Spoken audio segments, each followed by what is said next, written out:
find a real. I'm about to tell you what the real is, Deep down inside you got to feel it. Emotions have the most number of killings, Pay close attention to your feelings, I'm about to tell you what the deal is. And when I'm talking, all I'm hearing is some cricket. Yeah, hurry honey, run and get your ticket. Just getting money is not always the business. I'm having technical difficulties here, y'all. Forgive me. Something's going on. It looks like I'm not on YouTube. I made some kind of, oh, there we go. We popped up. All right, y'all. Let me make sure y'all can hear me. Oh, there we go. All right. How y'all doing out there? How y'all feel? Remember, an educated public cannot be controlled. Learn to be active. The views and events expressed here are totally whacked and are not necessarily the views of anyone. ¿Cómo estás? Bien, bien, bien. ¿Podemos ayudarnos más? Sí se puede. And don't take my word for it. Look that mess up. How y'all feeling? Name of the show today is Asylum with No Walls. So imagine an asylum with no walls. You can't distinguish the difference between the doctors and the patients because they're all dressed the same. The patients roam around freely among the doctors. Try to imagine what that would look like. Yeah, I'm gonna just leave that there and let y'all contemplate on it. Maybe I'll come back to it, but asylum with no walls, and the patients and the doctors dress the same, and they're roaming around. There's no walls. There's no security. What would that look like? I'm just trying to get you to think about something. Anywho, let's jump into it. Since I'm a few minutes late and I freaking had technical difficulties at the beginning, let's just go. What I think I want to do, let's look at an AP article first, and then we're gonna go to Instagram. Let's see here. From the river to the sea. We'll probably get into that a little bit because, Rashida Tlaib was censored this week for saying those words, from the river to the sea. Surprising that the conservatives are so on censoring people now. It seems like they were all about First Amendment just like a few weeks ago. Funny how time changes things. Oh yeah, I do want to talk about FBI seizes iPad from New York Mayor Eric Adams in escalation of fundraising investigation. I have a clip on that too.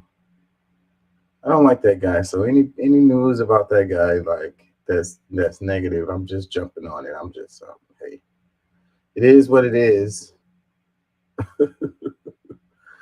Let's just look at these headlines. It says Hollywood Actors Union Board approves strike-ending deals as leaders tout money gains and AI rights. So apparently the writer strike ended a couple weeks ago, I want to say, and so now the actors part has ended also, and they won some concessions apparently. It says Anchorage adds to record homeless death toll as major winter storms drop more than 2 feet of snow. Oof. I don't want to be there. I don't want to deal with the snow, We get hurricanes over here in my neck of the woods, and I'd much rather deal with a hurricane than a freaking blizzard. I'm not dealing with no blizzard, y'all. What is that? I don't care. Yeah, and I don't care about that one either. Let's see. Wisconsin judge orders A Wisconsin judge orders the former Chief Justice to turn over records related to impeachment advice. That's kind of interesting. This one, it says Republican faction seeks to keep courts from interpreting Ohio's new abortion rights amendment. So they don't want the courts to interpret the Ohio's new abortion rights amendment. So it's like, that's interesting. Democracy at work. This one, it says Mitch McConnell, standing apart in a changing GOP, digs in on his decades-long push against Russia. Is this guy still coherent? They call Biden the mashed potato. Mitch is the lumpy mashed potato. God forgive me. God forgive me. Uh, let's see. Was that the one about the guy?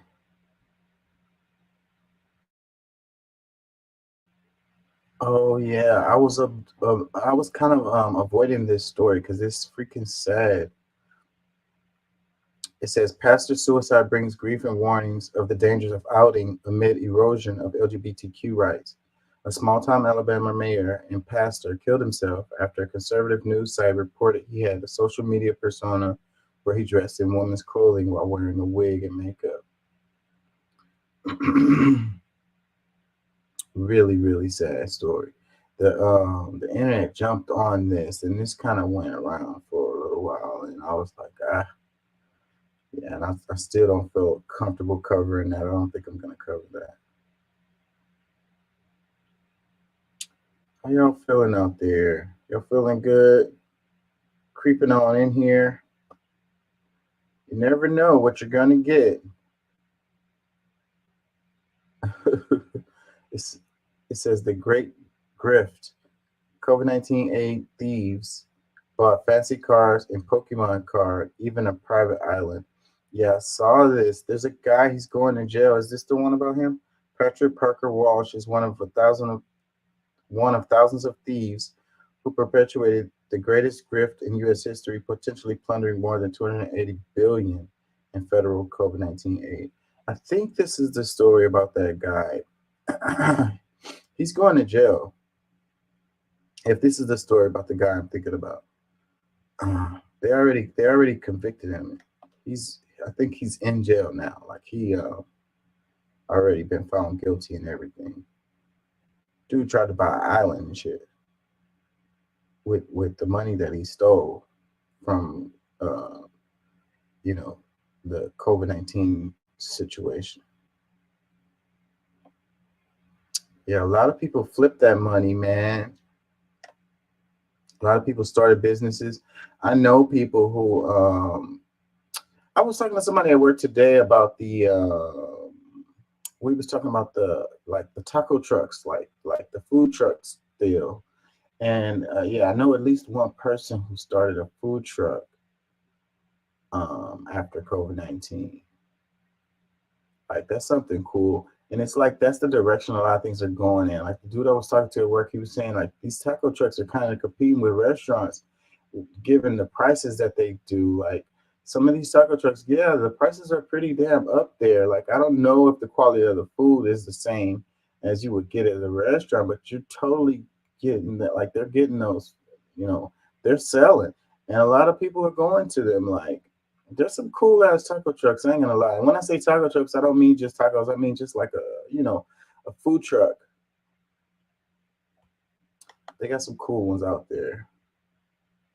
Anyways, am I losing y'all? Let's get into some stuff.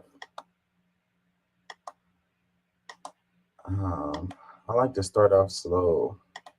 Pretty much everything I do it that way. Can y'all hear me? I like to start off. Um, the last show, my internet jumped out, and I was freaking talking to myself for I don't know how long. I wish it was some kind of app or something I could put on here that let me know when I'm not on. because I wasn't on for the longest time before I finally realized that I wasn't on. So I was looking at a different screen, and even my screen didn't show that I wasn't on. Oh shit, let me get this off the screen before I fucking get demonetized up in here, even though I ain't even monetized. Now HPD is looking for these two people and this white Mazda 3 hatchback. This surveillance video showing the moments leading up to the deadly shooting. Police say these two people were in the street with a tripod. And in the brief video released and edited by police, you could see two other men approach them. Words were exchanged and things started to escalate. Things were getting heated. In the video, you can see the 20-year-old being held back. The 20-year-old gets close to the other two, and that's when police say this person in a costume pulls out a gun and shoots him. The shooter that we believe is responsible, white individual. We are uncertain of gender at this point. Long hair, appears slim in build, and at the time of the shooting was wearing a yellow and black costume. Right now, HPD is looking for these two people and this white Mazda 3 hatchback. This surveillance video showing the moments leading up to the deadly shooting. He said, we're not sure of gender at this point. They got a whole video and they're not sure of gender. Wow, that's the world we're living in now. ABC 13 said Houston police said the victim visited several bars downtown with a group of relatives before the altercation. He reportedly approached two strangers standing with a tripod, including the suspect, who was wearing a yellow and black costume with a tail and a hoodie. So that's that person. Was it the other person that pulled the trigger? H-Town, man. H-Town is wild, man. Whenever you hear on the news, they tend to talk about other cities, you know, freaking, it's wild in H-Town too, man. It's a lot of people here. Everybody is strapped. A bunch of crazy stuff goes on here. I'm surprised that you know, we don't show up when it comes to like wild cities, because we're definitely one of them. Let's read some comments. It says, it really blows my mind how people can shoot and kill someone in the middle of downtown and the police can't figure out who they are. Another one that says, you can only use deadly force and defend yourself only if you are at risk of great bodily injury or die. If the other dude didn't have a gun, then you can't just shoot to kill. The amount of force has to be equal. You know, they can use the argument that, you know, I fear for my life. I don't know if he had a gun. I don't know what he was trying to do. He was approaching me. He was being aggressive. And I felt like I had to do what I had to do. You never know, man. You know, these kind of cases, you never know. You'd have to get the information out. And if you had a good enough lawyer, you might actually be able to beat this. You know, there was some aggression coming from the other person. So I'm not saying it's justified, because just from this video, it doesn't look like it is to me. And people tend to go all the way over the top. And then, you know, I think it's the scariest people who do stuff like this, you know. They're scared. That's why they do it. It's scary as fucker. Shouldn't even have a gun if you're scared. If you're scared, go to church. Let's read this one. It says, that's a woman who possibly feared for her life. I see that male approaching the woman aggressively. This was self-defense. And see, that's what I was saying, that the argument that they could use. Another comment, it says, no one is going to talk about the victim's relatives taking him to several bars, getting him liquored up. They enabled this. If you knowingly take a violent drunk out to bars, you pretty much get what's coming to you.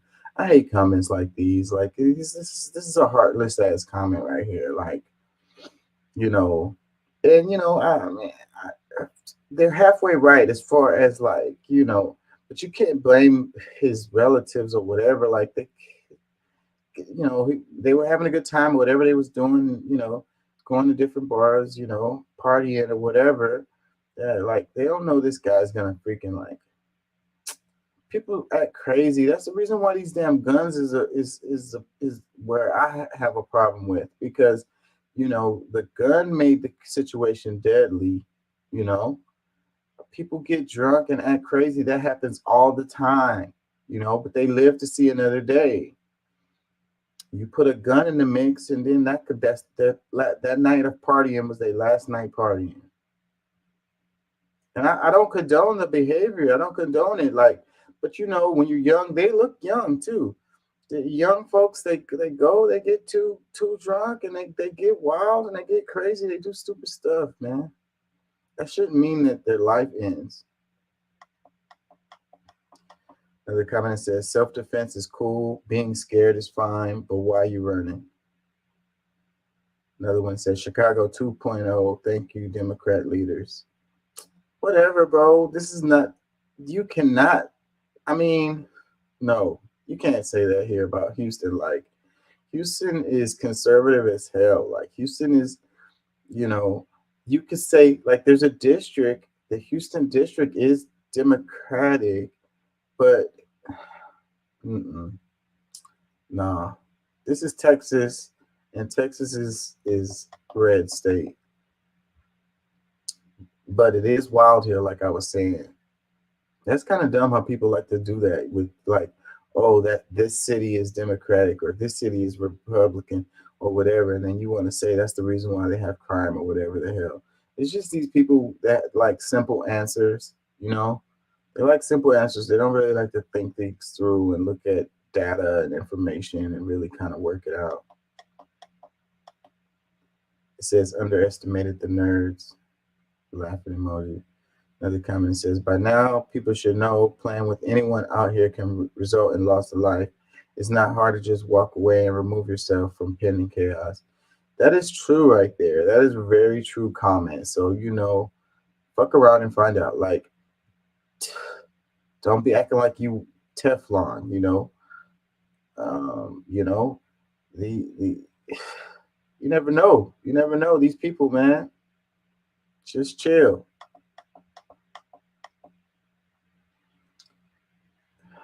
Those people in the customs, like, they didn't look like they were being aggressive in any kind of way. Like, what the hell were they doing? What the hell did the guy get upset about? He was probably just drunk and just being retarded. Look at this craziness right here. You two this.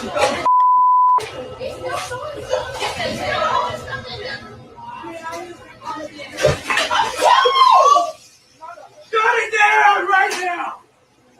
Mark Zuckerberg is not done. Give me some food.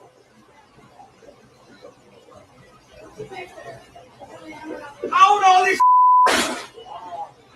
I own all these. Food. Give me some food. Don't make me call racist truck on you. Give me some real food.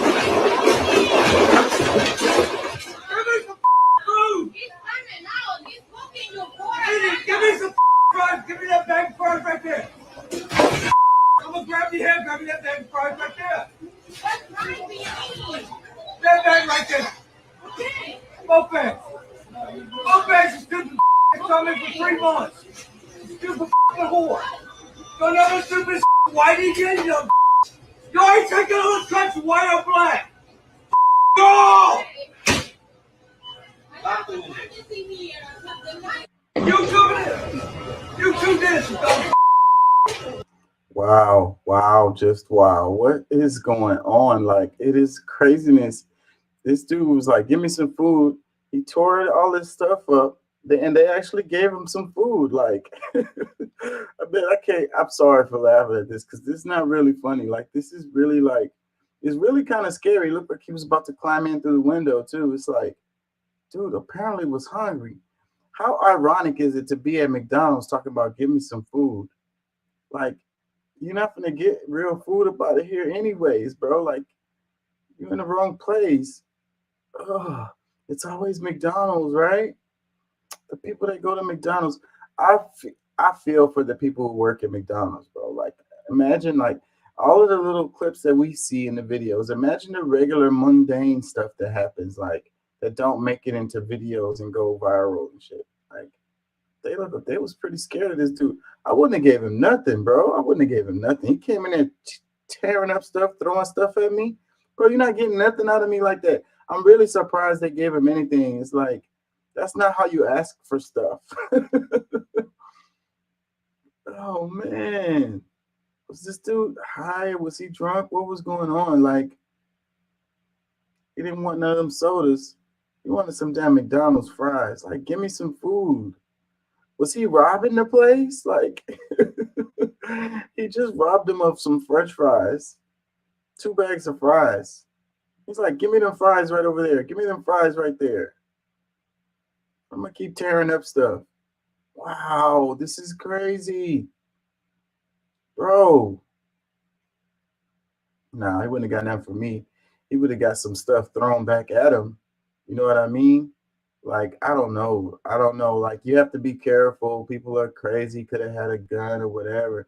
I don't give a damn, though. I wouldn't have gave him a damn thing. I wouldn't have gave him nothing. Wouldn't have got nothing from me. Nope. You can get the police. That's who I'm calling right now. Like, let them keep wilding out till the cops get there. Like, bro, no. You just tore up everything. He catching a case too. Like, they're gonna definitely find this guy. Like, this is a clear ass video.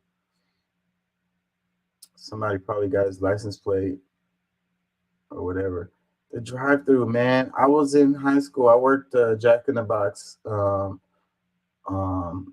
I worked the drive-through window through graveyard shift. And freaking, I saw some crazy stuff. But it may have been because of where I was at. I was on Montrose. I was at that Jack in the Box over there off of Montrose. So, you know, and it's a lot of homeless kids was out there, a lot of like craziness going on out there. So, but every night it was something. Like, every night it was something. Like, the drive-through fast food restaurants, like, and y'all like don't want these people to get paid. Look what they got to deal with. Like, do you have to deal with this kind of stuff at your job? Like, this is probably a Monday for these people that work at McDonald's. This is a Monday, bro. So, can y'all hear me? I'm talking to myself. Kind of got anxiety. Don't have nobody in here. So, Isaiah Carey posted this. He said, the McDonald's in Maryland. Let's read some comments. It says, fresh pot of coffee coming up. Telling you. Another one that says, why would they give him food instead of calling the police? I'm sure they did call the police, but why did they give him food? I don't know. That's the question I have too. I wouldn't have given him anything. That's not how you act when you want something. Like, you hungry, you need some French fries, like tearing stuff up. I guess that's the world we're living in now. It's opposite world, you know. Being nice gets you nothing. So you know, tear up everything and say, give me some food, and then you actually get what you want. Like, got what he wanted and left. Like, he had just paid for them fries. Another comment that says, must have been really hungry. After this behavior, he would have been served a McFelony. Yeah, I don't know if these are going to be felony charges. They probably could charge him for theft, some kind of robbery. Like they can't say armed robbery, but they could probably call it aggravated. Shit. Another comment says, he would have found out why Fire Marshal Bill said, let me tell you something. Let me tell you something. Yeah, man, them grease. He wouldn't have got some fries. He would have got some grease. Another comment says, couldn't have been the McDonald's in the hood. I'm telling you, it would have lit him up. Hot grease coming right up. Another one that says, is it crack in the food? Another comment says, sometimes violence is the answer. See, that's what I'm saying. Like, the dude was hungry. He was like, I'm going to go get. Did he premeditate this? I'm gonna get violent up in the drive-through window. I bet you they give me some fries. Another comment says, well, a Caucasian temper tantrum in full effect. They want their way and won't even be punished. I doubt it. I'm willing to bet this dude is gonna catch it from this. Like, nah, the video is clear as day. Somebody see the video, they're gonna know exactly who this guy is. They're like, that's Bill. That's Bill from the old farm store. Like, why Bill wilding out like that, man? You know what? I wonder if there's a reward. Let me call these people and let them know that was Bill. They can go pick him up. He over there at his house right now. I just saw him. Another comment says, this would be interesting. Witness in Texas. This would be a very different ending. I'm telling you, I said the guns make a difference. Freaking the person working behind the counter in the drive-through window could be concealed carry strap. Another comment says McFelony. Another one that says, this is why they locked the window, but he would have been arrested, not fed. Another one that says, hope they find him and make him pay for all that equipment he just broke. Glad nobody was hurt. I worked as a manager for 25 years and I've seen it all. Telling you. So yeah, there probably are like whatever stuff he damaged. That's what happens. Like you get into a fight in a store, like a corner store, and y'all are fighting each other and y'all damage property. That's what they're gonna get you for. They're gonna charge you for whatever the cost, and you know they're always gonna pad the cost. The person in the store is gonna be like, yeah, that potato chip rack, that shit was worth $2,000. Yeah. Another comment says, yeah, they should have tried that in the good old Waffle House. It most definitely would have ended differently. Yeah, and it don't matter which Waffle House you go to. Yeah. Anyways, let me move on. Debauchery right here. What is wrong with people today? I'm going to come back to that.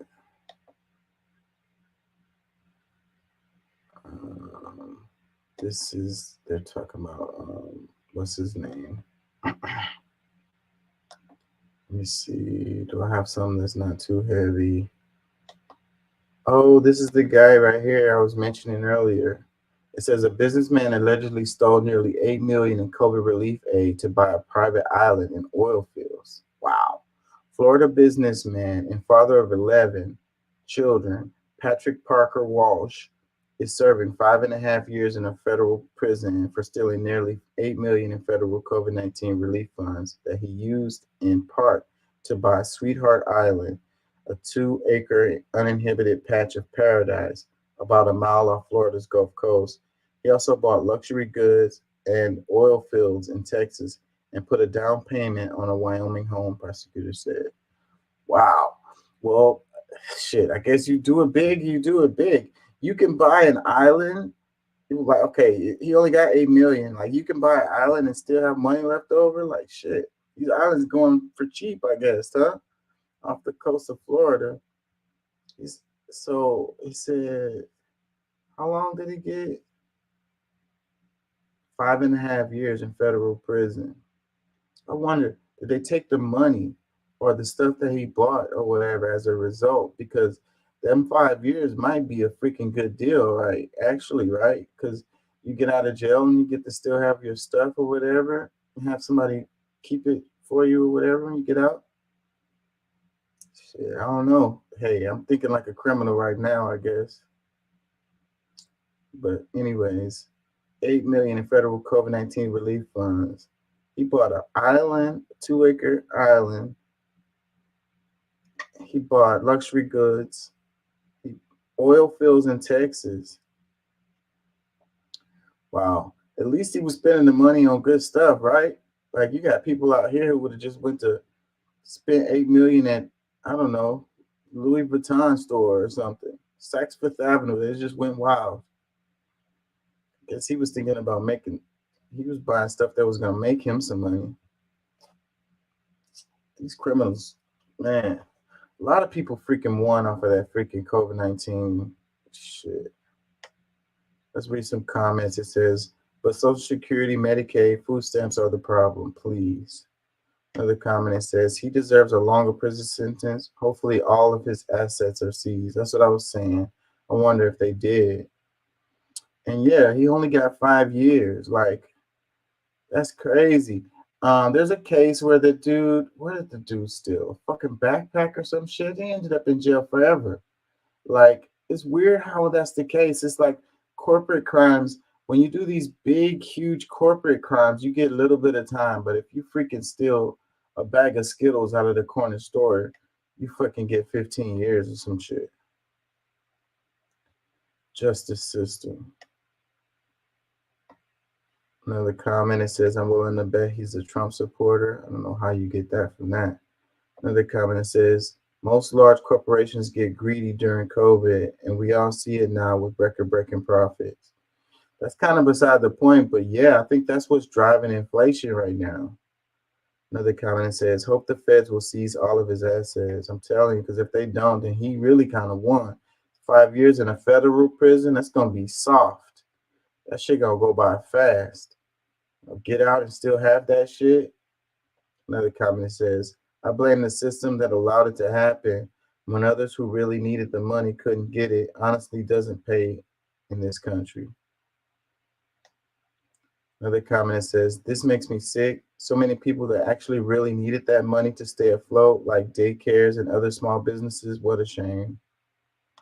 Another comment says, not long enough time in prison. Maybe he can bump with Trump. No, you guys are so sure Trump is going to jail. I'm not so sure.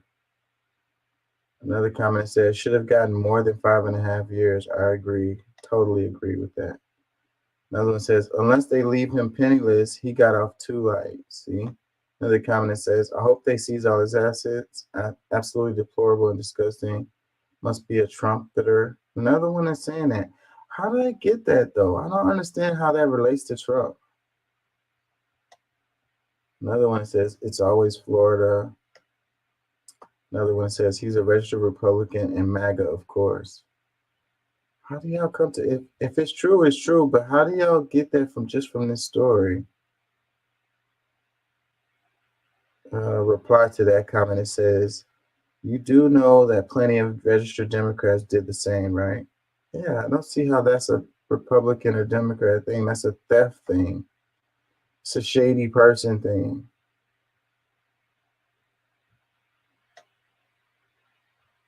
It says, and he's probably not vaccinated too. LOL. That's kind of funny. Another comment says, what a guy, should have more time. Making America great. Why is it always in Florida? Yeah, so this headline could say, Florida man stole nearly $8 million in COVID relief aid to buy private island on oil fields.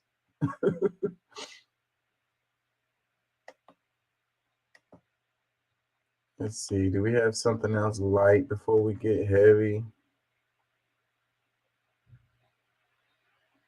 Talking about how they stole the Hispanic vote. Probably come to that right now. There goes old buddy. Let's go ahead and do that. It says the FBI seized the electronic devices of New York City Mayor Eric Adams.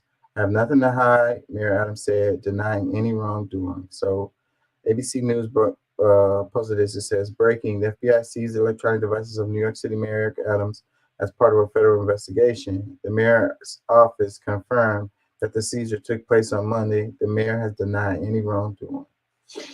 Yeah, I bet. I don't like that guy. Don't like him. Let's see. Let's go to this article so we can learn a little bit more about this guy and this situation that he's in.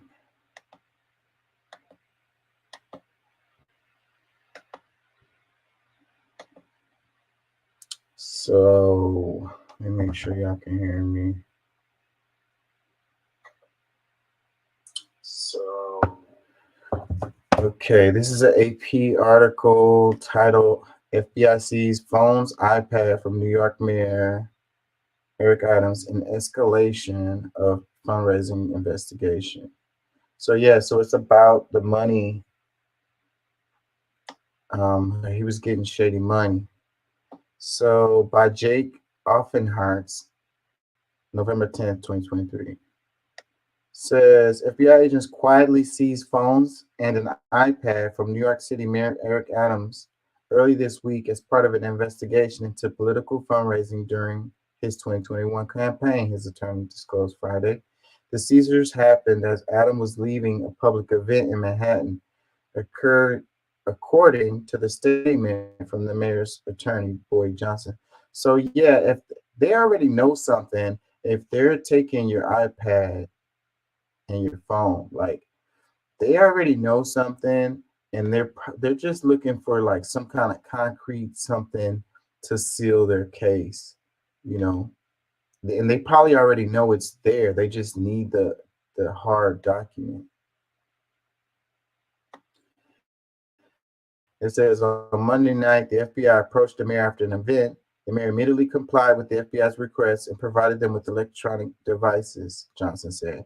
The mayor has not been accused of any wrongdoing and continues to cooperate with the investigation.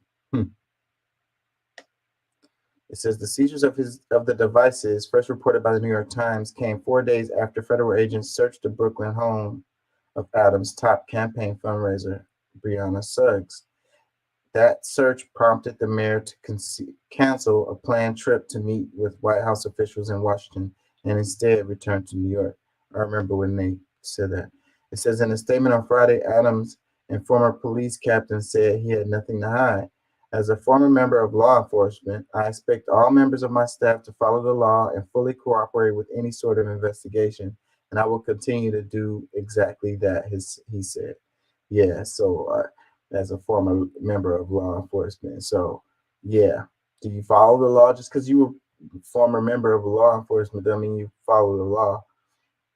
Freaking campaign donations. That's really what's going on here. Like, we got corruption left and right. I'm going to cover it probably a little bit, but Biden, the heat is coming on Biden more and more and more. So, but then look at this, though. Look at this. So, the two top contenders, well, Biden is already president, but we're about to have an election.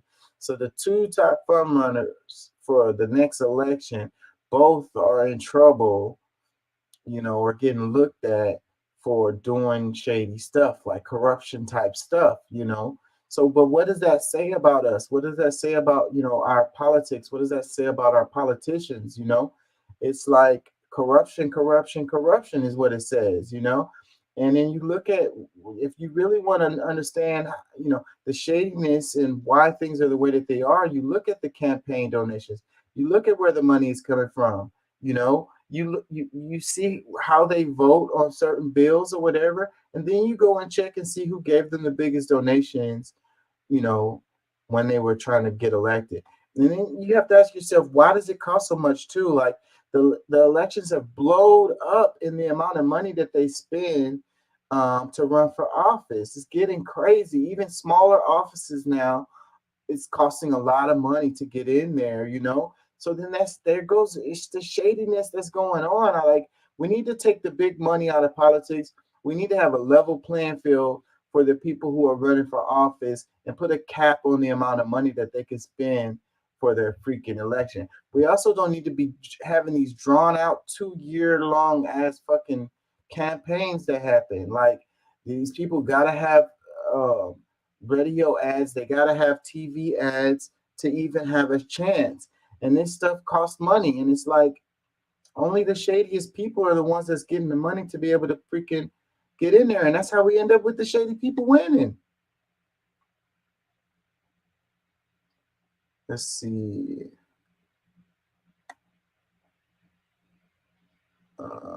It says the revelation of the seizure is the clearest evidence yet that federal investigators are interested in Adams, who has previously kept an arm's length distance from ethics scandals that have dogged several of his associates. Yeah, birds of a feather. Adams, a Democrat, said nothing publicly about his phones being seized when he met with reporters on Wednesday and insisted he wasn't aware of any wrongdoing by members of his campaign team. He said he would be shocked if anyone on his campaign acted inappropriately. But in his statement Friday, Adams' attorney said that he had discovered that an individual had recently acted inappropriately. His campaign spokesperson declined to identify the person involved or say what they did wrong. Okay. After learning of the federal investigation, it was discovered that an individual had recently acted improperly. In the spirit of transparency and cooperation, this behavior was immediately and proactively reported to investigators, Johnson said, offering no further details. Okay. Representatives from the U.S. Attorney in Manhattan and the FBI both declined to comment. The focus of the investigation hasn't been publicly disclosed by the prosecutors, but a search warrant obtained by New York Times indicated authorities are examining whether the Adams campaign conspired with the Turkish government to receive donations from foreign sources, funneling through straw donors. That's one of the things that's wrong with what is it, Citizens United. It's like in this dark money that comes in, and you don't even know where the money is coming from. That's why they use these what do they call them? What do they call them? These PACs.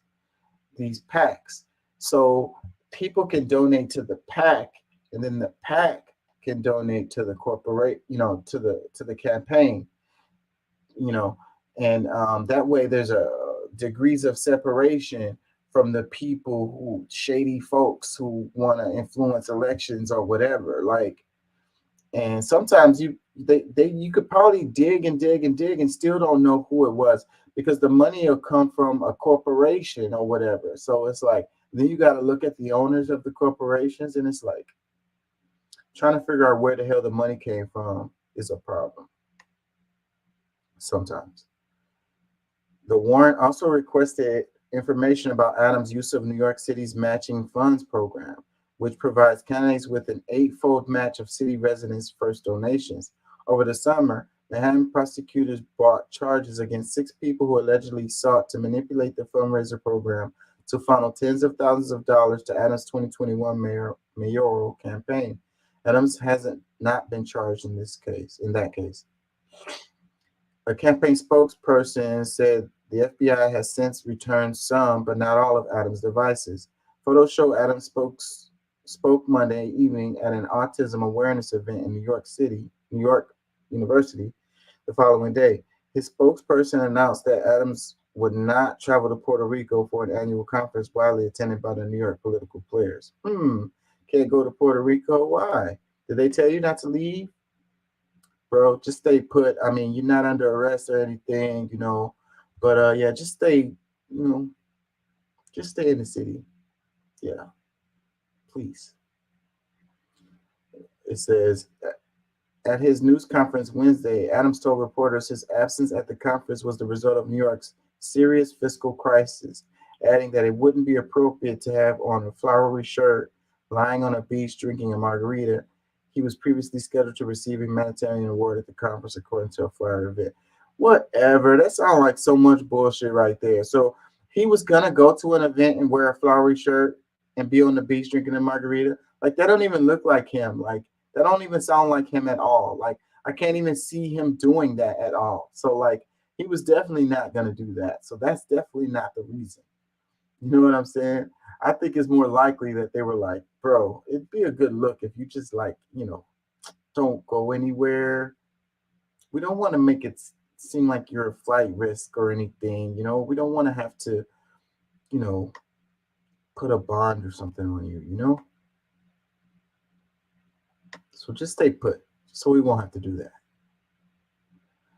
Let's read some more. It says the Democrat also reiterated earlier statement that he had no personal knowledge of any improper fundraising and didn't believe he had anything to personally fear from the investigation.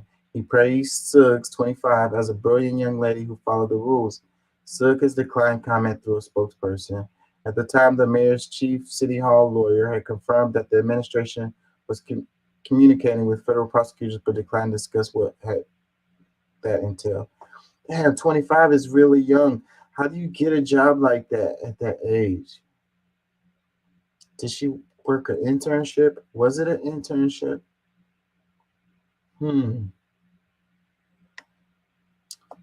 Adam, 63, was elected mayor 2 years ago and has been in office since January 2022. He went into politics after a 22-year police career, serving as state senator and in the largely ceremonial position of Brooklyn Borough President before running for mayor. A political centrist, Adams wrote a tough on crime message to victory in 2021 Democratic mayor primary before defeating Republican Curtis Sliwa in the general election. That's the reason why I don't like him, because I was I was watching that election, and the stuff he was doing to win was so shady. He was telling, like, what was he talking about? He was talking about parents, and he was all like, your kids are hiding drugs and they're hiding weapons, and you need to go look in their room, and you know, you need to monitor your kids. Let's read some more. It says in September, Adams' top building safety official, Eric Ulrich, was charged with taking $150,000 in bribes and improper gifts from associates and repaying them with favors that included access to top officials, including Adams, and help doing business with the city. Yeah, I don't like this guy. He's shady. Shady, shady, shady. Let's see what comes out of this. All I'm saying is, corruption, corruption, corruption. How do we look to the other countries? Like we look at other countries and we say that they're corrupt, their leaders are corrupt, they're doing shady stuff, elections are tampered with and so forth and so on. What are they saying about us? Like, how can we say that stuff about other countries and we got the same stuff going on here? It seems like we would take it really serious and try to freaking, make it look cleaner, like a lot of people don't even feel like Donald Biden is the president. Like they feel like, it was so much shadiness going on with the last election that it's like illegitimate, regardless of if it's true or not, you shouldn't have a situation where there's so much doubt. You need people to have confidence in your elections. You need people to have confidence in their political leaders, that they're not corrupt and doing shady stuff, dodging taxes, getting campaign donations from other countries, and shady stuff. Whatever, man. Whatever. It's only going to get worse. We're going into freaking election season.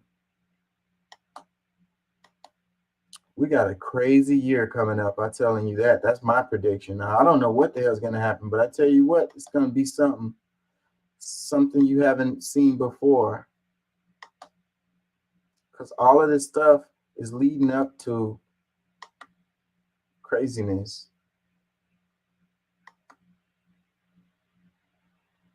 So let's do this one since we're still on the politics. Wait, let's do this one first. He could use the DOJ to go after his political opponents. Something that allows the next party. I mean, if I happen to be president and I see somebody who's doing well and beating me very, very badly, I say, go down and indict them. Mostly what that would be, they would be out of business. They'd be out of the election. Take him at his word, by the way. If he says he's going to do this, I believe him. If we look back at the first Trump administration, maybe it will be the only one. Maybe it'll be the first of two. Donald Trump would often call for the prosecution of his political enemies, whether it was James Comey, Andy McCabe. He called for the prosecution of Joe Biden, Barack Obama, Hillary Clinton. But Bill Barr had a line he would not cross. Bill Barr ignored those. He wasn't going to go out and indict Barack Obama or Andy McCabe. What Donald Trump's telling us here is I'm going to pick different types of people. He tells Noticias Univision he could use the DOJ to go after his political opponents. Something that allows the next party. I mean, if I happen to be president and I see somebody who's doing well and beating me very badly, I say, go down and indict them. Mostly what that would be, they would be out of business. They'd be out of the election.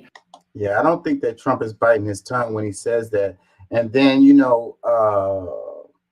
Trump has this thing where he gets back at people, that he feels slighted him or shaded him or did something to him. He gets back at them. And it's like, they've been going at him really hard, trying to get him locked up and all of this. And like, if he beats these cases and then becomes president, you can bet your pretty little pillow that he's coming after these people. You know what I'm saying? He's going to do it the best his ability. What you do have to understand is that even as the president, there's only so much you can do. So his movements will be limited. Like, you can't just say arrest this guy or whatever the hell. It'll be processes that he'll have to go through. And then people you'd have to actually find something that they did that was illegal or whatever too, but that doesn't mean that won't be possible. And then it's like, the president choose the Department of Justice, right? The president appoints that person. So he could appoint someone that he pretty much has in his pocket and can direct them to, do stuff like that. Like, people are saying that that's what's happening with what is it? His name, Merrick Garland, with DOJ right now. But I don't think that. I think that guy makes his moves on his own. Like, I don't think that there's people who are telling him what to do, because he's all over the place, and you don't really see you can't really see like a line with him. Like, I think that he's making his decisions on his own and his beliefs and what he believes is right or whatever, the stuff that he's going after. So, but Trump could put somebody in there who's just going to go with whatever he says or whatever. And yeah, things will get pretty damn ugly, I think, and that's kind of crazy what he's saying. He's like, if it's someone who's beating me, I'll tell him to go after that person and that person's going to be done. And like I say, I don't think that Trump is biting his tongue with this. I don't think that he's just saying that. Like, when it comes to stuff like this, like sometimes Trump just says stuff, but when it comes to stuff like this, I think that he really, really, really means it. Like, like if you give him half a chance, he's gonna actually do that stuff. Like, yeah. So, and if he beats these cases, he's gonna be like Teflon Don, man. He's gonna be freaking Iron Man. He's gonna be like so crazy powerful. He beats these cases, is pretty much he's gonna railroad right into the White House, and he's gonna just like executive orders. He's gonna pull them out his ass and drop them hoes left and right on people. Like, can y'all hear me? Let's read this. It says, CNN Politics posted this. It says, in an interview with Univision, former President Donald Trump hinted he would weaponize the Department of Justice against enemies if reelected. CNN senior legal analyst Ellie Hannig reacts. Yeah, like I say, this guy's definitely going to do what he's saying if he has half a chance to. Let's read some comments. It says, you realize that he's describing what's currently happening to him, right? So I think so. Well, I mean, as far as through his eyes, that's how he sees it. And that's the reason why he is going to do what he's saying he's going to do, because he feels like that's what they're doing to him. Whether it's true or not, that's how he feels. So that means he's going to retaliate in kind, I really don't think, a lot of people are saying that, but I don't know that that's really true completely. Like, there are some of it that's like completely just politically driven, but I think some of it isn't. I think that it's more complicated than simply that. Let's read some more. It says, I'm sorry, but anyone that listens to this man or believes him or votes for him has to have a really, really, really, really low IQ. I don't know about that. Another one that says, he is a dictator and needs to be behind bars. Stop paying attention to him. It's ridiculous. Another comment that says, Trump is not teasing or hinting. He's telling us straight up what a Trump presidency will be like for us. He is telling us that in the first week of his presidency, the USA will become a dictatorship. Do not forget his heroes, Adolf, Vlad, and Kim. I don't know about all of that, but he is telling you what it's going to be. Like, he ain't playing, I don't think, when it comes to that. Another comment says, the real crime here is his continued use of that horrible spray tan. Is it worse now? who is allowing him to do this? Yeah, it's kind of really jumping out. I was gonna make a comment about that too, because in this clip right here, like you can see his ears are all light and his face is dark. Let's see when it comes back. Like it's dramatic in this clip. Like see, look, boom, see his behind his ear where his hair is right there. It's like bro, just get in the tanning salon like everybody else, bro. Like, why you gotta do it like that, man? It's like, I look good like this. What are you talking about? Man, you look like a Oompa Loompa, man. You look like an extra out of the Wizard of Oz. Stop it. Let's read some more. It says, I cannot comprehend how people can support a lying authoritarian like Bone Spur. Another one that says, CNN literally has no clue. Biden and the Dems are doing this. Another comment says, why do you lie? This is exactly what the Biden regime has done. They always accuse others of what they want to do, what they are doing, and they plan to do. Another comment says, Fantasyland, he's going to live out his sorry life incarcerated. I don't know about that. Another one that says, he's certainly never been accused of having integrity or honor. Another one that says, I thought he was against the weaponization of the DOJ. Everything this man speaks is a projection always. Another comment that says, and that, my friends, is called Fascism 101, something our veterans have fought against, something many of our veterans gave their lives to fight against, not like bone spurs. I think they got to be careful when they're throwing around that fascism word, you know. Authoritarianism, and earlier when they said dictator, I mean, I wouldn't agree with that, but throwing around the fascism word is kind of dangerous, I would say, you know, and we're getting to that point where we got both sides saying that. So how can both sides be fascists? Like, I don't know. We got to be careful with that, I think. We're leading down a dangerous road. Another comment says, he is more dangerous than the leader of North Korea, Kim Jong-un. I don't know how dangerous that guy really is. He really kind of looks like one of those,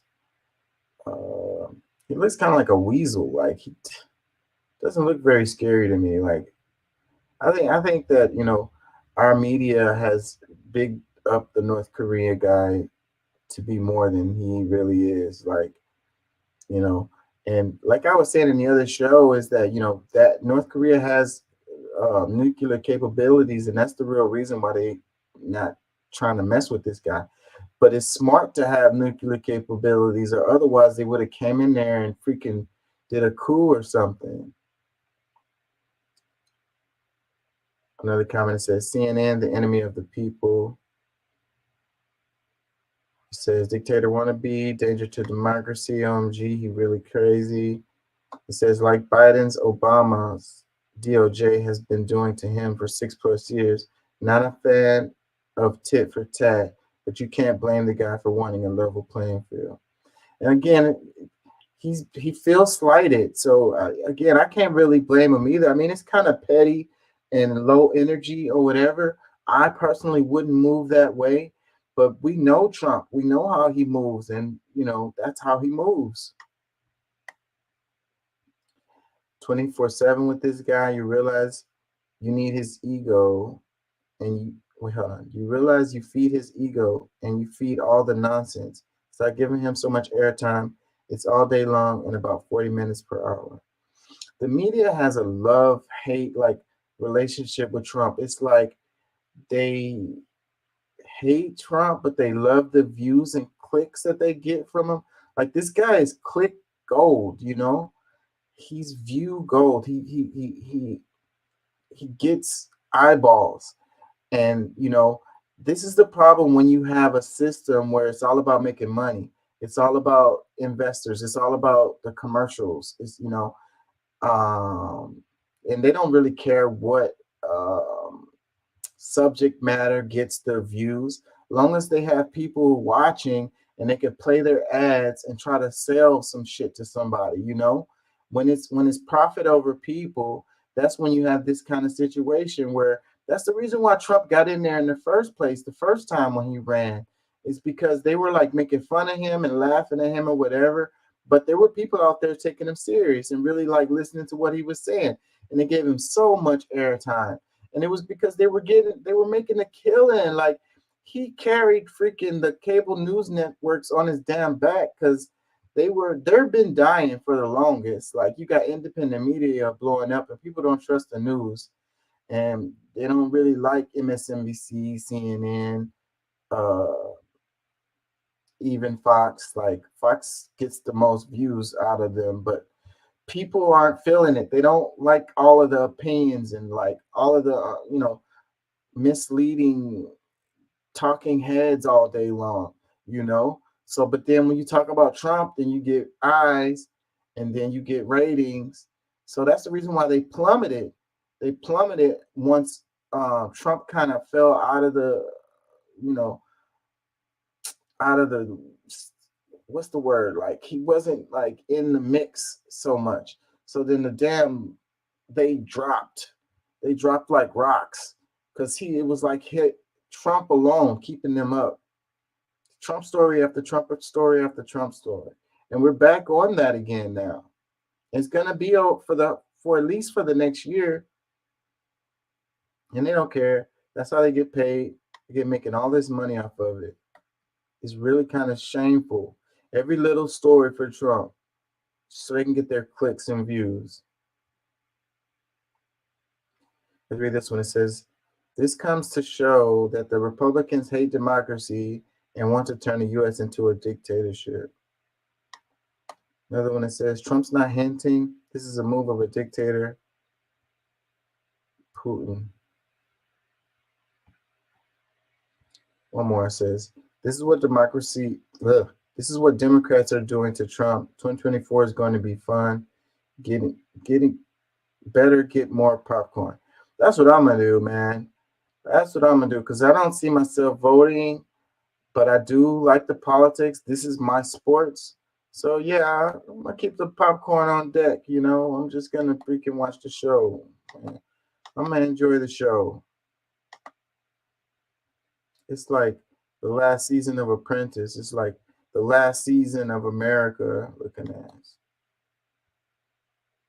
In New York. I'm dirty trick in New York. I'm so shocked. By Republicans.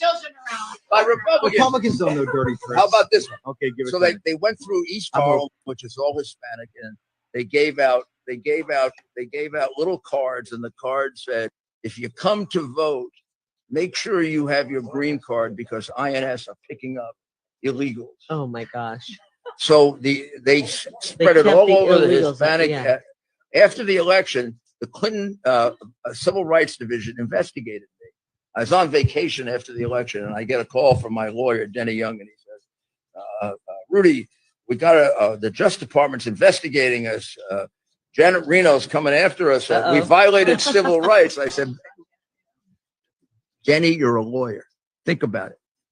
What civil rights do we violate? They don't have civil rights. But all we did is prevent people who can't vote from voting. Yeah. Maybe we tricked them, but tricking is not a crime. Oh, and in those days, we didn't have crazy prosecutors. Nowadays, they probably prosecute you for it, even though it isn't. And that's the way we kept down the Hispanic vote. One little dirty trick in New York. I'm dirty trick in New York. I'm so shocked. By Republicans. By Republicans. Republicans don't know dirty tricks. How about this one? Okay, give it. So they went through East Harlem, which is all Hispanic, and they gave out little cards, and the card said, if you come to vote, make sure you have your green card because INS are picking up illegals. Oh my gosh. So they spread it all over the Hispanic. Yeah. After the election, the Clinton Civil Rights Division investigated me. That's fucking shady. I ain't gonna lie. Because, and then listen to what he's saying, because he said, we're just stopping people who can't vote from voting. Well, if they can't vote, then what, they can't vote. What are you doing? Like, apparently they can vote legally, or otherwise you wouldn't be doing this. And then it's like, people talk about the stuffing the ballot or whatever, the absentee votes and stuff like that, and like the mules or whatever. Like this that is not how it happens. You know, shadiness does happen. It happens through the way that they draw up districts, and it happens through the way that they suppress the votes. You know what I mean? They suppress the voters, rather. You know what I'm saying? And that is how it happens for real. This is actual manipulation of the elections right here. You know, this is one of like type of tactics that happens. You know, so it's like telling these people that they're going to get deported if they go vote or whatever. Like if they have legal, you can, if you're not a legal citizen, then you can't vote. Period. Like there ain't nobody counting illegal people's votes. Like that's not how it works. Like you have to you know, like, and then he said, we're stopping people who can't vote from voting. Like, that's not, that's, he's telling on himself when he's saying that. Like, this is the kind of stuff that they do. And then they're sitting here laughing about it. And it's like, this is what we do. I won. He's like, he's like, they came and said I violated their civil rights or whatever. It's like, oh, we didn't violate their civil rights. They don't have any rights. So like, what are you saying, bro? Certain people don't have rights. If they're a citizen, they're a citizen. So then they have a right to vote. Joanne Reed posted this. She said, watch them telling themselves, watch Georgia election theft defendant Rudy Giuliani explain how he and his fellow Republicans trick and attempt to intimidate Latino voters. He says this while Steve, I made the Breitbart the home of the white nationalist alt-right Bannon, and Arizona governor in her head, Carrie Lake. Wake up, folks. This is what they do. Let's read some comments. Make sure y'all can hear me. It says, comment, it says, Hispanics, just like white women, will still vote against their own interests. I'm telling you, like, that is true right there. So, like, he might have heard. That's the way it goes, though. Like, you don't really know what you're doing. Like it's in the Bible, they don't know what they do. Like sometimes you're shooting yourself in the foot. Like some of those people was probably going to the polls. I'm willing to bet a number of them was going to the polls and voting for whoever they, didn't want them to vote against or whatever. If y'all get what I'm saying, like they were probably hurting themselves more than they were helping themselves because those same people were probably going to vote for the people that they want to win. Comment. It says, "What is this show?" Question mark. Question mark. It's probably Steve Bannon's show. So it says Steve Bannon and Carrie Lake live with Mayor Rudy Giuliani on America's Mayor Live. It's probably one of Bannon's show.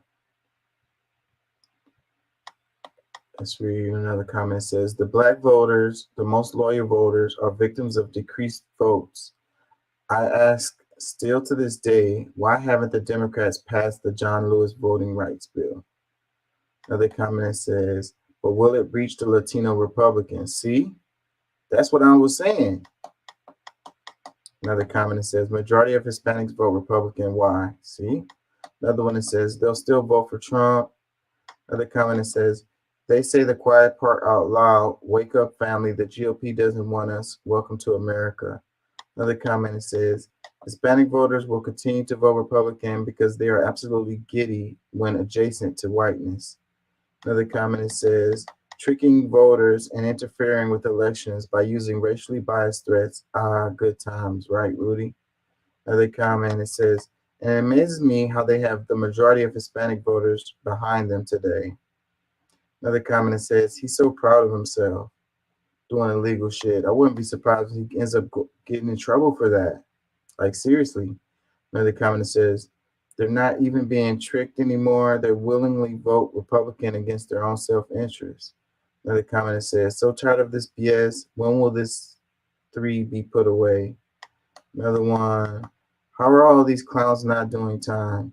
Another one, despicable. Years ago, Brian Kemp updated the voter registration from the Georgia to have people to put their green card number on the application. I pushed back to have it removed because a naturalized citizen must turn in their green card to get their citizen certificate. That requirement was removed.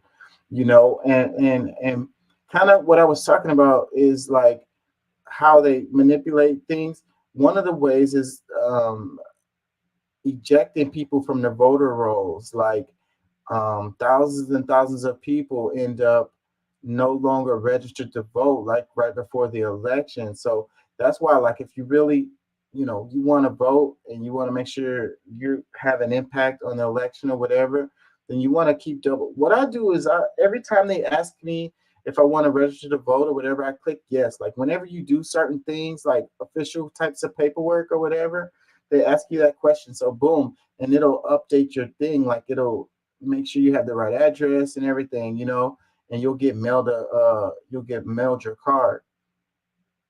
So that's what I mean though. So like people who haven't done it recently or whatever, then they get kicked off of the rolls. And then when they go down there to go vote, and they'll be like, well, your name is not here or whatever, so you can't vote. And you know, it's too close to the election. So now it's too late for you to get it cleared up, and you end up not being able to vote. And that's one of the ways that they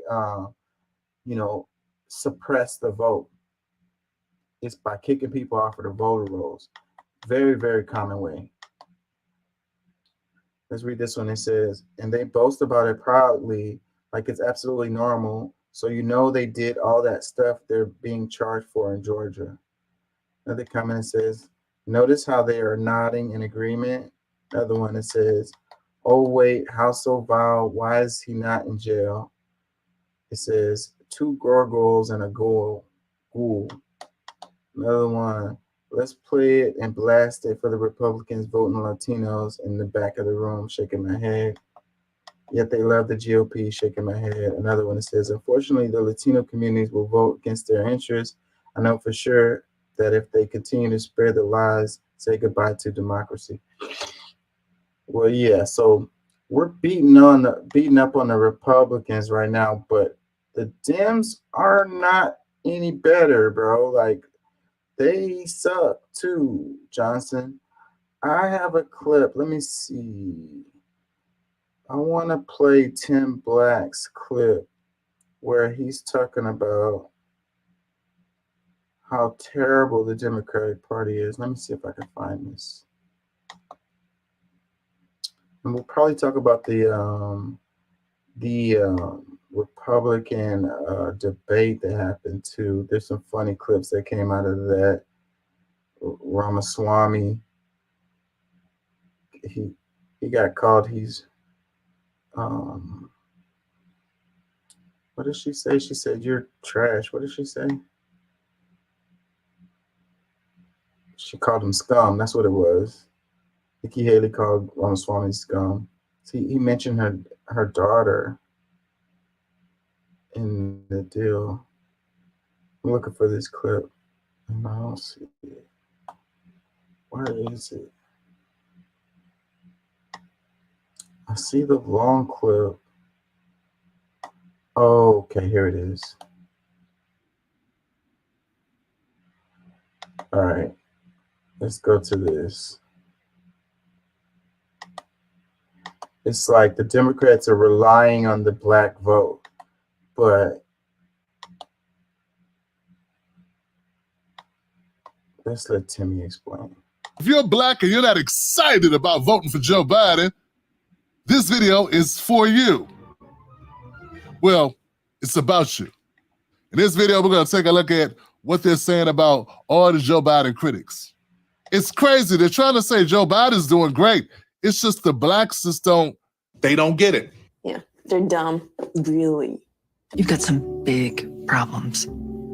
Here's the deal. Perception is reality.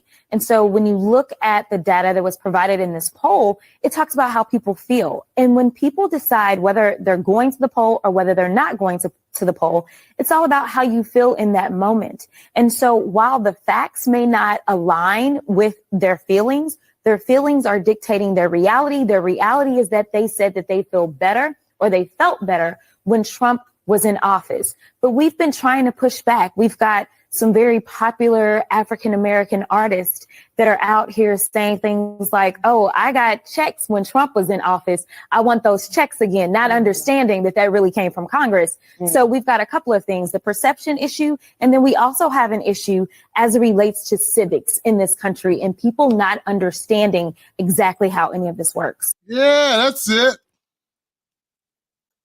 That's it. You blacks just don't understand what's going on. These blacks are just stupid. They don't listen well. They get emotional. They're silly. Facts don't align with your feelings. Yeah, you don't like Joe Biden. You don't like Joe Biden as your president, but you don't know what you like. How are you supposed to know what you like? How are you supposed to know if you're having a good time? How would you know if you're in a better position financially than you were before? Come on, you're black. How would you know that?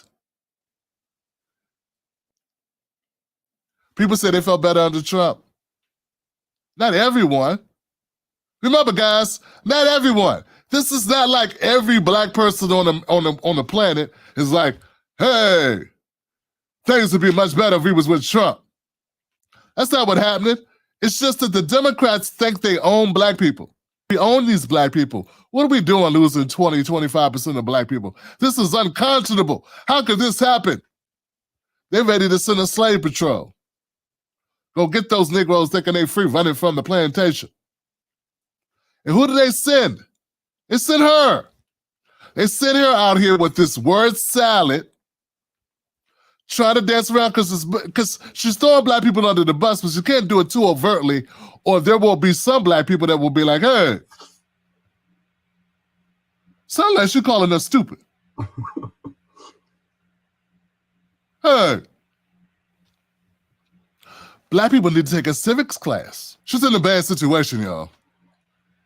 She's sitting at a table with a bunch of white women, and there's a sister, it's a black woman. She has to find a way to not throw black people under the bus while defending Joe Biden, while that sounded like a mammy, but still trying to defend her party, but also not indict Joe Biden and also go after Trump while maintaining looking strong. It's a lot to do at one time, and I feel for her on this, but the truth is this. Black people know about as much about civics as white people do. I mean, you don't really think Kid Rock fans are sitting around going, okay, well, the bill has to pass and go to the House, and it goes to the Senate, and then it could be an executive, or it could veto it, and the president can veto it, and it'll come back through. And no, they just go like, okay, my lights got cut off. Yeah, I can't pay my electric bill. They cut my hours at the Piggly Wiggly. The price of gas is too high. Like, regular people just look at life, and they look at their lives, and look at what's going on in it, and they look at their bank accounts at the end of the month, and then they decide if they hate the president or not. But, make it seem like black people need a civics class, but no one else needs a civics class. And at the end of the day, what are we really saying? What are we really saying? What's the real point? Would you be doing all these gyrations if people were blaming Trump? Yeah, you'd say Trump deserves it. Trump sucks. But since it's Biden, it can't be Biden, because then you don't get reelected, or then your donors dry up, or then they write bad articles about you. So it's self-preservation for Miss Crockett here. But this is bad for all of us. And remember, guys, it's not just black people that are cooling off to Joe Biden. So are white women, so are independents, so are young people of all colors and shapes and genders and sexual orientations. Like, everyone is going, we're tired of mashed potatoes. And she's got to tell everybody why the mashed potatoes are great and there's something wrong with your taste buds. Because according to her, the mashed potatoes are amazing. And other people are going, hey, how about tater tots? Maybe string beans would work. But we've been trying to push back. We've got some very popular African-American artists that are out here saying things like, oh, I got checks when Trump was in office. I want those checks again, not understanding that that really came from Congress. Yeah, I hate when they say, you know, it's the artist, the recording artist, these popular African-American artists. She means rappers. You know, these dumb rappers up here telling these dumb people that Trump was great. They just don't get it. No one's asking Billy Ray Cyrus. Look, I don't think people really give a damn about what Kodak Black says about Trump. No, not really. First of all, half of America doesn't vote. So, what about that? They probably weren't going to vote anyway. Anyone who gets their voting information or decides who they're going to elect or who they're going to vote for based on what's said by Lil Boozy is probably not a person who's going to vote anyway. Yeah, 40% of Americans don't vote. So, over 40%. It's like almost 50. So, come on, guys. But, you know, you got to throw somebody under the bus. Miss Crockett decides it's got to be artists, got to be the rappers. Because those rappers are they just don't understand anything. And then they're telling black people who also don't understand anything. And then you got somebody like me I'm Jasmine Crockett. I'm a representative. I know everything. And I'll tell them what to think. I'm on my job. And somehow that's still not working for the black community because the Jedi mind tricks that they're trying to use to persuade black people are just not working anymore. Because it's been a long time coming. It's not just one reason, it's a lot of reasons. It's the inflation. It's the price of food, the price of gas. This yet another war. It's the money going to Ukraine. It's the money going to Israel. It's the fentanyl crisis.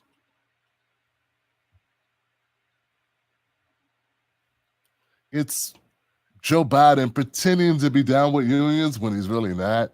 It's Joe Biden blocking the railroad unions. It's Joe Biden falling upstairs. It's Joe Biden falling downstairs. It's Joe Biden falling off bikes. But I will tell you what the president has been guilty of. He has unfortunately been guilty of loving his child unconditionally, and that is the only evidence that they have brought forward. And honestly, I hope and pray that my parents love me half as much as he loves his child. Until they find some evidence, we need to get back to the people's work, which means keeping this government open so that people don't go hungry in the streets of the United States. And I will yield. What is it with Joe Biden? She needs to start a Joe Biden clothing line or a fan club or something. It's hard being a Democrat, man. You got to come up here and defend everything. This guy does. Whew. That stinks. When bad things happen like inflation, that we're going through right now, is that Trump or is that Biden or is that Congress? Because you're Congress, right? The only thing America hates more than Biden is Congress. Biden's approval rating is at somewhere like 37, 38, and Congress approval rating is at 17. Congress approval rating is so low I can't even buy a beer.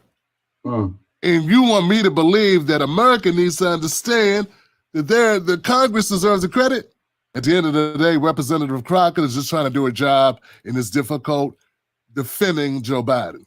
And no one would do a good job of doing that. I don't care if it's her or if it's Jim Clyburn or Donna Brazile. They're going to look horrible. It's impossible. But that's your job, to come out here and defend this guy. That's why I do this job instead of that job. That's a hard job. This is much easier. I just tell the truth and let the chips fall where they may. It's not all about the numbers. It's also about how people feel about Biden's leadership.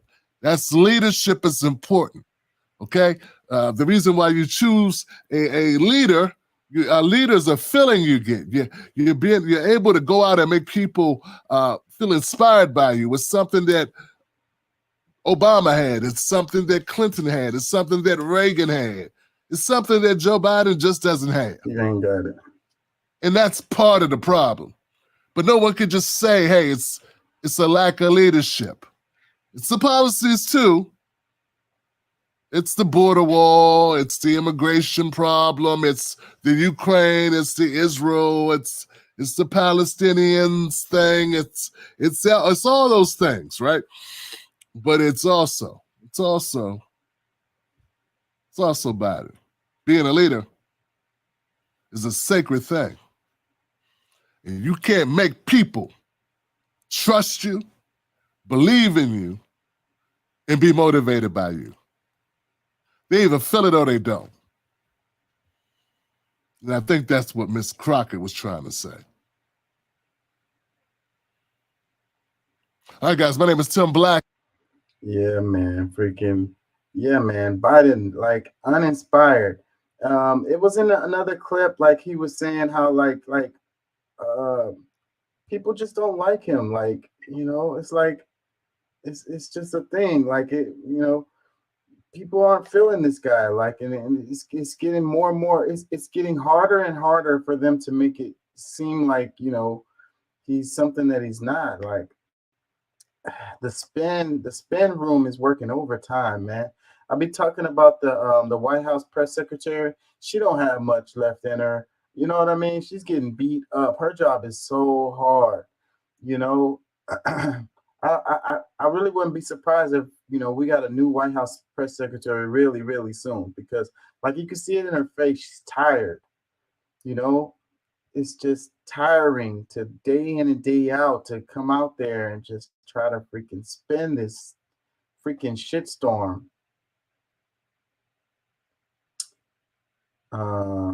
Let's read some comments. It says, I'm extremely proud of Black people. Wait a minute. Can y'all hear me? I feel like I'm losing y'all. I probably played too much of that video. It says, I'm extremely proud of Black people who are seeing this man for who he is, and that's a racist. And the Black people who defend him, that's your traitor. I don't know how you can defend this guy, and there's so many clips popping up, old clips of Biden, stuff that he said. Yeah. And it's like they rely on the Black vote, the Democrats do. And it's like they don't do anything for them. Like, they don't do anything. And it's like they pander, they give tokens, like, and they just know that they're going to come out and vote for them every time. Or they scare you. They're like, it's better than the alternative. Like, you have to give me something to vote for. Like, I'm not going to vote against something. Like, that's not how you motivate me. Like, I can't be motivated in that way. Another comment says, obviously, many sheep-minded fellow human beings don't realize that many of us don't vote with our feelings. I've never felt represented by either political party. Participation in white supremacy-based political system just doesn't work for all fellow human beings, Americans, in spite of my political science and cultural anthropology degrees. Another comment that says, Joe lost the Black vote, the Muslim vote, the working class vote. Bye, Joe. Democrats going to have a hard time. Another one that says, of course, Jasmine Crockett is there. Joe Biden is her daddy, or she wishes that he was her daddy. She wished her daddy loved her half as much as Biden loved Hunter. Another one that says, the Democrats lost my vote after the first year of the Obama administration. Ooh, way back then. Another one, great job, my brother, keep it good work. Another one that says, you bring me joy, love your breakdown. Another one that says, I was through with Biden in 1990, and I understand how this works, lady. Yeah, trying to act like everybody is dumb. That's what kills me all the time. Like, it's like over and over and over again. They want to act like you're stupid. Like, you don't really understand. So, that's why you have to vote Democrat, because you don't understand. If you understood, you would vote for Biden. but you're ignorant. So that's why you don't vote for them. You need to sit through a civics class so you can know how this thing works. 'Cause you're ignorant. Another one that says, no, Tim, no one ever gets tired of potatoes. You mean people are tired of the plain side salad and lettuce and 2 ripe, mushy cherry tomatoes.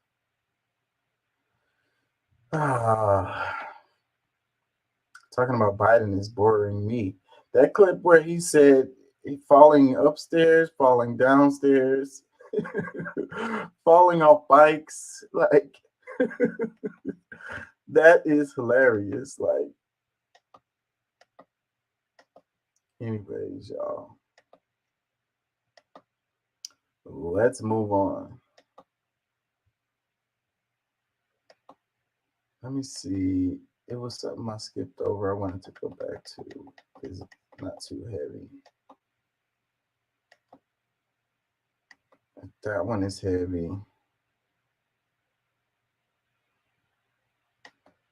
Let's do this.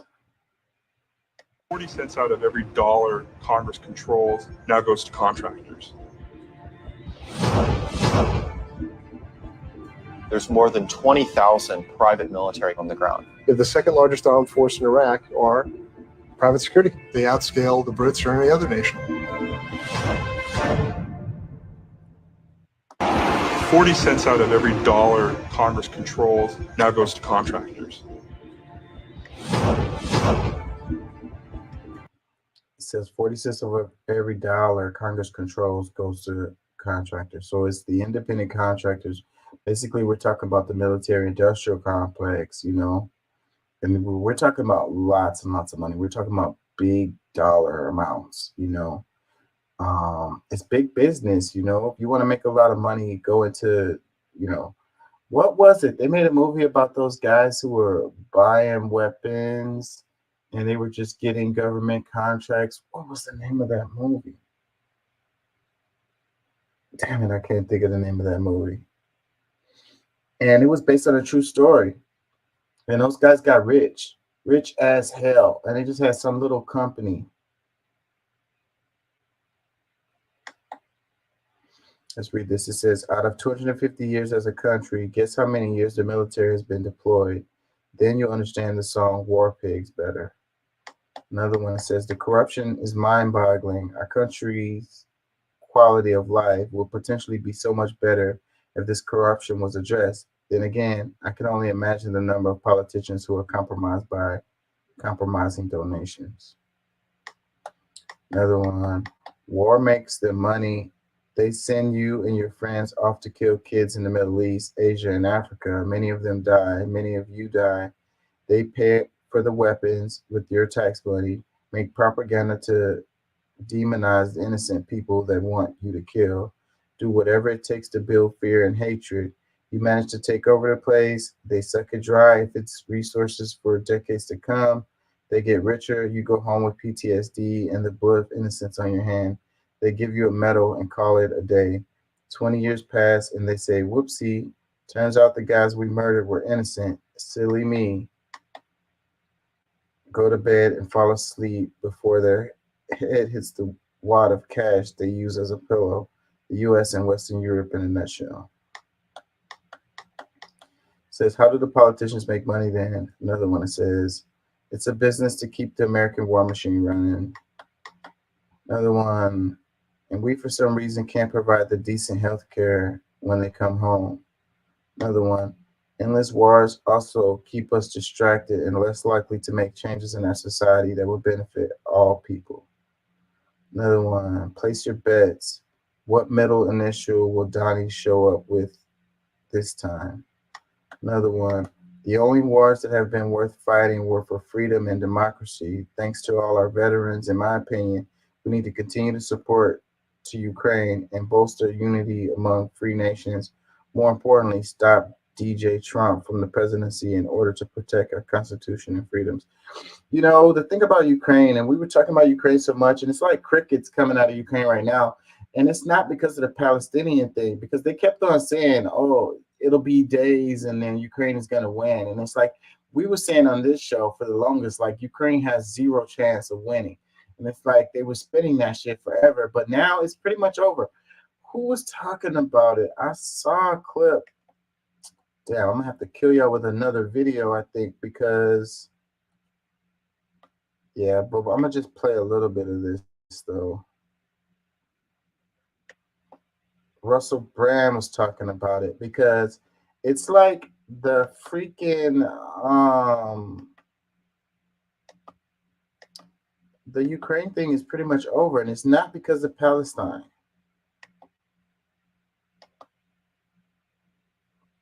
You wonder why they're not talking about it as much. Volodymyr Zelensky has appeared on the cover of Time magazine, but privately his inner circle know that Ukraine cannot win a war against Russia. The Biden administration. Oh shit. My bad, y'all. I'm fucking pressing too many buttons. I'm not gonna play a lot of this. I'm gonna just play a little bit of this. Doesn't know you can't win a war against Russia. Hello there, you awakening wonders. Thanks for joining us on our mutual voyage to truth and freedom. And what a voyage it is, a voyage that involves attacking facts that involve incredible nuance and addressing a really modern and peculiar phenomenon. As you apply celebrity to the world of politics, you find yourself in peculiar situations. From the beginning of this conflict, there was a drive to turn Volodymyr Zelensky into a kind of celebrity, with him turning up at the Golden Globes, being on Letterman, being with his wife in Vogue magazine, because it was necessary to have a central figure to represent the conflict between Ukraine and Russia that was affable and appealing, to rally a population, I mean the American population, behind a very, very expensive campaign that was escalating. And many people said from the beginning, one, was provoked by NATO actions, and two, was unwinnable because Russia are a nuclear superpower, and to beat Russia in a war, you have to go beyond Russia's military capacity. And Russia's military capacity is quite high. You have to ban Russia today from the global internet, or at least platforms that are compliant in that kind of way. And you have to simplify a very complex situation. Ukraine, and of course I'm very supportive of Ukrainian people, like I am of all the people of the world, all of us having our own right to live and our own right to freedom, is a politically complex place. People understand that there's been a lot of corruption in Ukrainian politics. I'm not saying that it's worse than, I don't know, Britain or America or whatever, but I'm saying that people used to commonly say, Ukraine's a bit shaky politically, so if you pump a bunch of money into that place, do be careful. It might not be easy to track and understand. Now, you know, we make this show over on Rumble. We stream at these times every day. We have guests. We do all sorts of fantastic stuff. It's worth joining us live for the live stream because we respond to our audience there live and make the show according to your wishes. I'll see you over there. Let's get into the celebritification of Volodymyr Zelensky, the simplification of a complex war, and how we're going to extricate ourselves from a very expensive and dangerous geopolitical situation now that it's started. The strategy of this war this summer, and you reiterated right now, the progress has been slower than desired. It's a very modern and unusual war where media has been utilized in a very unusual way. Like, you don't normally see leaders on the TV turning up at the Golden Globe, Sean Penn giving an Oscar to a leader. It's not a normal thing, is it? Remember, previous allies of the kind of interest we're talking about do include people like Colonel Gaddafi. He used to be a big ally of Western nations like ours, but you didn't have him turn up at the Oscars. I mean, the closest he got to movies was when he was tragically murdered, and it looked like Weekend at Bernie's. And recently, one of your top generals said Ukraine has, quote, reached a stalemate. Has the war reached a stalemate? The world gave us 3 days. Some European countries who really believed in us, they said 1 month. I'm not questioning the 40. Yeah, man. So yeah, it would have been over even a long time ago if it wasn't for all the money we've been pumping into them. But it's still hopeless, you know. It's hopeless. And then he's begging for more money. Like, do I have that clip? He's like, they're laughing at him too. It's like making him look like a clown, because that's what the internet is on now. They're all like, look at this guy. It's freaking hilarious how he's steadily asking for money. He was like, if you don't have, you could just give us a loan and, you know, we could pay you back, you know, we could pay you back with interest.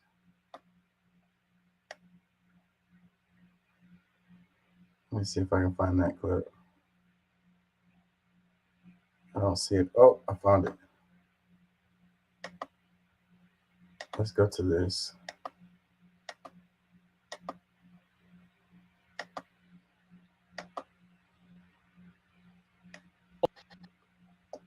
If you can't give us some financial support, okay, please give us a credit and we will give you back money. If you can't give us some financial support, okay, please give us a credit and we will give you back money. Please give us credit and we'll give you we'll give you back money. It says Ajuma Baraka posted this. He says, "What a sad clown, buddy. You have allowed yourself to be used and your people as cannon fodder to advance U.S. interests. Now you are to be discarded because Ukraine has become a burden. You learned nothing from Afghanistan and all of the U.S. imperial history. This is what they do." Says Zelensky, "If you can't support us financially, fine. Please give us a loan and we'll pay you back." Let's see some tweet replies on this one. It's pretty funny. Impossible to predict this situation. All you have to do is look at what happened in the past.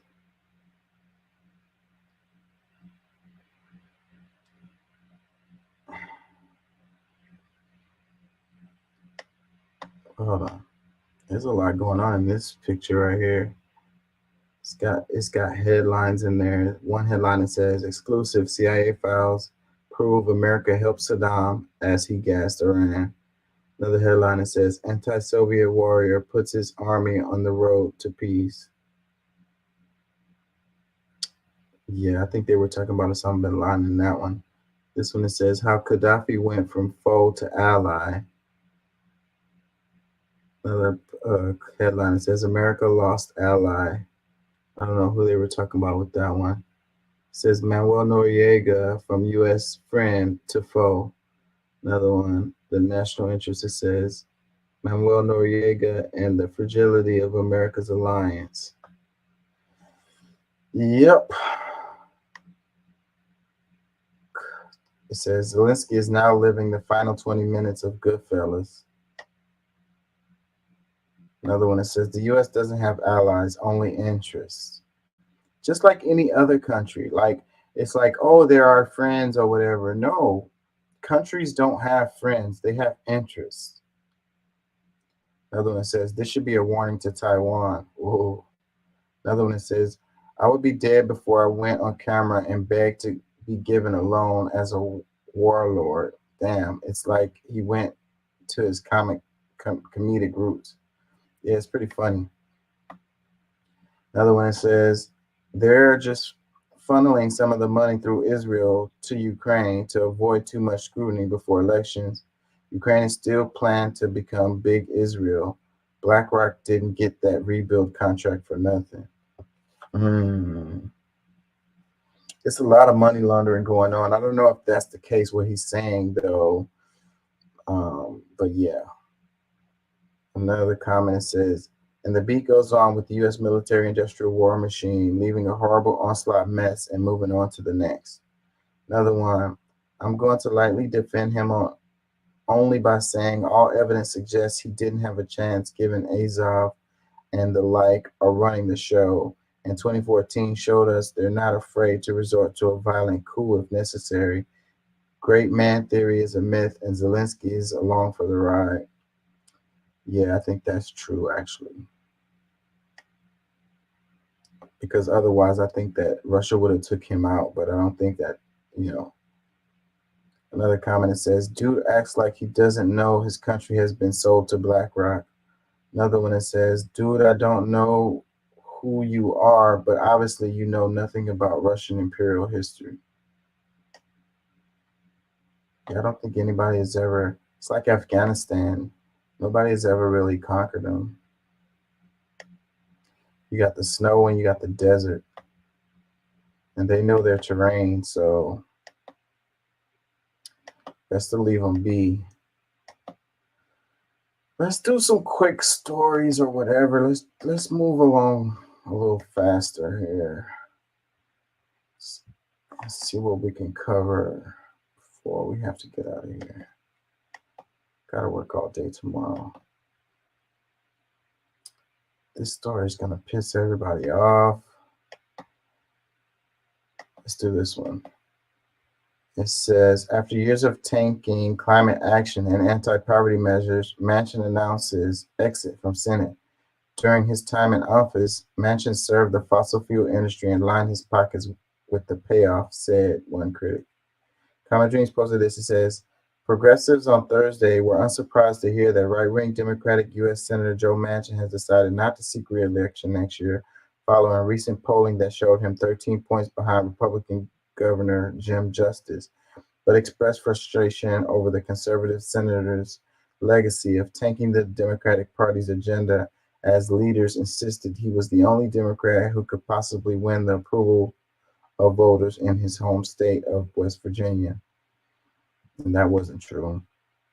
After Manchin released a video announcing he will retire from the Senate seat he's held since 2010, former Ohio State Senator Nina Turner noted that economic justice and rights advocates have long been told they had to sacrifice every progressive reform so we could hold on to the blue seat in West Virginia. And that's what was going on, like shady, shady, shady.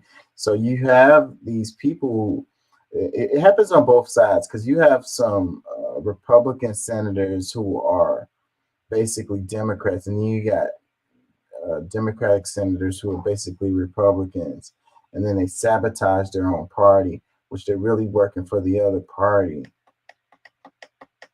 Another one is, and that's what Joe Manchin was. Another comment says, now he's vacating the seat, said Turner. The senator has outraged progressives in recent years by refusing to join his party in backing broadly popular reforms. He made numerous demands to reduce the anti-poverty and climate provisions in President Joe Biden's signature Build Back Better Act in 2021 before finally killing the bill over its inclusion of the expanded child tax credit, a program that more than 300,000 children in his own state benefited from before it expired, but that Manchin falsely claimed will be used by parents to buy drugs.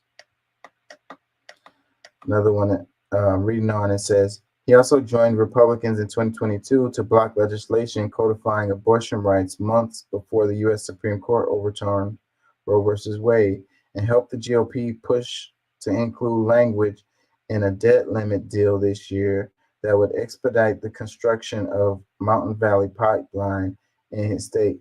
Local advocates have denounced the project, which could lead to fossil fuel emissions equivalent to dozens of coal-fired power plants. The state of Denali Nalamalapu communications director of the Protect Our Water Heritage Rights Coalition is now witnessing firsthand the repercussions of Senator Joe Manchin's insatiable greed. So yeah, so he's not gonna run. Talking about he's been there since 2010, so that's what, 13 years already. God, man, these people get to be in there way too freaking long. And this dude was sabotaging shit the whole freaking time. And it's like, so that's what it is though, good cop, bad cop, because the Democrats are always like, oh, we can't get anything done because of this, because of that, because of this, because of that.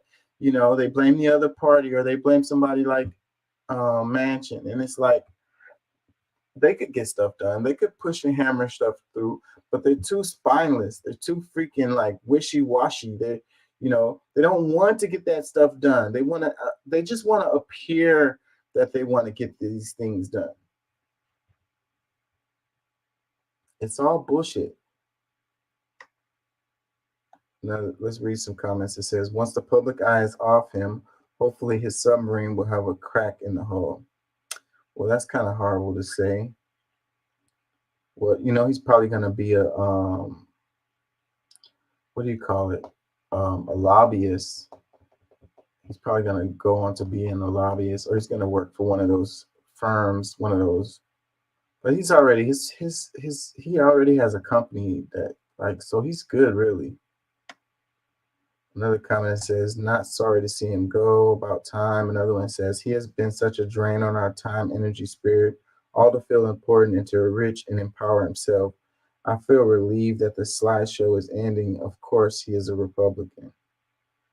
That's what I said. It says, at great detriment to our country and planet, his legacy of self-serving, ego-driven waste of time in the Senate is reprehensible. You know he's just going to be replaced by some other Joe Manchin by another name. And there'll be some more. And now he's going to advocate for the extremist right wing. No labels. Dude made his money. He's fine. All right, I'm out. The irony of him being called a moderate Democrat. Yep, he's good. He did what he needed to do. He's, you know, he won. Paula Jean Swearingen, look her up, contribute to her campaign. Another one says, how much more useless can you be than a conservative Democrat? I'm not sad to see him leave at all. Hashtag good riddance. Y'all are drinking the Kool-Aid because that's part of the game. Like, whatever. I'm not gonna get it ever. Let's read this one. It says, it's like y'all think the parties are different. He's the perfect example. Also, anyone can say one thing and do another, just like every single office holder in Washington. Maybe not Jeff from North Carolina. See, this is a good comment right here. It's like the parties aren't very different, like not really, you know, at the end of the day. And you can see it with the stuff with the Palestine, with Rashida Tlaib being censored and stuff. Like, they are in unison when it comes to Israel, when it comes to the military-industrial complex, you know, lots of things. When it comes to freaking Medicare for all. I mean, we can go down the list and pick a policy or a topic, the ones that are the big ones, and you'll see that both sides really agree on that stuff. And that's the reason why we don't have it, or we do have it if it's a thing that, and it has nothing to do with what the American people think. There's a poll that came out about like the ceasefire, right? And it's like across the board, the majority of American citizens are for a ceasefire, but the Congress is not. And it's like these people are supposed to represent their constituents, but their constituents think differently. And it's just like that on policy after policy after policy. You know, they're supposed to be in there representing their constituents, but their constituents feel totally different, and they're not representing their constituents.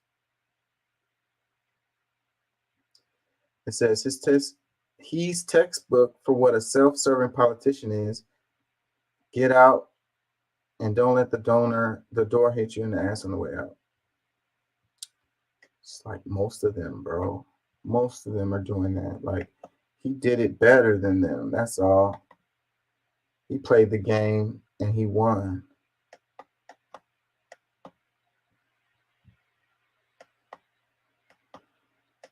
Oh, we can't keep avoiding the heavy stuff. It says the GOP claims they care so much about the deficit that they shut down the government unless they get massive cuts to social safety nets. Meanwhile, they're demanding an extension to the Trump tax cuts, which would add $3.5 trillion to the deficit. Funny how that works. Robert Wright. I've been saying this on the show forever.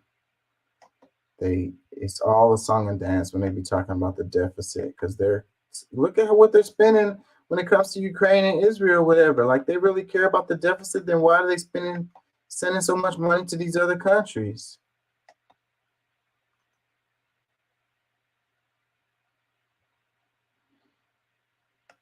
Let's go ahead and do the rest of these and then move on.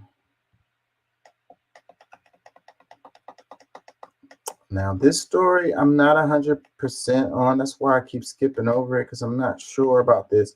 I did see an article about this, and I did see the internet buzzing around it. And I had a few minutes to do a search. And when I did a search, I only found one article that was corroborating this. So, but the internet is buzzing about this, and I really would not be surprised if it's true, but I don't know for sure. Let's play this. Members of the IDF admitted that they had Apache helicopters attack Israeli civilians, but there's actually video footage of it. Israel, yo Gassan explain todo. Israeli pilots testified that it was a little bit difficult to figure out who was Hamas. Oh shit, I keep doing that. Sorry, y'all.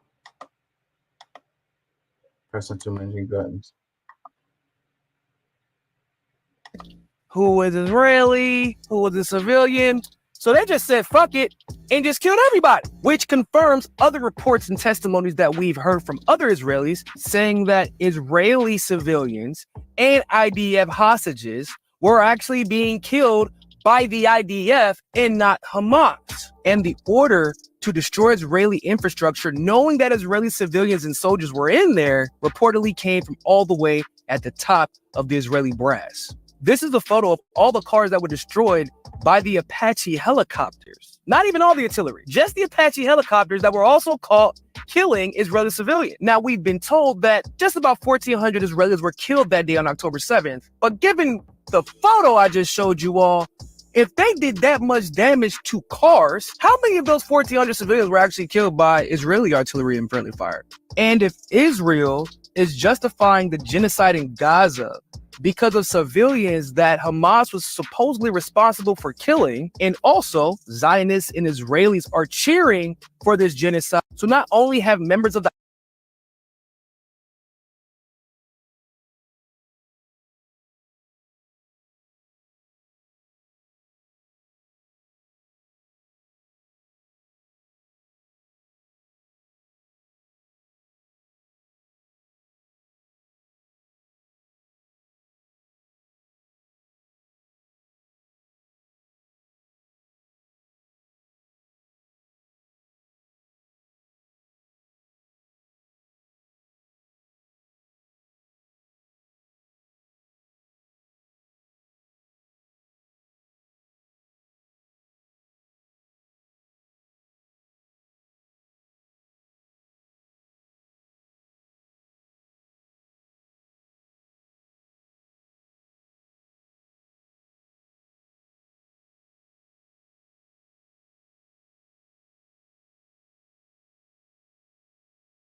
U.S. military drone flying off the coast of Yemen when it's blasted out of the sky.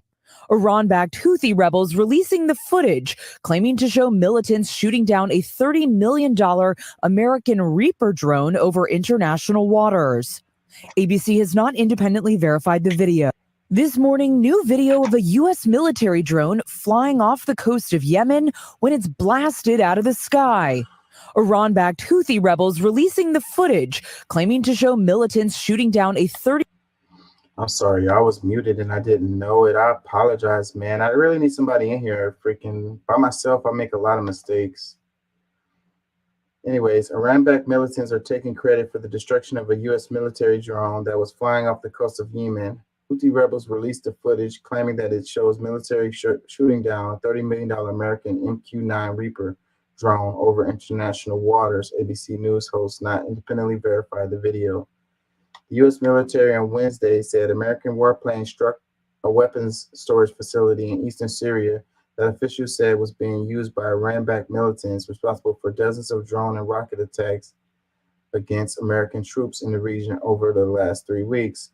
It was the second such counter-strike in the past 2 weeks. Yeah, so that's heating up.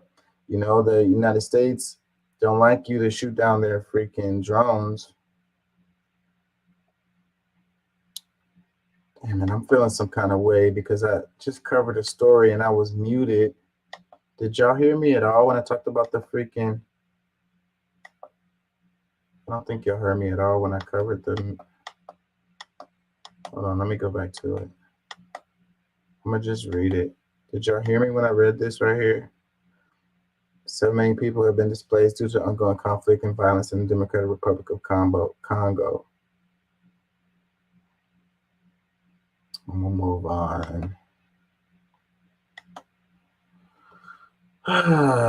Where y'all at? Where you at, Doc? You still driving? It's probably too late for Pat. Let's do this one. Earth just had its hottest 12 months ever recorded. Researchers at the nonprofit Climate Central analyzed global averages and temperatures from November of last year through October of this year, and they found they were about 2.4 degrees above pre-industrial averages. Now, according to the report, nearly 6 billion people had more than a month's worth of temperatures that were impacted by climate change. You certainly felt it. An alarming new report reveals Earth just had its hottest 12 months ever recorded. Hottest 12 months ever recorded. And you know what people say is like, I remember it being hotter than this or as hot as this or whatever. Well, do you have devices to measure the average temperature? Like, you're just going off of what you feel. Like, you know, could you be wrong?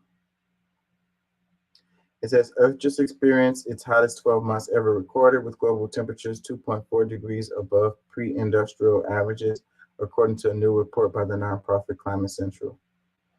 And look, it says, yeah, not true. First comment. Yeah, not true. Like, it's not true that the temperature is up. Like, how do you know that? Like, you just, like I say, they're just going off of what you feel. Like, they're lying about that it's hot. Let's read some replies. It says, explain to us how these studies are not true.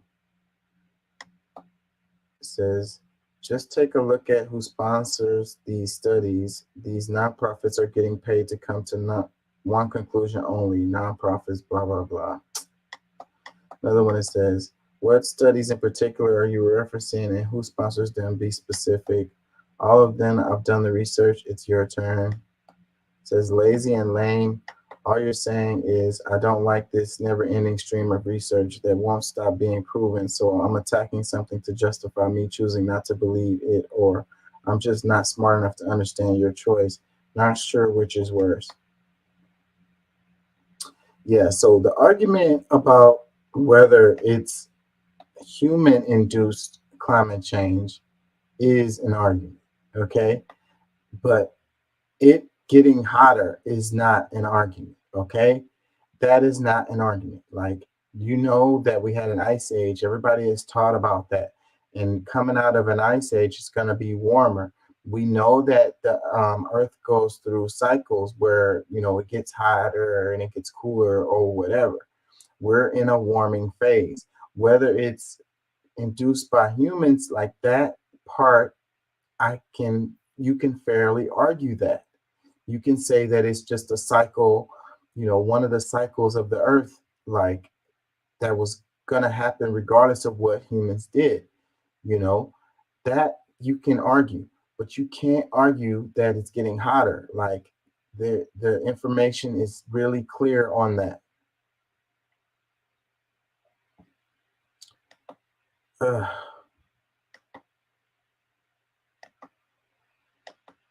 Let's read this one. It says, scary news. Canada's real estate market is about to collapse. Recent statistics are concerning. A major recession could hit the country by 2024. Here's what's happening. The statistics: mortgage payments eat up 59% of household earnings. 33% of homeowners have variable rates. Average home price $507K, up 45% since 2018. Top 10% of earners do not qualify for a mortgage. The top 10% of earners do not qualify for a mortgage. What? So who qualifies for a mortgage then? That don't sound right. Toronto has one of the most overvalued markets in the world. The surge in Canadian home prices is mainly a result of limited supply of homes and large immigration. Okay, they're blaming it on immigration. But to understand why Canada's real estate market is bleeding, you have to understand their lending policy is different than in the US. If you're locked into a fixed mortgage rate in the US, you don't have to worry about future interest rates. In Canada, it's different. Your entire mortgage is made up of multiple short terms. Typically, every 5 years, you have to renew your mortgage at prevailing interest rates. Well, even in the United States, it's like that. Depending on what you have, you can have an adjustable rate mortgage. Not everybody has fixed rate mortgages. And then sometimes, the value of the home fluctuates. And that's what's happening with a lot of people. The value of their home like doubles, and that's good and bad. Sometimes it depends because you're going to be paying taxes on the back end of that. So anyways, a lot of Canadian mortgages are up for renewal. If you bought a home in 2018, you've been likely experiencing low interest rates. But once your mortgage is up for renewal, your payments will skyrocket due to current rates of 8%. Homelessness has now exploded as many people are no longer able to afford their mortgage payments. But there's something even more concerning going on right now. It's a phenomenon called negative amortization. Usually, as you make the payments, the amount you owe the bank goes down. This is called amortization. However, when you have negative amortization, even when you make the payments, the amount you owe goes up because you don't pay enough to cover the interest. We know all about that here in the States. Anybody that buys a car knows about this. This means you either have to increase your monthly payments or your mortgage length will be greatly extended. Many Canadians with 25-year mortgages are now seeing their mortgage being extended to 45 years. Compound interest is working against millions of people. Are you going to be paying for your house for the rest of your life? Like literally. There's no end in sight. Bank of Canada says even more rate hikes are possible. As long as interest rates remain high, the problem will compound every month. Eventually, the bubble will have to burst. Some experts predict in 2008, like recession in Canada by 2024. In this economy, you can't win with traditional investments. Buying a home in 2023 is the worst decision you can make. My investment strategy in this economy is simple: buy cash flow, not equity. Instead of putting $80K down on a home, I can use that money to set up 4 rent-to-rent properties and profit $6K a month. To get ahead in this economy, focus on cash flow, not equity. If you're interested, whatever, man. What I would say is be a lender. I was thinking about that myself, and it's like, so like, and with things being the way that they are, and if you have cash flow, then be a lender, and then you can benefit from this situation, because they're going to have to pay back those loans with interest, and you're going to be making your money back hand over fist. Like that money's going to come in slower, but it's pretty much guaranteed, and it's going to keep on coming. Like, So you make multiple lends, and you got a cash flow that's coming in, and over the long term, like you're straight good. So actually, what they're saying about buying the home may be not a good idea, but you can be a lender for other people who are buying homes. And no one's talking about that. I don't know why they're not, but whatever. You could go read a real estate book, and let's move on. So, but anyways, Canada is homelessness is a real problem in Canada right now. This is linked to the IRS releasing new income tax brackets to help tamp down inflation. Let's bring in CNN's Vanessa Yurkevich. She's got more details on this. So Vanessa, how much of a difference are people going to see with this? This could be significant for a lot of Americans. Every year, the IRS readjusts the tax brackets, and they've widened all of them this year. So let's take an example. For example, if you were making $45,000 in 2023, your tax bracket was 22%. This year, because of the widening of those brackets, you're only going to be taxed at 12%. So that's significant savings for everyday Americans. Starting in January, folks could see more money in their paychecks. This is linked to the IRS releasing new income tax brackets to help tamp down inflation. Let's bring in CNN's Vanessa Yurkevich. It sounds like good news to me. I hope it's actually true. And then the amount they're talking about is probably pennies. It's probably going to be to the point where you don't even notice it. Like, it's like, yeah, it's true, but with the way inflation has already happened and how much it costs to go, buy food at the grocery store, you're still not gonna feel it at all. Like, my buying habits have changed. The way I used to go to the grocery store and I used to buy the quality products that I really like to get. And now I'm looking at the price of everything, and it causes me to buy stuff that I, for years and years I wouldn't buy. Like let me give you an example, like butter, like actual real butter. Like that's what I like to buy. I like to buy butter, like unsalted butter, sometimes salted butter or whatever. I like to buy the little cubes or whatever.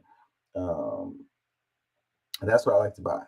And so, but I haven't bought that in months. Shit, it's been months for sure. It may be a year, but I don't know if it's been a year, but it's been months since I bought actual butter because the price is crazy. And so now I'm buying freaking margarine or whatever. And I know it's terrible for my health. Like, I can even feel it because I cook with it. And it's like, what am I going to do? What am I going to do? I can't afford it. I could buy the butter and then it won't last, and then I won't have it. Or I use olive oil too. The main thing I cook with is olive oil, but I like to use butter for flavor and depending on what I'm cooking. But like I say, my buying habits have changed as a result of the cost of things in the store. The butter is an example. So it says the IRS released the new inflation adjustment income tax brackets that will be in effect for tax year 2024. See how the numbers could benefit you at the link in our bio. Someone put up a chart. There's a chart out there that shows like how much you may. I don't know if I have the clip, but it's like depending on how much you make and what the tax bracket is and so forth and so on. But like I say, I don't think that it's going to matter at all. It's not going to help. It's just going to be a talking point. Maybe it's something related to politics where Biden can say he did something or whatever. But at the end of the day, it's pennies, and those pennies aren't gonna help us when we're paying dollars for our freaking groceries. It says, "Who the f making 45K a year anymore?" A lot of people are making less than that. I think that's more than the average, actually. So who is making 45K a year and living comfortably is the question. How are they making it? These people are living check to check. That's what's happening. They are not freaking living. It says Vanessa couldn't have explained this in a more misleading way. If you were making 45K in 2023, only 275 of that was getting taxed at 22%. The other 44,725 was taxed at 12%. Now this year, all the 45K will get taxed at 12% because the threshold has been moved up to 47,150. Thanks for clearing it up. See, people say people aren't smart. That's why I read the comments, because people are smart and they do know stuff. It says, I make 6K a year. What are my gains? Make the math for me. You make 6K a year? You must be missing a zero or something. Like, or you're not in the United States, because like, if that's your side job, how can you live? How can you pay any bills at all? Like 6K, that's the monthly bills for a lot of people. Like, that just blew my brain. It's got to be a misprint, or they're joking or something. It says, but can our taxes not go to Israel? Another one that says, if this is possible, then why do we have inflation at all? Can someone explain? Real question. How does that relate, your question? It says, because corporations are greedy, it's not enough for them to have all the money. They need more all the money. Another one that says, the pandemic and a lot of people wasn't working for a whole year. 2, all of those relief checks that were giving during the pandemic, all that hit the economy. They keep blaming those damn checks, man. That amount ain't shit compared to what they're sending to Israel and Ukraine right fucking now. Come on, do better. They like to blame us for everything. Those little old $2,000 checks that they gave us caused everything to just go to fucking kaput. Fuck all the money they give to the military industrial complex, all the money they send to all these countries around the world. That's not affecting it, but those $2,000 checks they sent us is. I'm sorry if I don't freaking believe you.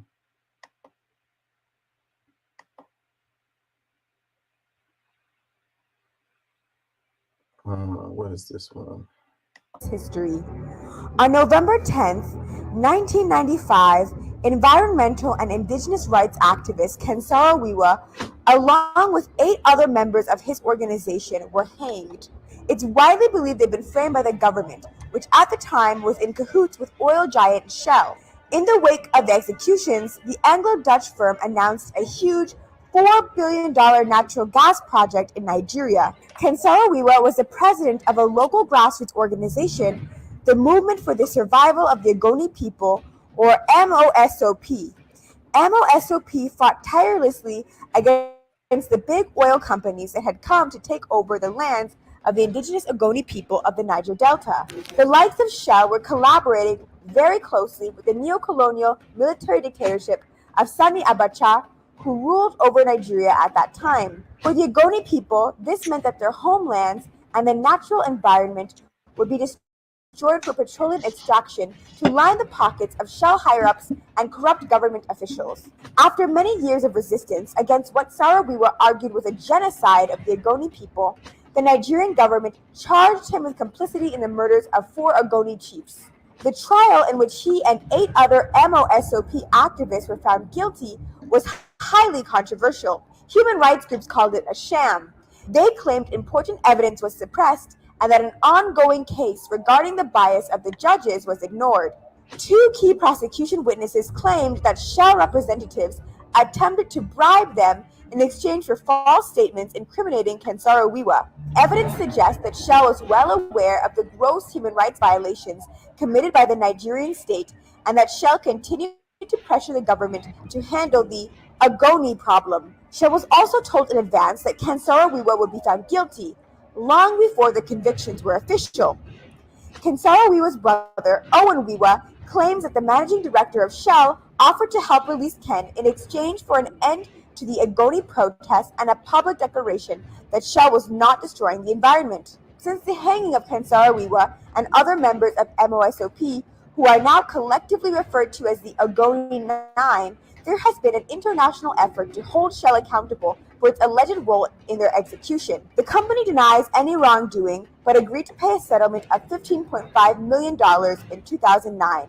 To this day, the Ogoni and other peoples of the Niger Delta battle Shell and multinationals like it, refusing to accept the destruction of the natural environment and the health and safety hazards inflicted upon indigenous communities. The last words of Kansarawiwa before he was hanged ring truer than ever. Lord, take my soul, but the struggle continues.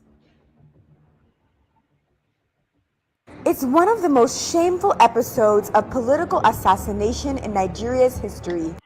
So, man, this is what happens over and over again. And like, they never cover this stuff. They don't teach us this in school. They don't cover this stuff in the media, not in context. And, you know, we don't really understand what's going on. And it's like, it's always the same damn story. And then it's like when it's related to the coups that happen, they back up these corporations. And then you wonder who's really running the show. Is it the politicians? Is it the president that's running the show? Or is it these damn multinational conglomerates, these huge ass corporations, you know? And then the thing about them is like people want to be talking about nationalism, and it's like, you know, I care about America, America first, or whatever. But these damn corporations don't give a damn about America, the United States, freaking, you name it, UK, whatever name you want to name. They do not care. France, whatever, they do not care. Like, they don't have no loyalties to one country over the other. Like, and then we are the ones that gets played, you know? So that's the reason why we have to look at and see who's the real enemy, you know? Besides the point of destroying the environment, it's like destroying political systems, destroying people from being able to live, like tearing down the, you know, the systems. Like, I don't know, man. I'm rambling. Let's read this. Shell Oil Company's murders activist Kensaro Wiwa, the Ogoni Nine. On November 10th, 1995, the Nigerian government, then ruled by General Sani Abacha and heavily backed and influenced by British multinational oil and gas company Shell, executed 9 indigenous environmental organizers known as the Ogoni Nine. Among the organizers they were hanged for their political resistance was the influential leader Ken Saro-Wiwi. Ken Saro-Wiwi and the other Ogoni Nine were members of the movement for the survival of the Ogoni people, who fought to defend the Ogoni lands from environmental destruction and human rights violations by major oil companies. This is their story, which is a story not going to be told. Before I go, I might play this clip with all of the coups, and all of them are connected to like resources. Every time it's the same story. They don't want the people. See, that's the thing. It's about private capital, you know, and they don't want the people to own things, you know, or control things. They want to control all of the resources and make private capital out of it. You know, if the people are benefiting from the resources, then here comes some private capitalists to come in and take it away from those people so they can be the ones who's making the profit from it. It's really very simple. And they'll do it by any means necessary. And we back these people up. Those guys are funny. Nina Hidalgo, more in the news. Coincidence this comes out in the middle of now her re-election, and one that's not going well for her. Her coping strategy is to go make the prosecutors that work for her, the investigators that work for her, all these people, and waste their time as an outlet for her political anger. It's no coincidence this comes out in the middle of now her re-election, and one that's not going well for her. Her coping strategy is to go make the prosecutors that work for her, the investigators that work for her, all these people, and wait. It's ABC 13 posted this. Following the allegations accusing Judge Lena Hidalgo of possibly tampering with evidence, 5 additional search warrants accused Hidalgo of using the winning bidder's name while drafting the scope of the contract.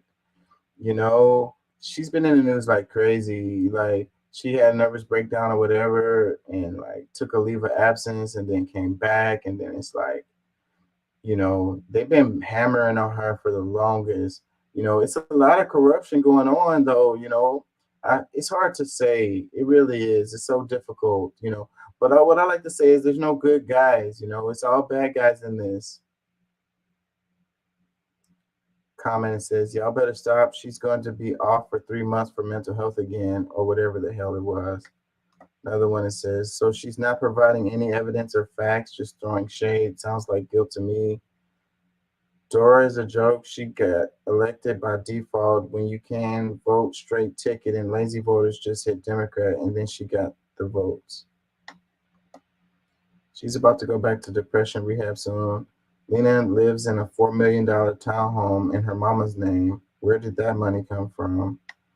She's always in the news for the wrong shit. Shaking my head. She looks like she's going to cry in the car. Another one. How do you know Lena Hidalgo is lying? She opens her mouth. Why do people hate her so much? I wonder that. Another one says, if you didn't do anything, you have nothing to worry about, but she is acting nervously. Oh shit, she works in our justice system. She knows that it's freaking guilty people go to innocent people go to jail all the time. There's something shady with this though. Harris County, freaking shady as hell. Doesn't matter who's in there. Shady results come. Oh, this is sink your teeth in story right here. Of this encounter they wanted, the types of services they wanted, and they also would receive a menu of different options and different women that they could purchase. Sometimes at rates between $350 and $600 an hour.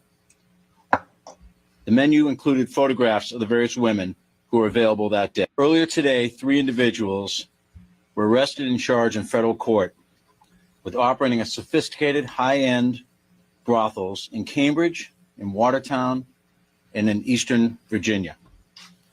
These establishments were allegedly promoted through 2 different websites, BostonTop10.com and BrownEyesGirlsVA.blog.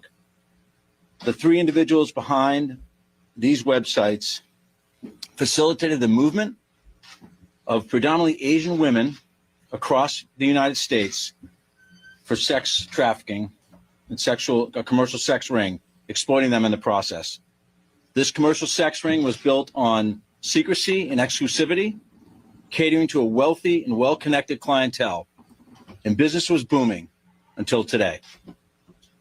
It's alleged that the prospective sex buyers in this scheme first had to respond to a survey and provide information online, including their driver's license photos, their employer information, credit card information, and they often paid a monthly fee to be part of this illicit club. The affidavit that's unsealed in court today alleged once the buyers were verified, they were then texted and allowed to place orders. They would choose the duration of this encounter they wanted, the types of services they wanted, and they also would receive a menu of different options and different women that they could purchase. Sometimes at rates between $350 and $600. Yeah, so this one, can y'all hear me? This one has been making its rounds, and this is good. It's the big deal. It's like taking on the high end deal. Like, you know, this is like Epstein type stuff, you know, right here. So it says high profile sex ring has been busted with multiple arrests that involve government contractors, professors, military officers, executives at pharmaceutical companies, and more. So, man, wouldn't we like to see the names? Wouldn't we like to see the names of these people? Like, you know,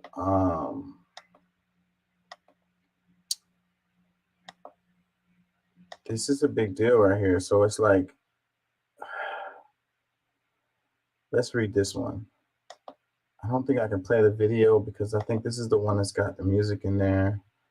145. Earlier today, 3 individuals were arrested. It's the same clip. It says, breaking news, arrests were made in a high-profile sex trafficking ring that involved government contractors, professionals, military officers, executives, and pharmaceutical companies, and more. It says, this trafficking ring was operated in apartment complexes in Cambridge, Dedham, and Watertown, Massachusetts, as well as Virginia. They are doctors, they are lawyers, they are accountants, they are executives at high-tech companies, pharmaceutical companies, they are military officers, government contracts, professional scientists, Levy said of the brothel's cuffners. Pick a profession, they're probably represented in this case. So it sounds like they're doing their job. Like,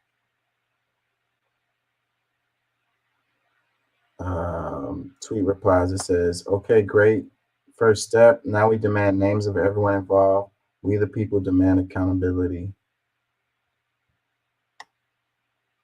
Epstein was child trafficking and his clients have never been charged.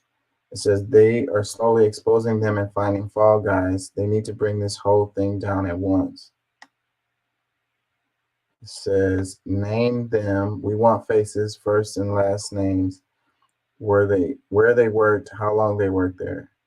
It says, okay, I'm picking a profession, politicians in DC.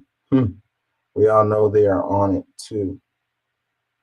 Another one, it says, the women and children who were on Epstein's island deserve justice. These were crimes against humanity. Another one, big sting happens and you get to know about it. Why? What is the narrative and what does the narrative have to gain and what are they taking attention away from? Citizen journalists are more important than ever. Those are all good questions right there. What does this say? Cuyahoga County prosecutor, 14 arrests in online child sexting in Northeast Ohio. One of the men arrested is a teacher at an elementary school. Ooh. Cleveland, a sting operation targeting online child sex predators in Northeast Ohio. Led to 14 arrests, according to Cuyahoga County prosecutor Michael O'Malley. This one, it says, I've been alerting the world about human trafficking operations out of Cleveland, Ohio. You won't believe this. Look at the dates of the news stories on left versus my previous tweet right.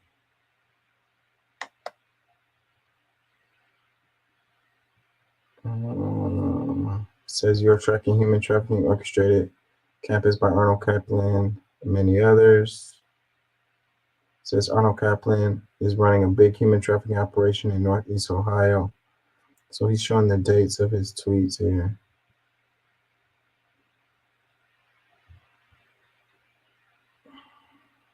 It says these 4,000 frozen human ookites, female eggs, were stolen. The accident was the cover-up. They are stored in the genetics department in the 7th floor BRB.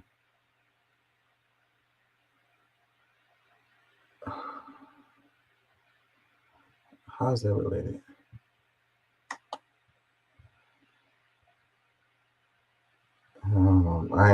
Epstein's client list. Am I a joke to you? Where's Hunter? Somebody has to fall. Huge. Thanks for sharing. This is what they give instead of the Epstein list, a compromise to appease or distract from the real threats. It says many female immigrants from Asia and Africa who were promised jobs on arrival often end up in places like this. The FBI should do more digging and they'll be shocked by how deep this runs. It says, and 95% of Congress is implicated. It says, this is a PAYOP. They went after low-level guys instead of the politicians or the people really in charge. It says, low-level, Epstein had the big guys. It says, it's a start, but Epstein client list needs to be next. Whatever happened to the Black Book? We know they went to Epstein's house and got that information. And why the hell that shit haven't come out?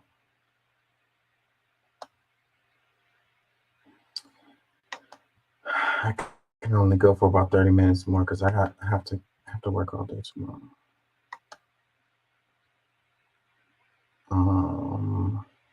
Hold on, let's see.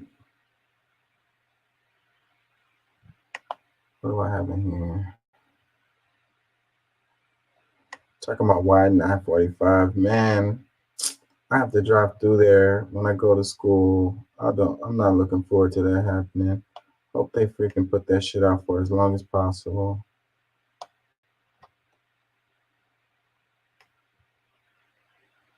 Let me see. What do I want to try to cover in 30 minutes? I'm going to leave some of this for the show tomorrow, but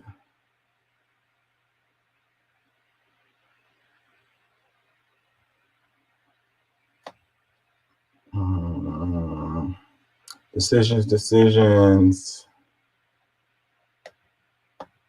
Hold on, y'all. Give me a second. I'm trying to decide here.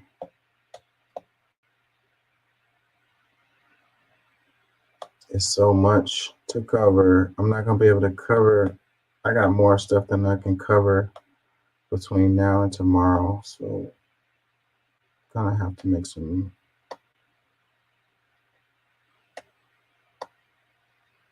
triage.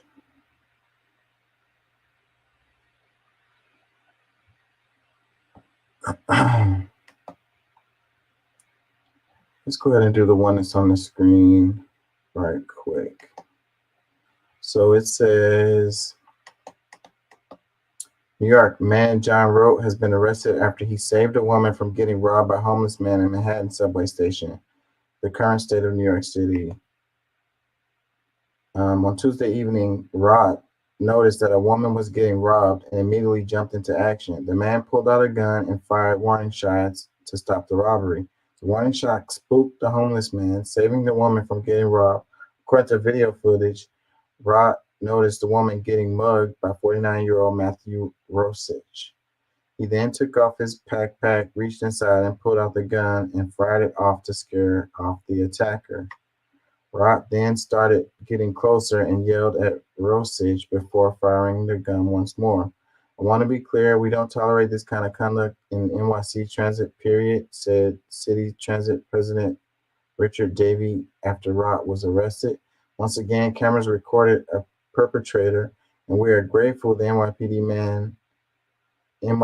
made an arrest within hours. Thanks goodness nobody was hurt here, but what occurred was outrageous, reckless, and unacceptable.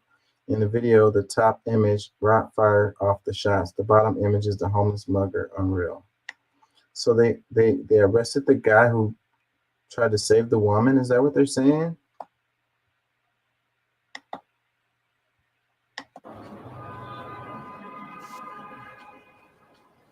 John, what happened? Tell me what happened. Sir, what happened? What were you trying to do? Were you trying to protect someone?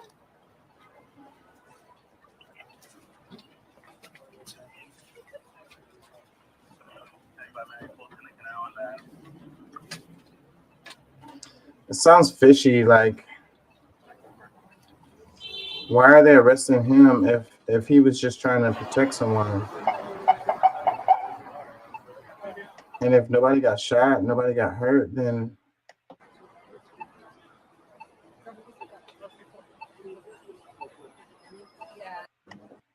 yeah, I don't understand. So I guess that's why they're covering this, because they're trying to say that New York is tripping. Let's see some tweet replies. It says vigilantism only rises when law enforcement fails to get the job done.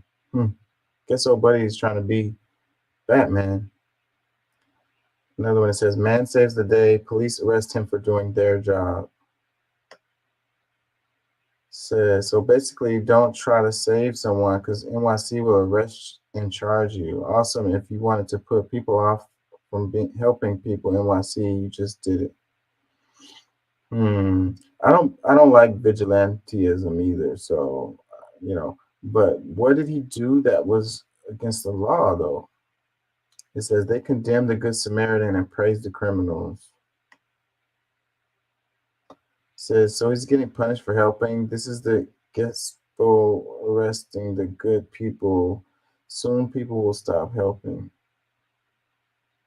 Says, SCOTUS ruled police have no responsibility to protect you when citizens cannot help each other. Then what a free for all it will be. Says, so New York keeps showing us that if you see something, do nothing. They wonder why crime continues to rise. It says only criminals are allowed to have guns in New York. Oh, it's because of the gun.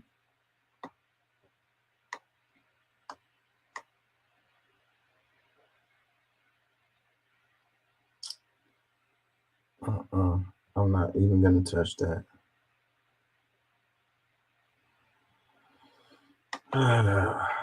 You don't want vigilantes running through the streets. Like, you don't want that. So don't talk like you want that, because that is not what you want. That will be Mad Max. That is not what you want. Guess I'm losing y'all, huh?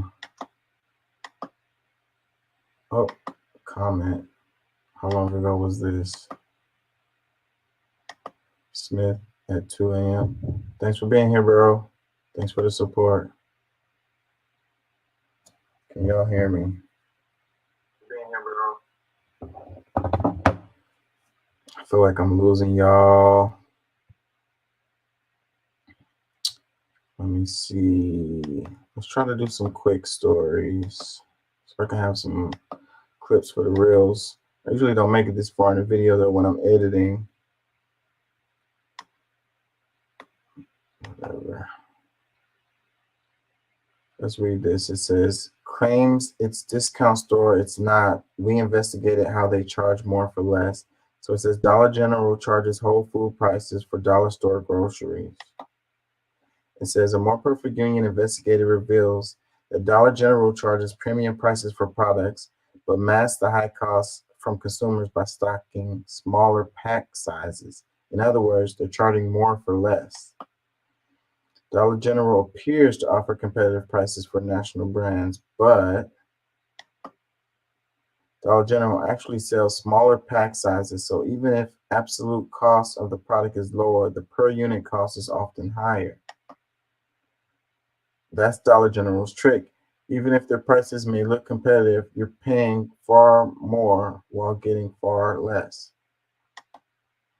Dollar General charges more for less, which drives its profit margins above the industry average. This hurts low-income communities the most. Dollar General specifically targets small towns and poorer neighborhoods. When Dollar General moves in, the grocery stores are driven out, leaving consumers with few other options. Dollar stores driving out local business in many small towns. Says true, Dollar General pays its workers industry low wages in understaffed stores that can be magnets for armed burglary. And yes, the chain's management targets economically struggling communities, focusing on customers who make less than $40K a year and visit the store multiple times a week, but they also charge customers high prices for less. You know, it costs to be poor, you know. Everything costs more when you're poor. Like, I think a lot of people don't really understand that, but yeah, you know, for the poor folks, but then a lot of people don't just get it. Just like here, where they're tricking them and they're thinking that they're winning because the price is lower, but they're not winning because they're getting less of the product. And these damn Dollar Generals are always in the hood, you know, and it's like the main store that people in the hood go to, like, and they think they're winning. It's really sad. I think education is the key when it comes to this kind of stuff. Like it's like how you do a little kid. It's like you know, something looks bigger because it's like in a different kind of container. Like if you pour a drink in like a skinny tube that's tall and it looks like more, and the little kid wants that one over the one that's actually more, but it's shorter because it's in like a wider container. Like if that makes any damn sense.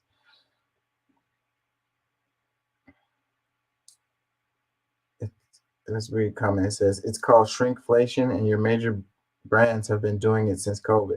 That's true that they've been doing this, but that's not necessarily what they're talking about here. This is Dollar General's. This is their way of doing things. What's the word? See, I'm getting tired. This is their business model, and it has been since before COVID. Let's read some more. It says it's discounted because there's never anyone at the cash register and you can just walk out the front door with it. Yeah, there's like it's always just like one or two people working in there, and the shelves are always a mess. The store is a mess.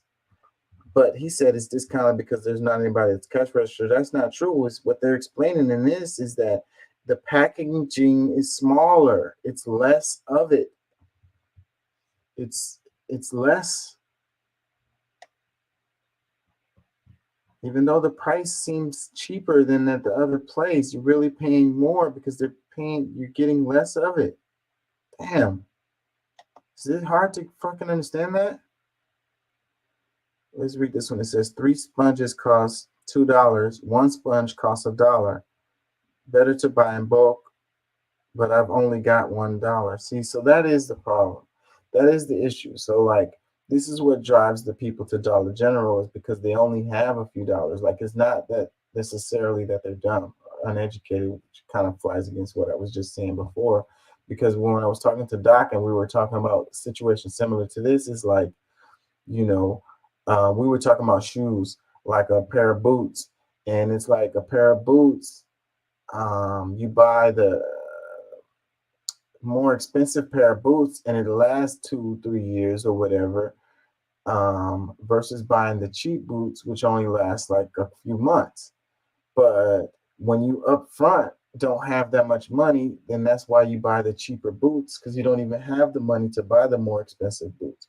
But you end up spending more over time, because after 3 months, now you got to buy another pair of boots. It costs so much more to be poor. Let's read this. It says, I think this is a type of direct class economic warfare. Let's be real here. These stores aren't placed in areas where college graduates live. These stores are located in areas where people haven't been taught how to calculate weight to cost ratios. These stores prey upon the undereducated people. The gas stations in the areas do the same. The food selections in the neighborhoods are toxic. This is all planned and orchestrated by design. The undereducated poor have been funding the wealthy for a very long time. Go to any impoverished area and do price comparisons, quality comparisons, and accessibility comparisons. This is economic warfare by design. Sure, it can be argued that wealthy neighborhoods can afford more expensive businesses, but as you found, the supposedly lower price stores are exploiting the idea of being a discount store. Often the DG and Walmart are the only stores close to these neighborhoods. In these neighborhoods, not everyone can afford cars or have the money to make multiple trips to other stores, so they are forced by poverty to shop at these places. The DG knows these facts and have learned how to capitalize on it. Why else put so many stores in poor neighborhoods? This is part of their business model, preying on the undereducated poor. Just like all the others, fast food and gas stations is disgusting, yet not that surprising. Where else do wealthy people get their money if not from poor? Man, she said a lot with that. But it's like the food deserts, you know. So the, like she said, transportation. So that's a really big part of it. It's like, so in your neighborhood, all you have is a gas. Not everybody's neighborhood. I'm just saying, like in a poor neighborhood, all you have is like a gas station, a Dollar General, you know, maybe a Walmart, you know, a corner store, and everything is marked up and overpriced in all of those stores. But you don't have access. Like, I know a neighborhood in Houston where there's literally no grocery stores for miles and miles and miles and miles. Like there's no store. Like even if you have a car, you have to drive really far to go and get to a grocery store. So what do they end up doing? Out of convenience for time or whatever, they go to the fast food place or they go to the Dollar General or whatever, what's available to them, you know? And it's crazy. So because when you go to a nice area, then you see Kroger's and you see Randall's and you see HEB, you know, like damn near next to each other. And that's crazy. So that's, like she said, that's economic warfare. So certain neighborhoods have access to quality food and others don't. Like I say, and the same thing in those neighborhoods, you don't even have a good public transit, working public transit. So like I say, they have to walk or ride the bus or drive their car, and they have to go far. If they don't have a car, then they're completely fucked, because they can't even catch the bus to get to the grocery store.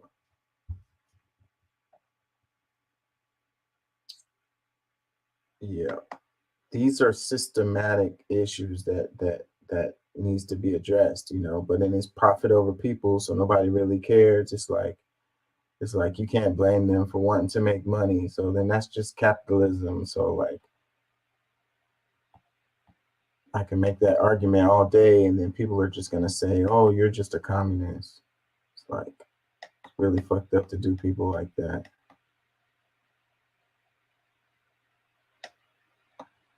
Can't share that. This is funny right here. Let's play this one. Tell these people how fucked up America really is. They going through all this shit to get over here. Look at this shit. This nigga done stuffed himself in the car. How did he get in there? Like, what the, is he alive? What the fuck is going on? Yo, they're going through way too much to try to get over to this ghetto ass country. And then figure out that shit's fucked up here too, yo. Yeah, well, go grab his ass up out that car, yo. Come on. I'm taking you back home, bro. Taking you back home. Somebody ain't tell these people how fucked up America really is. They going through all this shit to get over here. Look at this shit. This nigga done stuffed himself in the car. How did he get in there? Like, what the, is he alive? Nigga, what the fuck is going on? Yo, they're going through way too much to try to get over to this ghetto ass country. And then figure out that shit's fucked up here too, yo. Yeah, well, go grab his ass up out that car, yo. Come on. I'm taking you back home, bro. Like, bro, the extreme ways people do, like, people are smuggling themselves. That is crazy. Dude was in furniture. Like, they had to cut him out of that. Like, how was he gonna get out of that when he got to wherever he was gonna go? Like, the other guy in the car, how was he gonna get out? Like he said, is he alive? Wow. Let's read some comments. It says, they do all this but can't find missing kids. Another one that says, help them people and look out for them, Black power. They want better. Another one that says, damn, some desperation. Let's see. It says, America is still better. We're privileged in America. Y'all are tripping. Another one that says, the one dude, when he said, is he alive? Thinking the exact same thing. It says, when do all of that, they do all of this, but can't get the pedophiles taking kids. Man, get the fuck out of here. Another one, it says, they trying to get the, another one says, dude look deceased. Stuck in that car like that. Oof. You don't know, man. Desperate situations calls for desperate measures. And from our point of view, it's hard for us. And for me, I couldn't imagine doing something like that, or stuffing myself in a bumper. Like, I couldn't imagine that. But then too, I'm not coming from where they're coming from. Like, so I can't even get myself in that type of mindset.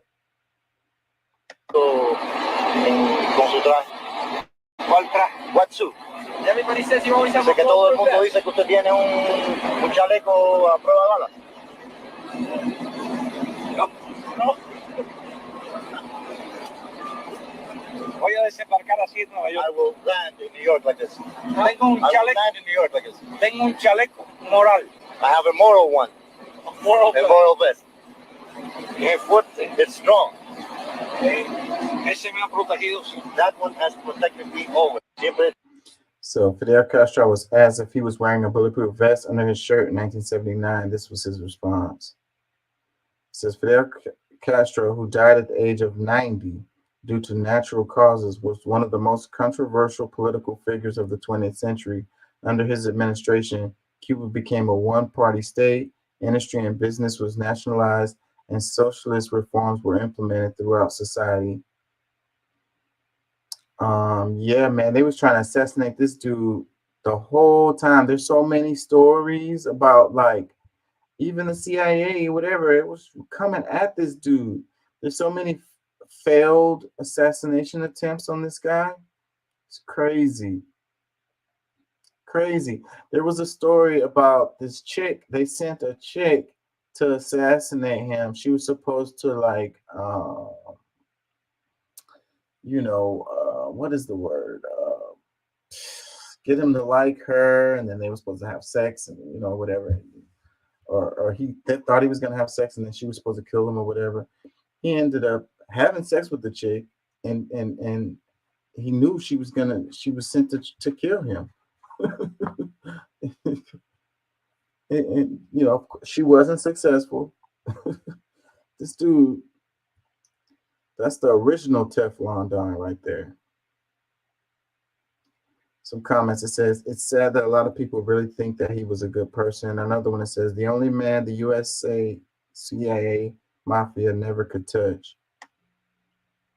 Another comment says, my entire family is Cuban and legally came to the US. Ask yourself why there are still people leaving Cuba in droves and risking their lives to do so. Why people still die of hunger in Cuba to this day. Why the country is in shambles. Why family businesses, home properties like the one my family had were ripped away, leaving them with nothing. Glorifying this prick and not educating your followers is downright irresponsible. So sick of the rhetoric where people make Cuba seem so cool. It's not cool. There are people dying and they cannot escape. It says controversial. Funny how that word is used for a dictator who controlled millions of lives and had his political opponents arrested and executed. Controversial definitely isn't the right word. It says, LOL, people thinking we're not already communists in the US. Another one that says, are you really praising a dictator? It says, damn, Trudeau's dad trying to be tough. It says they also have one of the biggest literacy rates in the world. It says, I hear people praise him, but why have so many Cubans fled to America? Genuine question. Well, the blockade might have something to do with it, y'all. You know? Anyways, I'm not even going to go there because it is so complicated to try to explain it. And people are so brainwashed. It's like McCarthyism, that shit ended a long ass time ago, but y'all niggas is still repeating that shit. It says House approves resolution to censor Democratic Representative Rashida Tlaib. Breaking, the House votes 234 to 188 to censor Democratic Representative Rashida Tlaib for promoting false narratives about the Hamas terrorist attack on Israel and for her use of the phrase from the river to the sea, which is considered by some as a call for the ending Israel's existence. Today, only 3 House members have been censured in 21st century, according to the Office of the House Historian. Yeah, I have a number of clips on this. Do I want to go into that? Oh, I might have to come back to this tomorrow. Because this is something we need to talk about, because they are talking about censoring and they talking about First Amendment, free speech or whatever, but they totally flipped on that. So that's something to talk about. Like, what is leading them to flip on that? They care about free speech until someone says something that they don't agree about. Well, that's not how free speech works. I'm gonna try to do some quick ones. Houston mayor runoff. Too close to call. Sheila Jackson Lee and John Whitmer to go head-to-head in runoff election for Houston mayor next month. It says, if you vote for Sheila, don't complain when the city gets even worse. It says, if Sheila wins, expect Houston to be Chicago #2. It says, when are people going to learn that voting Democrat is not the answer? It says, Sheila is from New York. John is from Texas. Sheila. Does anyone remember Kathy Whitmer from the 80s? It says, I pray Sheila wins. I don't want Hot Wheels running H-Town with his racist agenda. Y'all will be mad when he gets a puppet in Harris County. Another one, it says, if Sheila wins, y'all might as well shut the city down permanently. Another one says, please not Jackson. We can do without another mayor who plays victim and is soft on crime. It says, embarrassing, who voted for her? She don't do anything else other than pose for the camera. It says, Sheila hasn't done anything ever. She cannot win. We are already in trouble. It's going to get worse now with her and Dora. It says, if she wins, Houston is screwed. I'm so glad I left Houston. Please don't let Sister Bray win. A lot of people didn't even get to vote for the mayor. If you pay taxes to Harris County, you should be able to vote for the mayor. Apparently, this is not the case for the millions of people who showed up to vote. Yeah, it's the way they draw up the districts. but Houston is complicated because we have the metropolitan areas, and a lot of people think they're in Houston and they're not. You have to look at the way that it's drawn up. It is kind of crazy how it's drawn up because you can be on one side of the street and be in Houston and be on the other side of the street and not be in Houston. So yeah, it's hard, it's really kind of hard to understand how they come up with that shit. But I guess it's because it's such a huge population and so many people. And there's so many people who think they're in Houston, but they're not. They're in the metropolitan Houston area.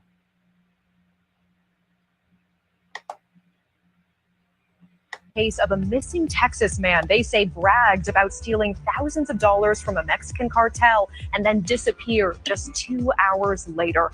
Federal court documents are revealing that several men kidnapped the victim from a house in Laredo, Texas, then took him across the border into Mexico. One person under arrest so far. News Nation correspondent Jorge Ventura joining us live with this. And Jorge, this American has been missing for more than 2 weeks now.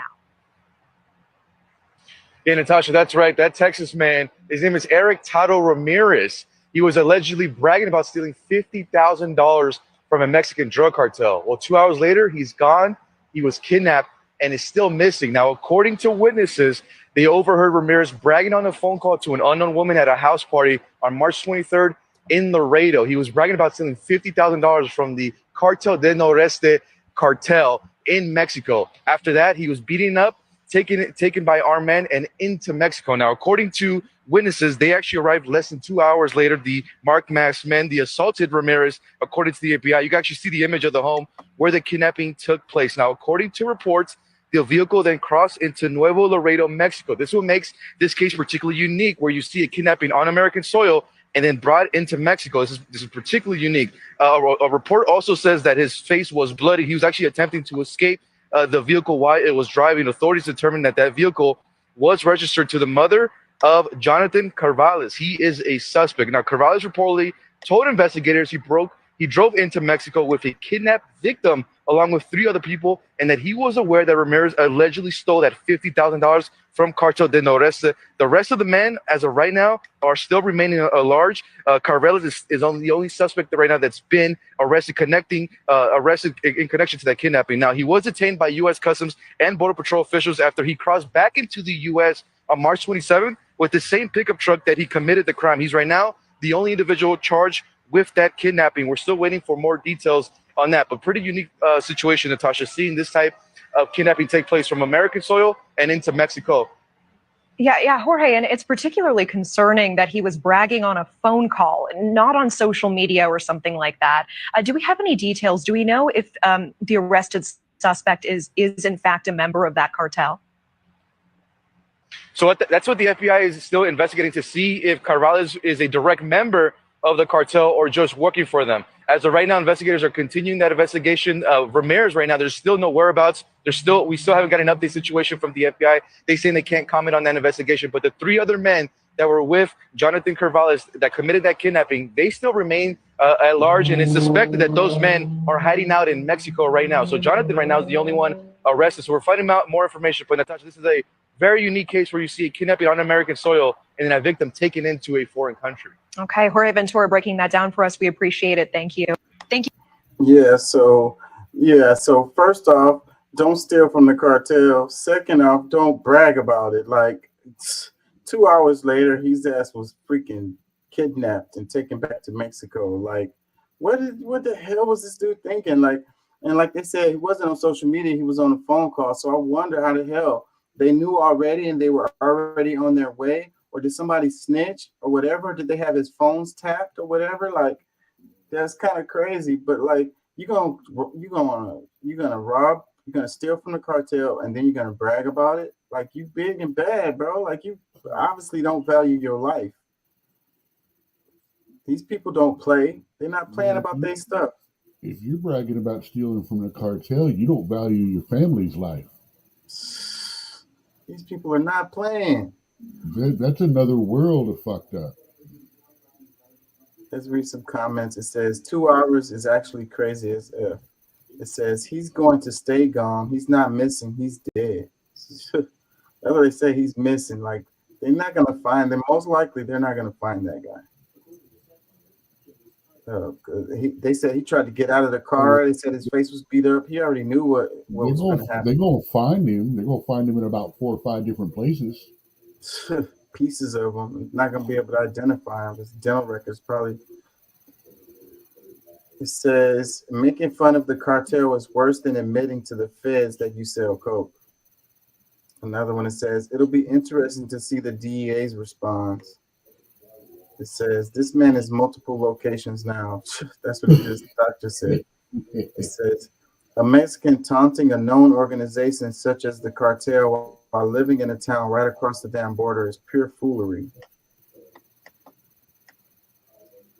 It says, doubt they even gonna find bro bones. Another one, it says, why they just dropped the names of the guy who could be working for the cartel that they arrested? That man will surely go missing too. Another one that says, it's almost like legalizing everything would end cartels. See, that is an argument right there. That's an argument. Another comment, it says, play stupid games, win stupid prizes. It says, that man is now taking a dirt nap. It gives them power by having all of this illegal. You know, if you legalize those drugs and their money dries up, their power dries up like overnight, unless they go legitimate. Well, they've been working on legitimizing for a long time. I mean, cartels and gangs run a large chunk of the dispensaries. Considering they can't put the money in banks, a lot of cartels said, well, we'll be your bank. And so cartels are actually running, laundering, and holding money for a lot of those places. And there's no regulation on it or anything. They do what they want. Yeah. I'm sure a good number of them turn into politicians. Probably over here in the States. Well, what they do is they keep one member of the cartel, one member of the family clean from all the cartel business. And they're the ones that go into public office. Mm-hmm. Mm-hmm. Or they just give a whole bunch of money to the really poor towns and stuff like that, and people ignore their criminality like Noriega did.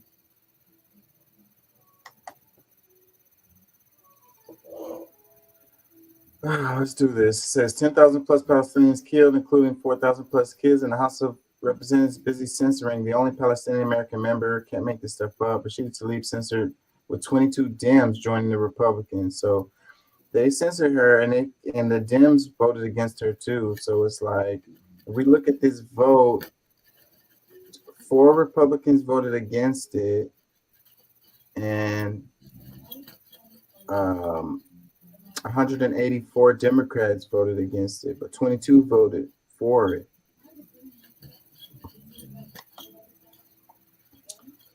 Let's see, do they have a clip in here? It says, for the record, Republican Congressman Mark Miller in Gaza will be turned into a parking lot. Oh, so they're saying that, I'm not going to read that because. So these are the 22 Democrats who voted Republicans to censure Representative Rashida Tlaib.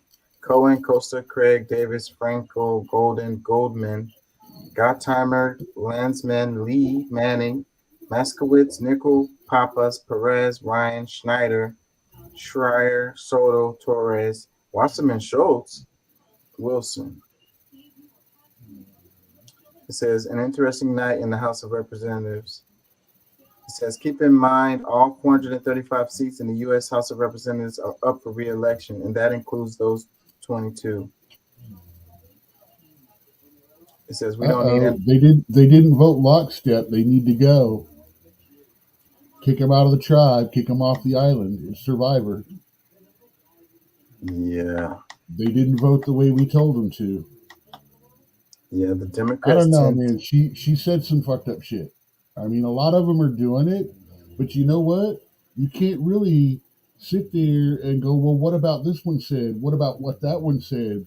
If you're going to sit there and argue with the whole, oh, well, what about this Democrat or that Democrat? Well, Trump's doing this. Well, what about the other stuff going on? Well, you can't say what about because this is about Trump. Well, this isn't about what other people said. This is about what she said. If you want to Yeah. censor the other ones, I agree. Because the dude that said turn it into a parking lot, that's bullshit. That is joke. That's comedy. That's for the back room. That's not for something to set them to stand up there and say when they're in front of people and the pulpit and all that. When they're on air, they should not be saying stuff like that. Yeah. I want to come back to this tomorrow because this one needs a good amount of time to talk about, because my issue with this is that, the First Amendment and the conservatives saying, free speech and all of this, and they seem to be singing a different tune lately. And I find that interesting. But let me You move gotta on. understand, you want to sit there and say that against them now, but where have you been the whole time when the other side has been kicking free speech down out to the curb? Yeah, I mean, I've never, I don't like people. I don't agree with it. Not saying you, by the way. Please Yeah. understand that. Yeah. The Democrats are the ones who always on that shit. They love to fucking cancel somebody. Like, that's the number one thing that they do. But the conservatives are supposed to be on the other side with that, supposedly. Yeah, but now they're not. At what point do the tactics of one side go, oh yeah, this is the way you're going to do it? Let's play. I told you, man, everything changed when the mugshots had to happen. When they had to have the mugshots, the whole game changed. It became a knife fight instead of just a word fight. And now it's blood, it's lemon juice, it's mugshots, it's receipts. It's like, if that's the game you want to play, let's play it by your rules. And now all of a sudden that the rules are no longer, one side standing up and going, yeah, we're gonna play with this, we're gonna allow it to happen. Now that they're going, nah, we're not gonna play this, we're not gonna allow it to happen. All of a sudden it's like, oh man, this ain't right. Look at what they're doing. Look at what you've been doing for the last 3, 5, 6 years. And you want to call foul when it finally changed around? When the ball changes hands, you want to call foul now? It's like, come on, man. That's like watching that football game a couple of weeks ago where they let 3, where it's like calling fouls on one team right and left, and then the other team makes 3 fouls in one play, and it's like, oh, nothing to see here. Yeah. This topic needs a good amount of discussion, but We need to get out of lockstep, man. Ever since the Republicans went after Clinton for the whole Monica Lewinsky thing, our government has been divided. We don't do bipartisan things anymore. And when we do bipartisan things, it's not actual progress, it's tokenism. I mean, we used to come together and try to solve problems, and now we come together to try to prove blame. It's not for the people anymore, it's for the party. Yeah, it's a damn circus, and it's like what is getting done. Like, look how much time they spent on this related to censoring Rashida Tlaib. Couldn't they be spending that time more productive? Let's go and going after her now. I mean, no offense, but they should have gone after Ilhan Omar a couple of years ago if they're going to go after this chick now. Because some of the stuff that Ilhan Omar did and said was way worse. And subjectively speaking. And that's one of the things that, I mean, I don't want to go into it right now because we're going to end up going for an hour on this, but I want to come back to this tomorrow when I have more time. But yeah, it's the timing of this is very interesting. It's very interesting that now is the time that they want to, censor somebody on some shit like this. Like, let's go into this right here. It says Proposition 1 establishes a right to farming, ranching, timber production, horticulture, and wildlife management in state constitution. This passed. because we just had a recent votes. Because I just covered just a minute ago, Sheila Jackson Lee and Whitmer are going to have to do a runoff because it was too close to call. But these propositions passed. Let's go into another one. It says, Proposition 4 increases homestead tax exemption to 100K and increases state funding for public schools. So that passed. That was Proposition 4. This one, Proposition 6, creates Texas Water Fund to finance water projects. That's good. Another one, Proposition 8, creates Texas Broadband Infrastructure Fund to finance high-speed broadband internet access. This is really good too. Another one, Proposition 9, allows cost of living adjustments for retired Texas teachers. That's good. Proposition 14 creates Centennial Parks Conservation Fund. Your camera's been doing some weird stuff on your personal picture. The lower half was just obscured. I'll let you. It stopped, but I'll let you know if it happens again. Yeah, let me know. I've been noticing, I don't know if it's my internet or what. It's just been doing some crazy stuff lately. For the last 3 days, I've been having lots of internet problems, flashes, slowdowns, restarts, stuff like that. Let's see this.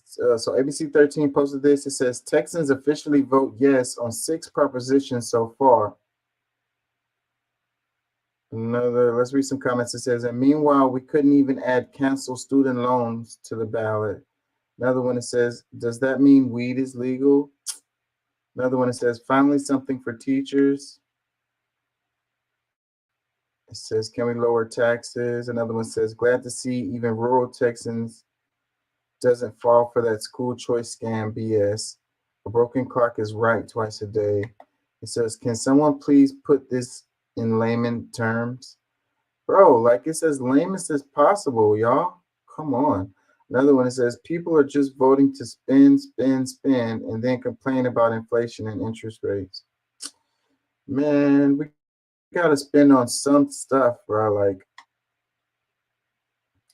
another one, it says, this retired teacher thanks all of you who voted for Proposition 9. Another one, it says, we don't need any more parks, repaint the roadways. The parks are good things, y'all. Like the water treatment related to like how like whenever we have floods, whenever we get a lot of rain, you know, these parks help a lot with that as far as having some place for the water to go. You know, I think Texas do a good job with that. Well, I know here in Houston, if you take a look, almost every single park has a very large area that's a depression and lower than the rest of the park. Almost all of them have a bayou or a canal somewhere nearby. And that's because our parks are designed on low areas, so runoff water dumps into them when the canals and the streets can't handle them. It actually helps with the overflow to keep the water from flooding and keep the water off the streets. So parks help us.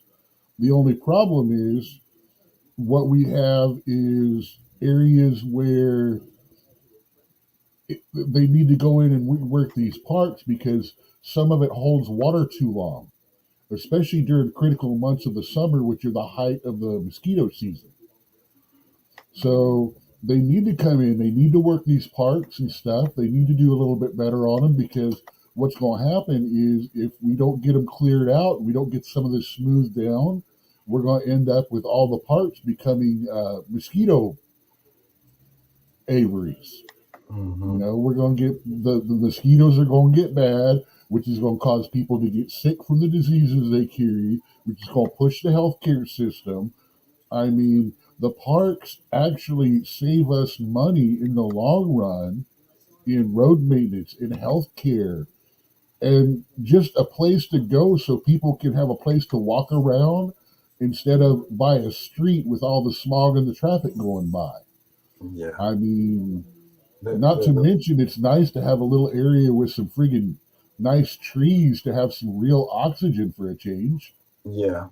Yeah, Texas is not very friendly to the environment overall, and like with pollution and with like the refineries and stuff. But one of the things we do really well is the parks. They're really that's a really good thing that we do it better than a lot of other states. So, if I'm not mistaken, Texas has the most historical markers of any state in the country. I might be wrong there, but I don't think I am. I'm pretty sure, and with the budget, like we have one of the biggest budgets for like the Texas parks and wildlife, and it employs a lot of people. It's a good thing, like all the way around. It's really a good thing. Let's do this.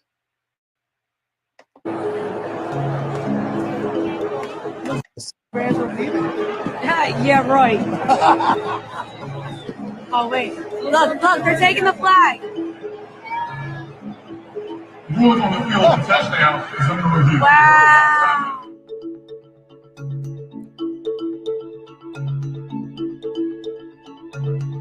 Yeah, so is there a clip in this?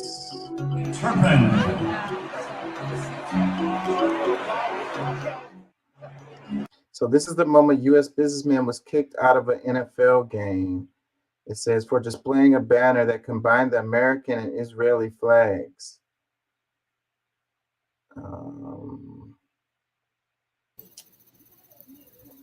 I've got a metric for this to measure it by. Would they have done the same thing if it was a pride flag? If the answer is no, then he's got a right to sue him. Yeah, so let me see. Let me read the other little clips that come in here. Let's see. It says, hold on, I'm waiting for it.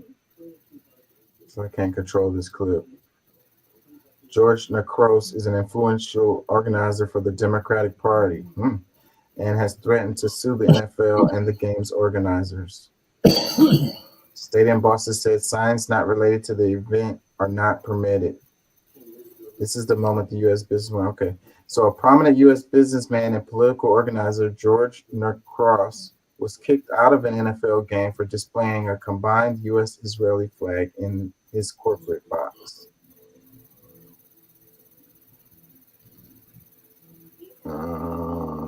Yeah, so he's a Democratic Party organizer.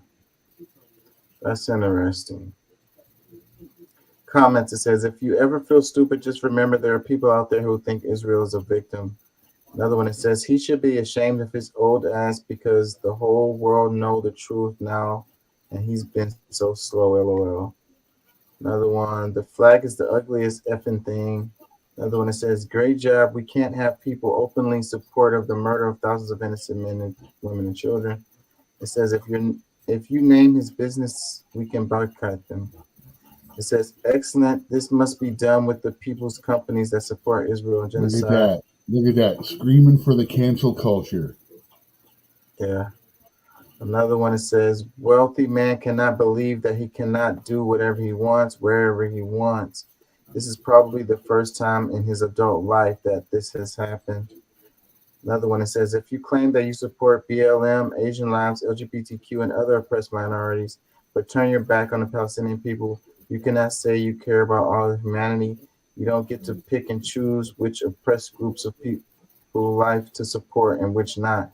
And if you do so, then you're just an accomplice and don't know anything about human rights or humanity. You don't need to be a Muslim to stand for Gaza. You just need to be human. So, but anyways, what they said was it wasn't because of it was an Israel United States combined flag. It said that you can't display stuff that's not related to the game, and that was the reason why they took it down. Right. That's why I'm saying the metric to measure on that is if it had been a pride flag or a BLM flag, would they have made him take it down? Yeah. Okay. If they made people do that, take those flags down as well, Absolutely, not a problem. I agree with the no private flags, no personal banners that don't have to do with the game. I'm good with that. I Yeah. mean, that's a decent rule. It stops some of the static from interfering with the game. Yeah. I mean, I get it, and I support them taking it down, not because of what it is, but because of the very rule that they set. It doesn't have Yeah. anything to do with the game. Right. So like they not only took the flag down, but they kicked him out too. So it's like this kind of thing. I mean, like people Well, came to they made enjoy the him game. they made him take the flag down because that was the rule. I bet you they kicked him out because he was being a mouthy asshole. Yeah. Yeah. Most likely he looks like the type.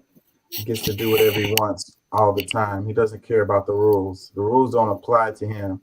And so like it's a reason to not, to have a rule like this because well, not only is people coming to enjoy the game and they're not trying to be into politics, but you can get people really rowdy and somebody can get hurt, if you incite in people's emotions and stuff.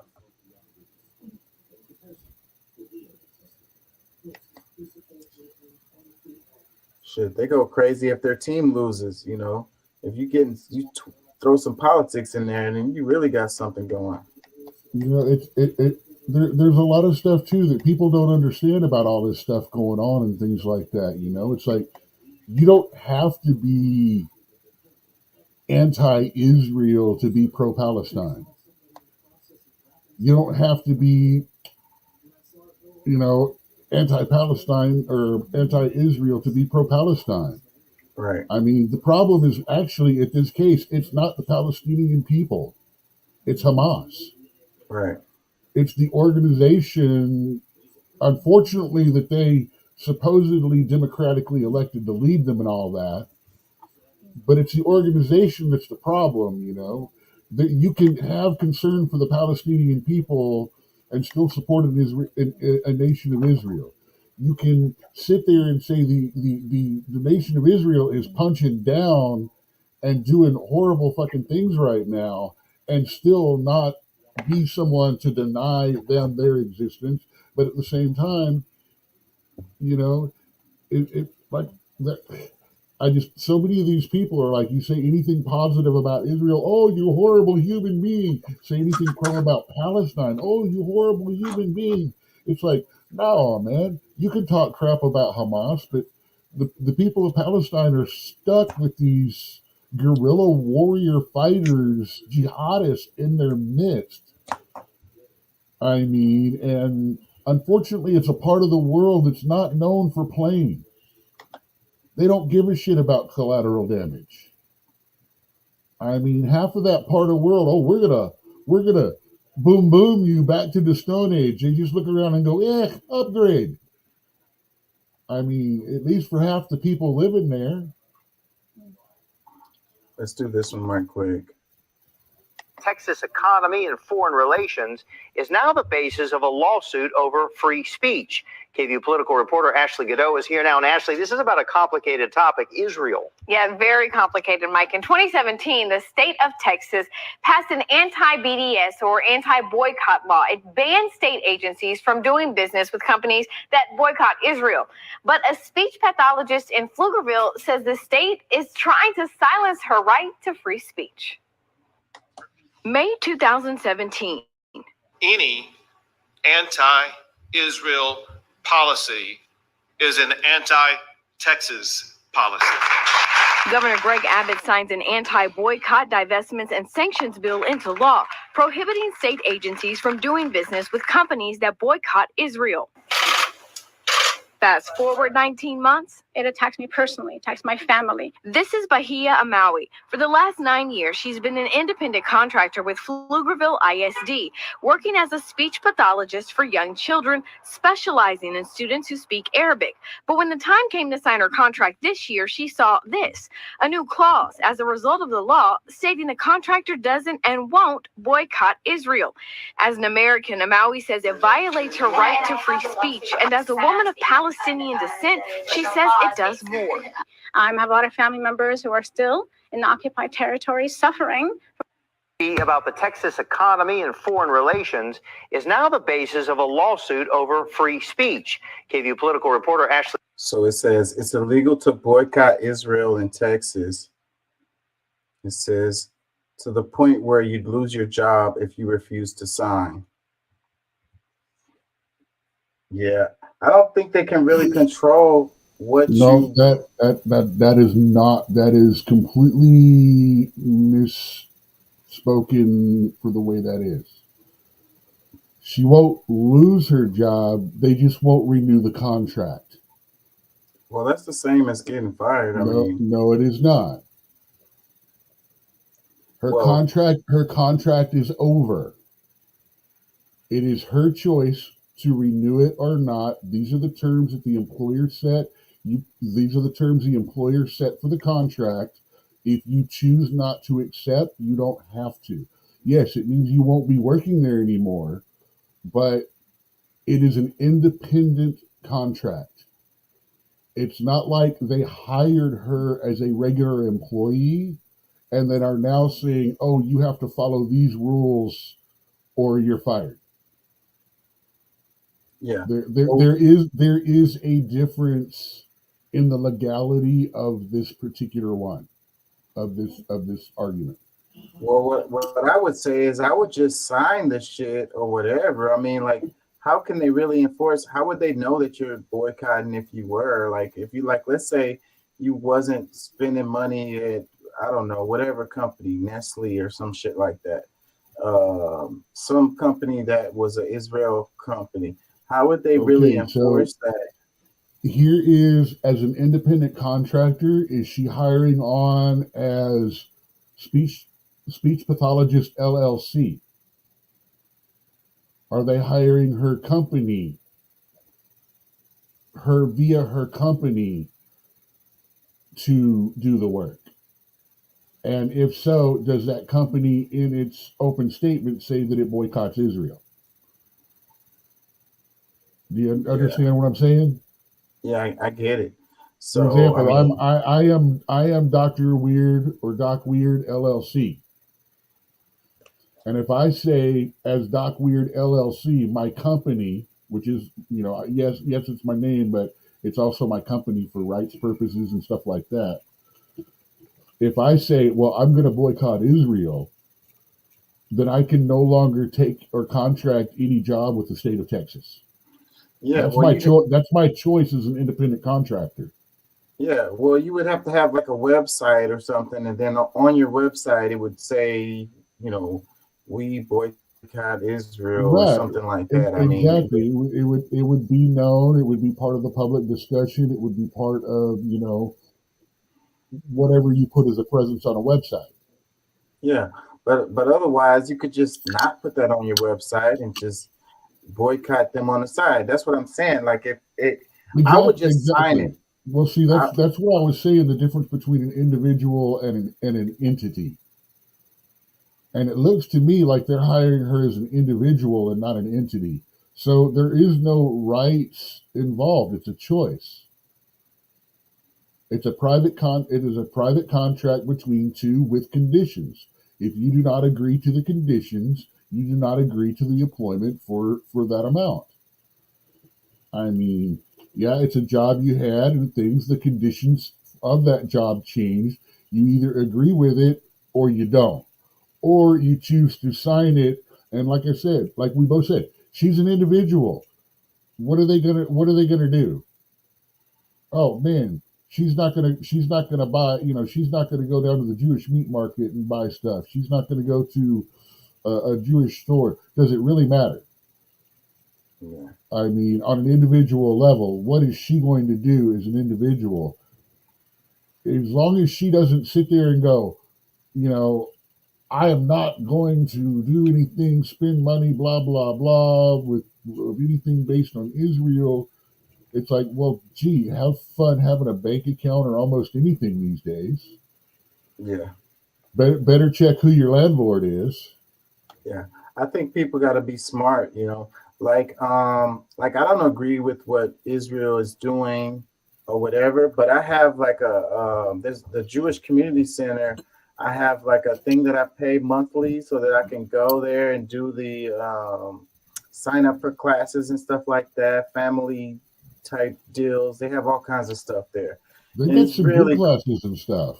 it's really cool. It's so nice. Like it's state of the art as facilities. It's super nice. So like, yeah, that don't have nothing to do with the other. Like, you know what I mean? Like, I mean, people got to be smart. Is what I'm saying. Let me read this. It says, "What a shame for Texas and every single Texan." As I've quoted before, to learn who rules over you, simply find out who you are not allowed to criticize. It says, "I can't believe I'd consider Texas as a freedom loving state that I was planning to move to."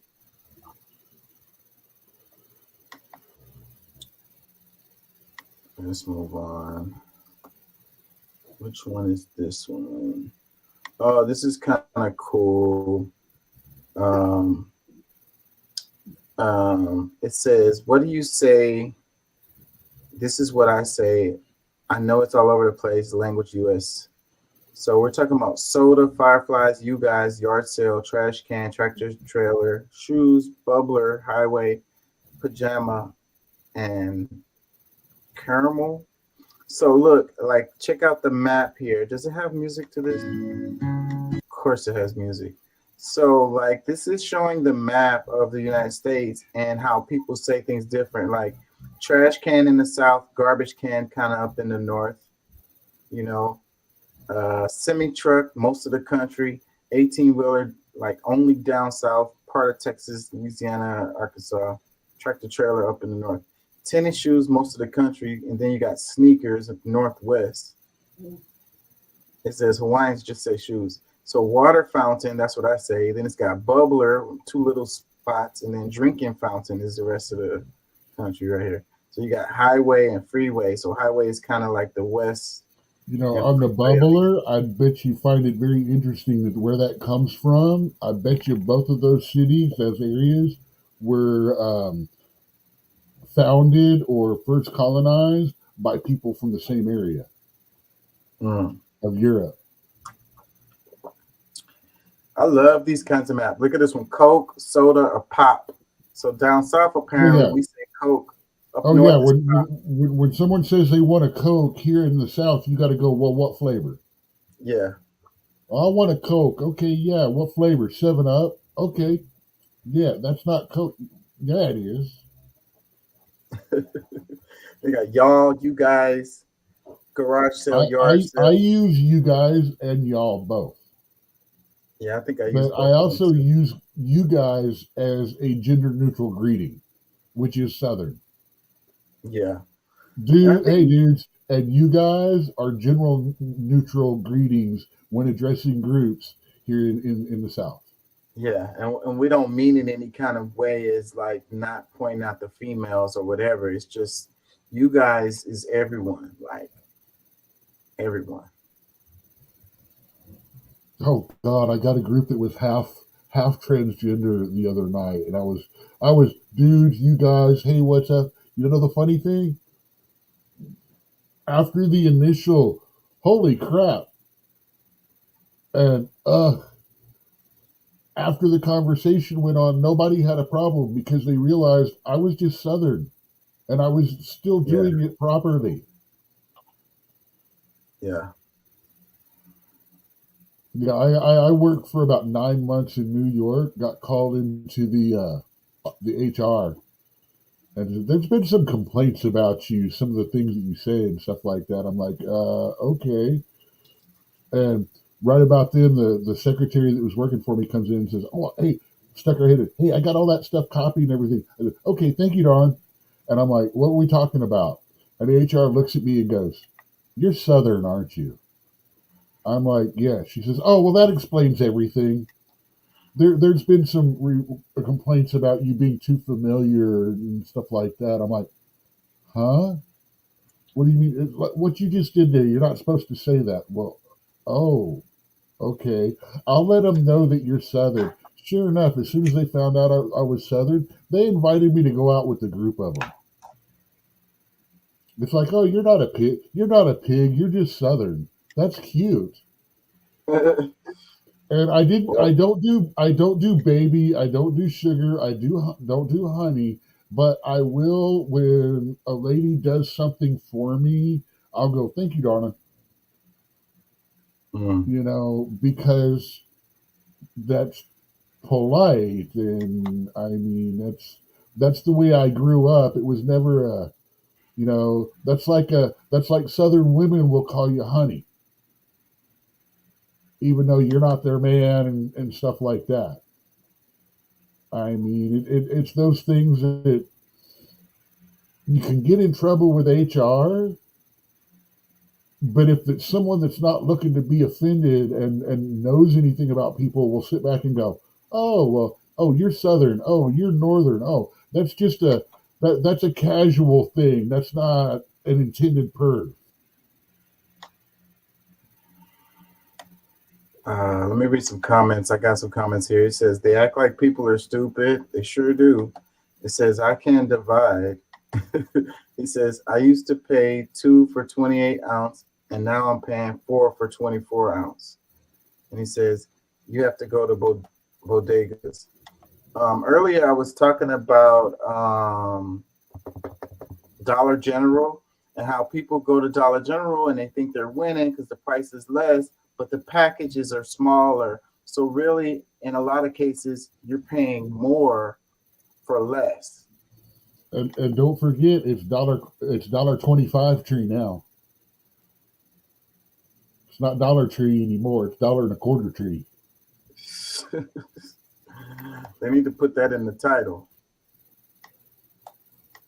People know what they're getting into.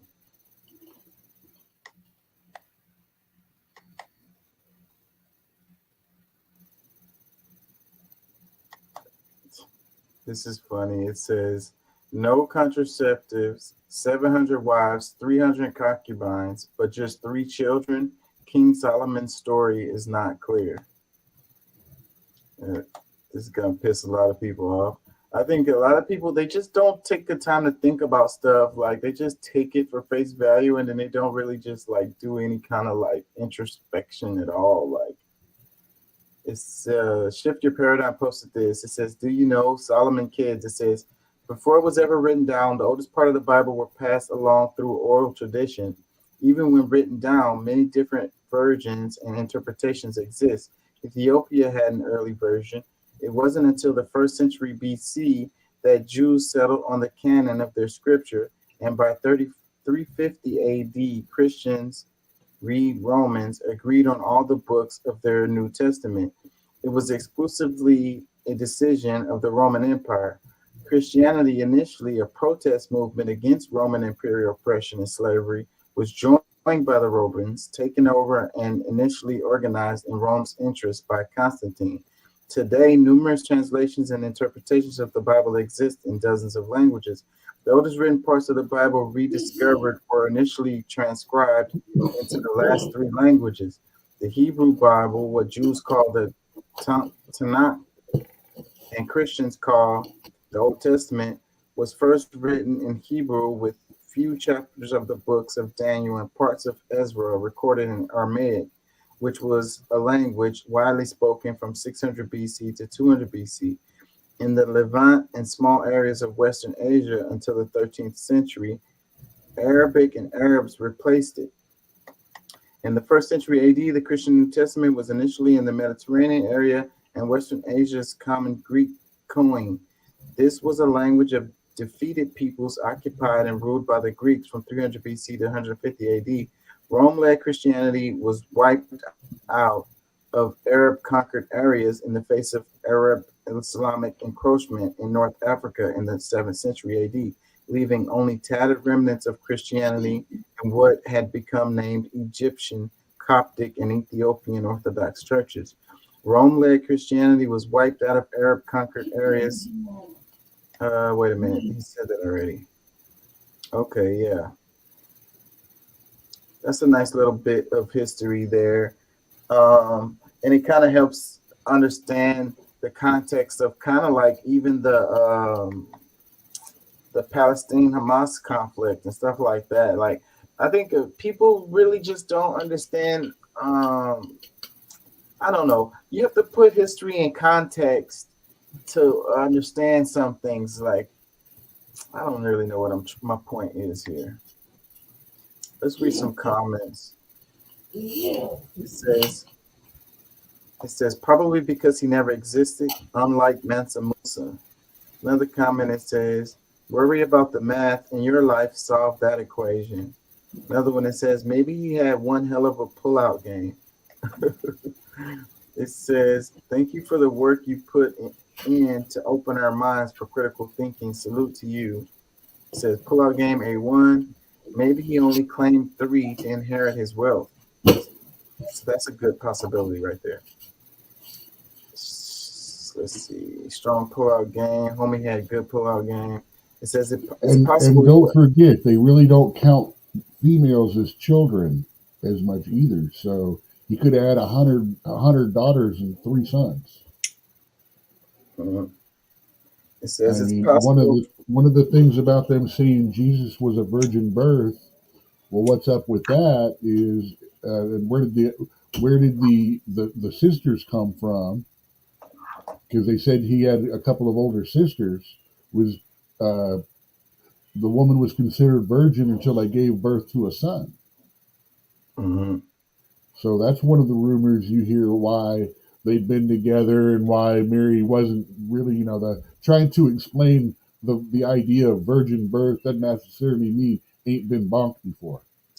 And that's one of the things that leads to a lot of confusion is when people try to look at history through a contemporary lens, and the way people looked at stuff and the way they thought and the way they moved was so different that you can't really just look at it through our way of looking at things. Things were so different. You see, I personally think it was probably more along that line. Otherwise, the words used for Jesus's mother would have been pure, not virgin. If that makes sense. Yeah, that makes sense. It says it's possible he wasn't even sleeping with most of them. A good number of them were his admirers and lusting after his looks and wisdom. The Bible was specific about his escapades with Queen of Sheba because that's where his focus was on. It even recorded explicit details of his sexual escapades with her. Yeah, so yeah, if you have 700 wives, 300 concubines, there's no way you're having sex with all of them. Like, where would you find the time? Like, it's just not happening.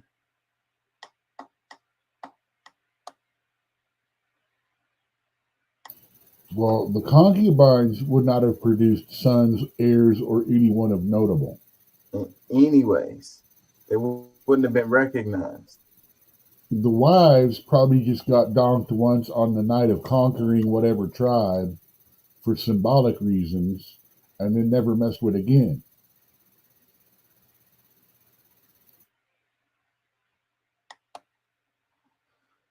Let's see this one. Was underestimated the whole way because Fane just beat them everywhere. It was very much guerrilla action. It was very smart. They were completely they were outgamed at every turn. I mean, it was almost like that Fane was a great NFL coach who really figured out all the weaknesses of the other team and just came in and blew them away. They were blitzing. They were doing everything right. I mean, they had like linebacker and corner blitzes and safety blitzes, and they like the other guys like I love Farley and I love Barr, and and I think that they were, wow, what happened? They were in the wow, what happened camp, and when the game was over, it was just a real beatdown. I think that the UAW was underestimated the whole way because Fane just beat them everywhere. So Jim Cramer has to admit it. It says, I think the UAW was underestimated the whole way. Fane just beat them everywhere. It was very much guerrilla action. It was very smart. Fane was a great NFL coach who figured out all the weaknesses of the other team and just blew them away. So they're talking about how the UAW was successful with what they were trying to do, and how he pulled it off. It's kind of interesting to have Kramer comment on this when he's a guy who does stocks and stuff. So, like, for him to weigh in. Well, he does talk about. I guess it matters, though. I guess it matters in his realm too. Well, no, yeah, that's why he's weighing. That's why he's weighing in on it, is because they actually manage when the strikes and stuff really start to affect the stocks and things. That's when the negotiations start to change one way or another. That's what he analyzes is stocks and stuff like that. So strikes, product slowdowns, all this stuff going on. That's the stuff he watches for and analyzes. Like, did you know that prices of goods up and down that rail line that blew up went up for several months because there were products that used to go through that way that were having to go different directions and go by truck or alternate routes around. So it slowed down production for and transportation for a lot of the bigger businesses in that area too. Ones that depended on that rail line going through. And you can So expect, if you were smart, you could have gone in, bought into those businesses while they were getting hurt from that, and then turned around. And now that it's all working again, prices go back up. Boom! You just made a whole bunch of money. So, comment, it says, this will ripple to every industry. I have faith in a workers' movement changing America for the better. Great comment. You know, they're not covering that stuff very much in the news either. Like when the strike was happening, they was covering it. But once they start winning, then they know the media stopped covering that shit.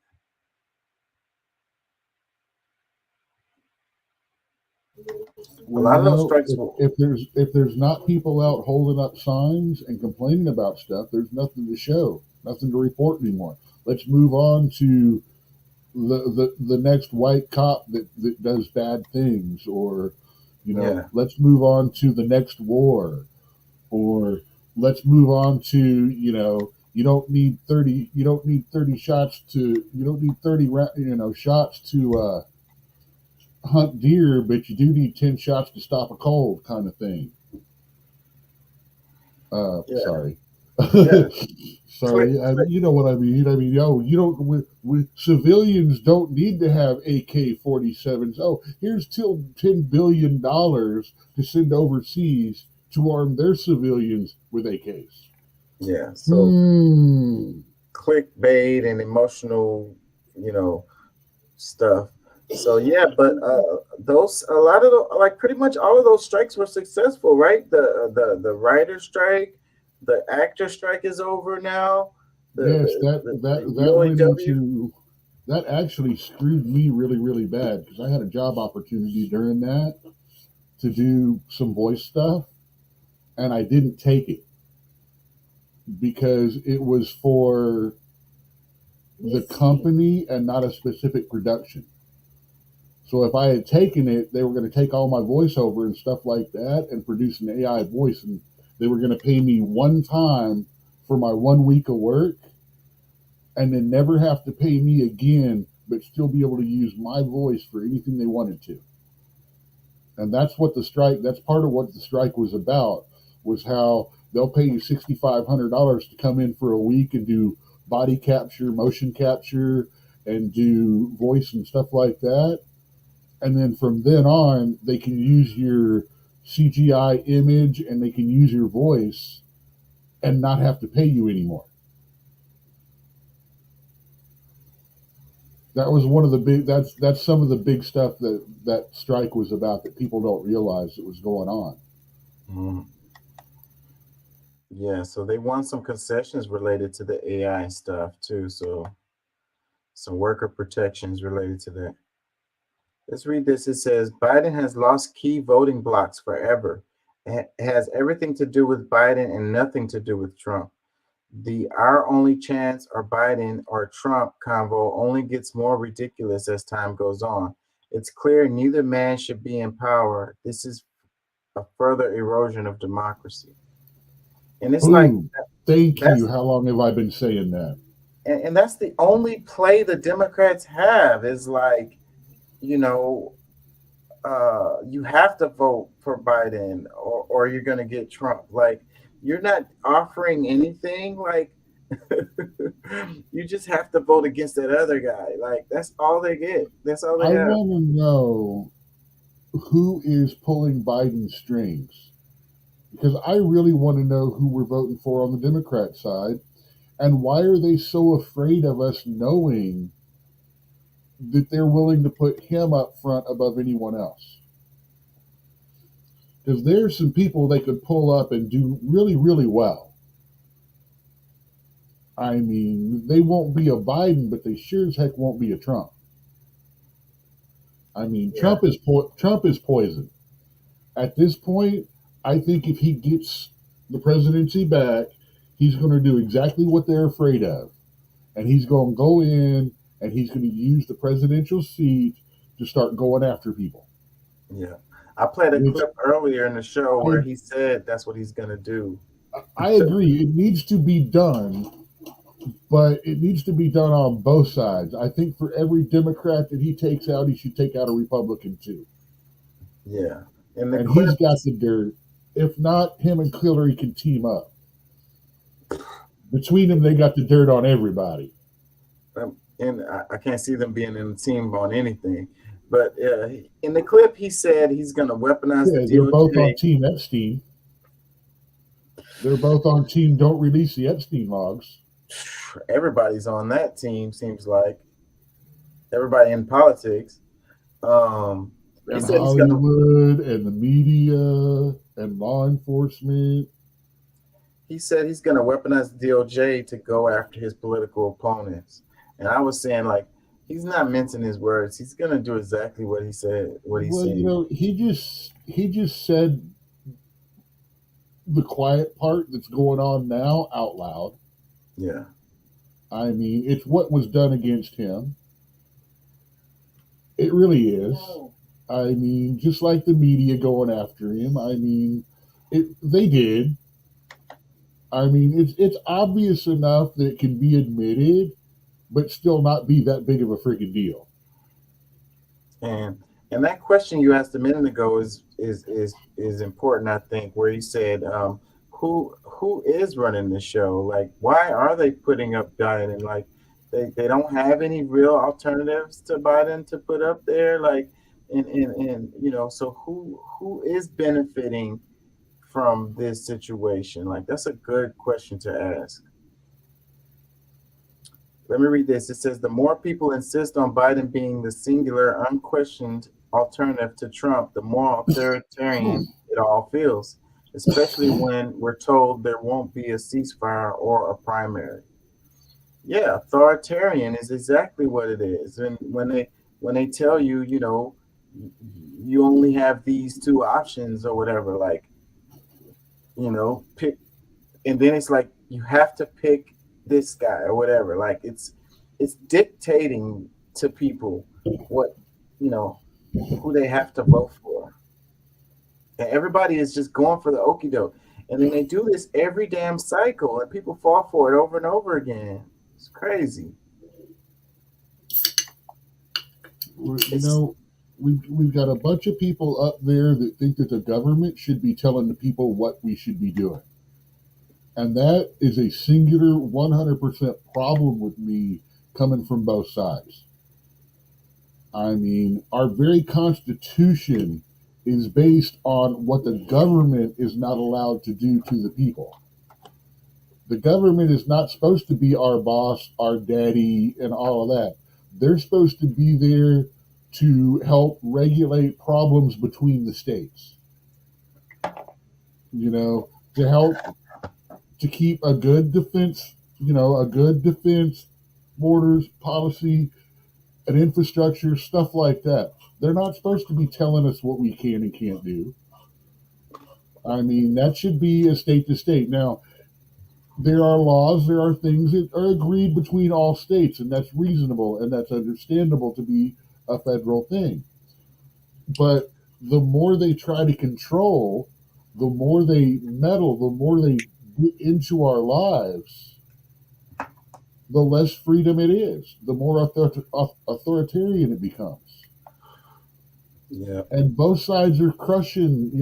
They're taking more by saying, "Hey, we're trying to give you more freedom." By saying you can't do this or you can't think this or you can't say this, they're actually taking 10 times more. Every step they make forward pushes us 10 steps back as far as freedom goes. What a mind fuck too, and we're all just going for that shit. It's crazy, and they ratcheted that shit up with the pandemic. Like they took it to a whole nother level. And think about it, that was just a phase 1 or phase 2 test. We still got a phase 3, 4, 3 and 4 test before the 5th step comes, and that's going to be, we have assumed control. They dropped Ed 209 and RoboCop on the streets. It's like, and that's happening too.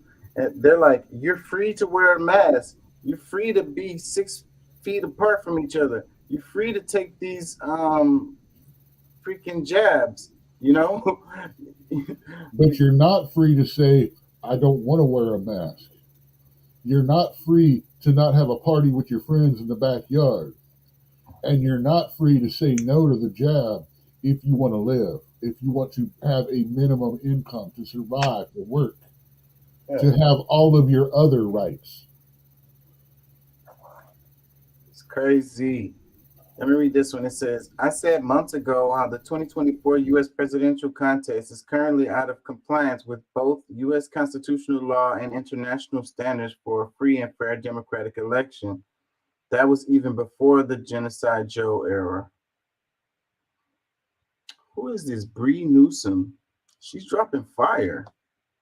It says, the U.S. is not currently on track to hold a legal presidential election in 2024, and the elite are focused on blaming TikTok, like we need a new government or the complete dissolution of nation states, or at the very least, a legitimate national election, maybe.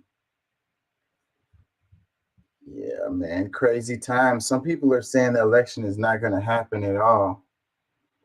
Let me read this. It says, the reality is now becoming quite clear. You don't come back from funding, arming, and supporting genocide, from bear hugging Bibi and offering unconditional backing. All the voters who plugged their noses and voted in 2020, they are likely lost. If we want to win down ballot, you have to have a candidate people are hopeful about. No one is excited about Biden. He's not Trump, doesn't excite people. You can win 2 times in a row with a he's not Trump, especially when he spent the last 3 years doing a lot of things Trump did that we hated. POTUS started his run telling everyone he'd only do a single term, and now we're being forced to hitch our broken wagons to a broken horse that is trampling our humanity. We all agreed how effed up the electoral college is, but then we allow the DNC to be shady as F and make it so we can have a primary where we decide who is best to represent us and best to beat Trump. This isn't democracy, never has been. Okay, about 8 years ago, give or take a little, remember the chick that climbed up, I think it was the South Carolina Capitol building flagpole and pulled down the Confederate flag? Yeah, I remember that. This is her. Oh, that's who this is? This is actually the girl that did that.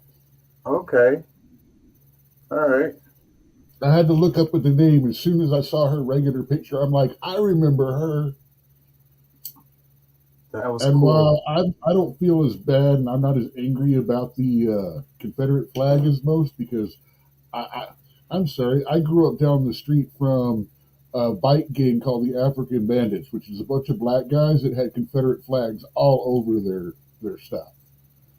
I mean, I grew up in the South. I understand more what the difference between the rebel, the Southern, and I also understand why it's so offensive and stuff.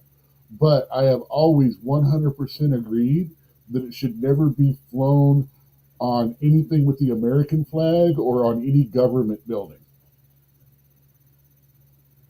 no matter what side you stand on the flag, the Confederate flag, it should never be flown on any government building of any kind. Just seriously. I agree with that. Comment, it says, enjoy fascism. There they go, using that word. Another comment, it says, why Americans cannot found a communist party and vote for it. Honest question. McCarthyism. Another comment, it says, don't let fascism win. We need to vote blue. I know it hurts, but Trump sets us back 100 years and has more plans to further ruin the country. This person seemed like he left a comment underneath this post, but he must have didn't read the damn post. Like, these people's brains aren't connected. The left to the right side of their brain is not connected or something. Or it's like they turn their brain off. Like, this is like, he says, TDS, Trump Derangement Center. You say the name Trump, and they lose their freaking minds. All reasonable thought goes out. I consistently have discussions with people that literally said he did not do a single good thing while he was in office. None of it. Everything that he did in office should be turned around, and undone. And I wouldn't agree with that. They need it. I mean, they're willing to die on that hill. And that's what's been fed to them. But this is so crazy because this post is saying the opposite of that. It's saying that that's the problem, that way of thinking of vote blue no matter who. And then this guy makes the comment that we need to vote blue no matter who because of Trump. Like, make it make sense.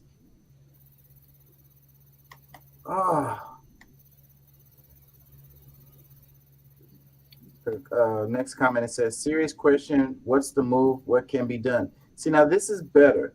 This is, it does feel like an impossible situation. It does. There are some answers, trying to get the third parties to get strong enough to be,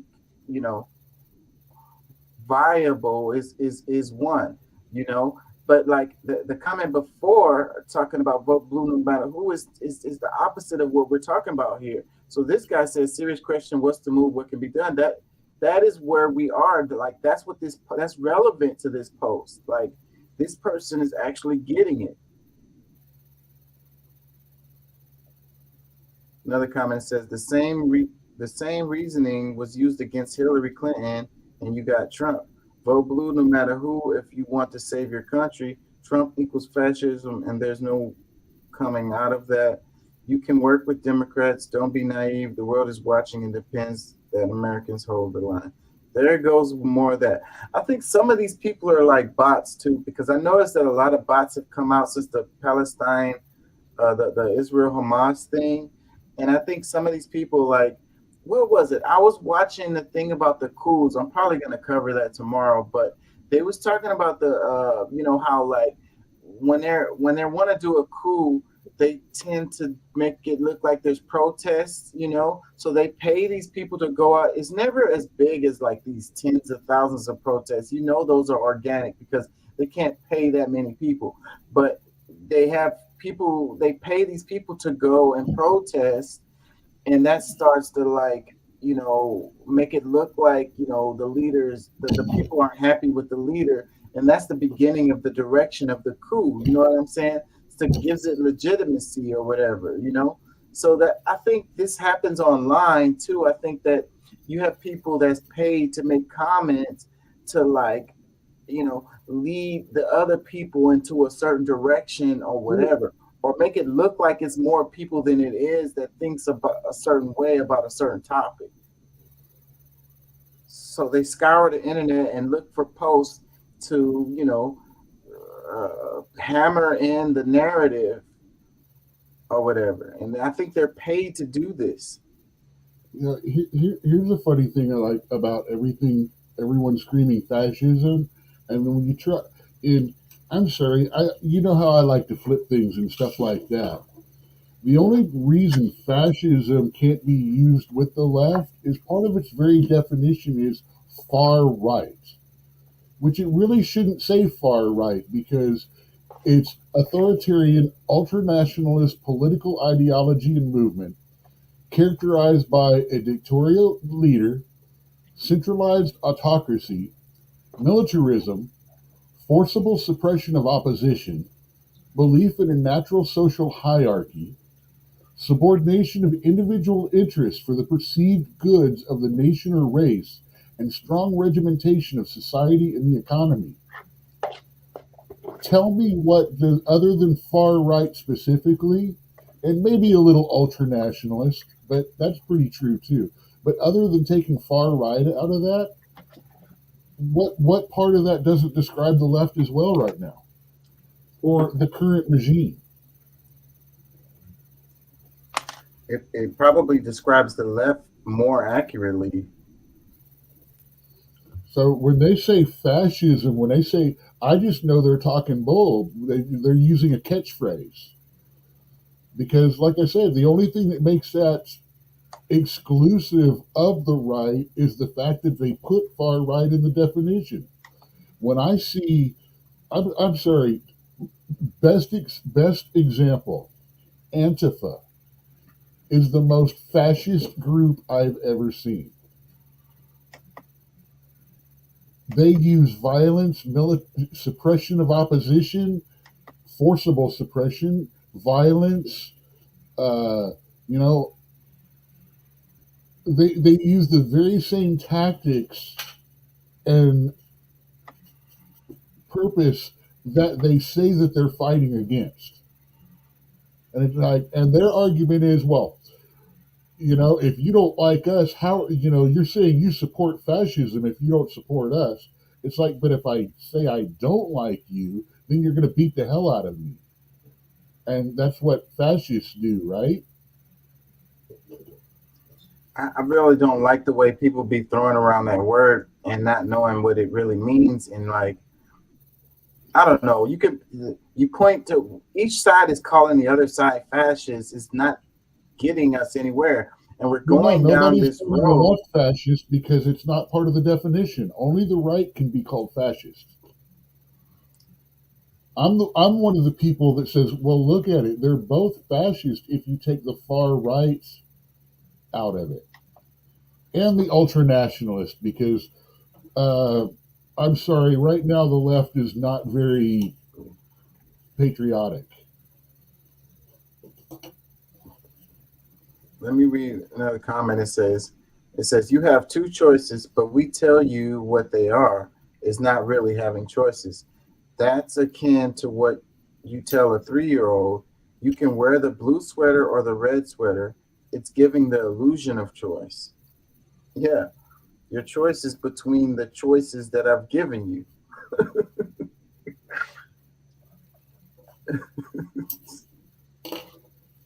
We read this one. It says, this isn't the take. We already know what happens when apathy takes hold of progressives. We get Trump and fascists in power, eroding even more human rights. It steps backwards for decades. Look at the Supreme Court. There are consequences to apathy. You don't have to love the choice, but don't send us all further back. Making me want to vomit. Those kind of comments make me want to vomit. You know, that's how they win. It's the incrementalism. It's the like, I think of the MLK quote where it says, justice deferred is justice denied. So it's kind of like with us voting for Biden to not vote for Trump, even though we're not moving forward in the we're not getting the policies that we want. We're not getting the representation that we want. But, you know, it's just wait a little while. It'll come around eventually, like type shit. You know, I like the quote from The Witcher's, I believe it's the first book in the Witcher series. He said he's being told you have to choose this or this. And he goes, so you're asking me to choose between the lesser of two evils. You're still trying to make me choose evil, and I refuse to do that. Yeah. I mean, I have never voted against a candidate. I've only voted for. I mean, and if that means, well, I don't have a party really. I've claimed Democrat before, I've claimed Republican before, and that was to be able to have a chance to go to the conventions to see what they were like. And it's just a whole bunch of yuppies that try to pretend that they are good little boys and girls that are getting drunk and being frat boys and drinking and doing drugs and stuff like that. I mean, they just got mommies and daddies and people that can afford to it not show up on the records.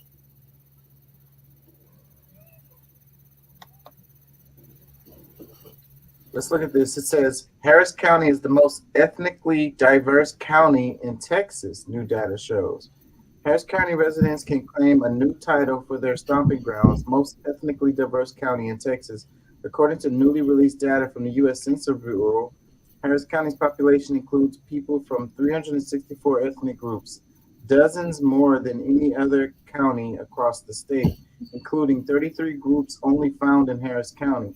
The data cements Harris County as the sixth most ethnically diverse county in the nation. The data was collected during 2020 decennial census and captures the national population with an unprecedented degree of granularity. Nearly 1,500 unique ethnic groups are represented. The census collected information by asking people to share their specific race and ethnicity groups they identify with, such as Irish, Korean, Lebanese, and American Indian or Alaskan Native tribes like Navajo Nation.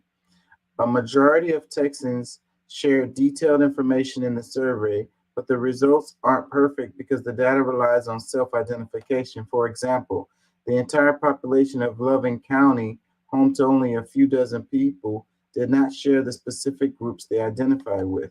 The data allows researchers to explore the nooks and crannies of Texas demographic composition in the aftermath of state's population boom over the past decade. Texas population rose by 16% from 2010 to 2020. Yep, I wonder how much it has grown since then. And the accuracy of the census is off. A lot of people don't even fill out the census. Like, I wonder how many people didn't even do it. Because I don't think I did it, the 2021. I don't remember filling it out. I do remember seeing the form, but I don't remember doing it. Here's the funny thing about it. It is pretty accurate. I mean, considering it of the sheer amount of data it does. But what people don't realize is for the people that don't fill it out and stuff like that, and then they bitch about, oh, well, we don't have enough money for schools. We don't have enough money for roads. We don't have enough money for this. It's like, well, a lot of that is based on census data. So when you don't fill that out, you know, say 20% of all people in America don't fill that out. Well, that's 20% of those people in your area. And considering we're in a metropolitan area, that 20% of people is going to impact budgets and things like that a whole lot more than, say, a little county out in nowhere that only has 40,000 people in it. I mean, when they start doling that money out, they're going to lose a few thousand. We're going to lose millions. And you're absolutely right. I'm completely wrong for not filling out that form. It's a lot of stuff that's related to I'm that. not saying that I fill it out either. I'm just saying, you know. Yeah.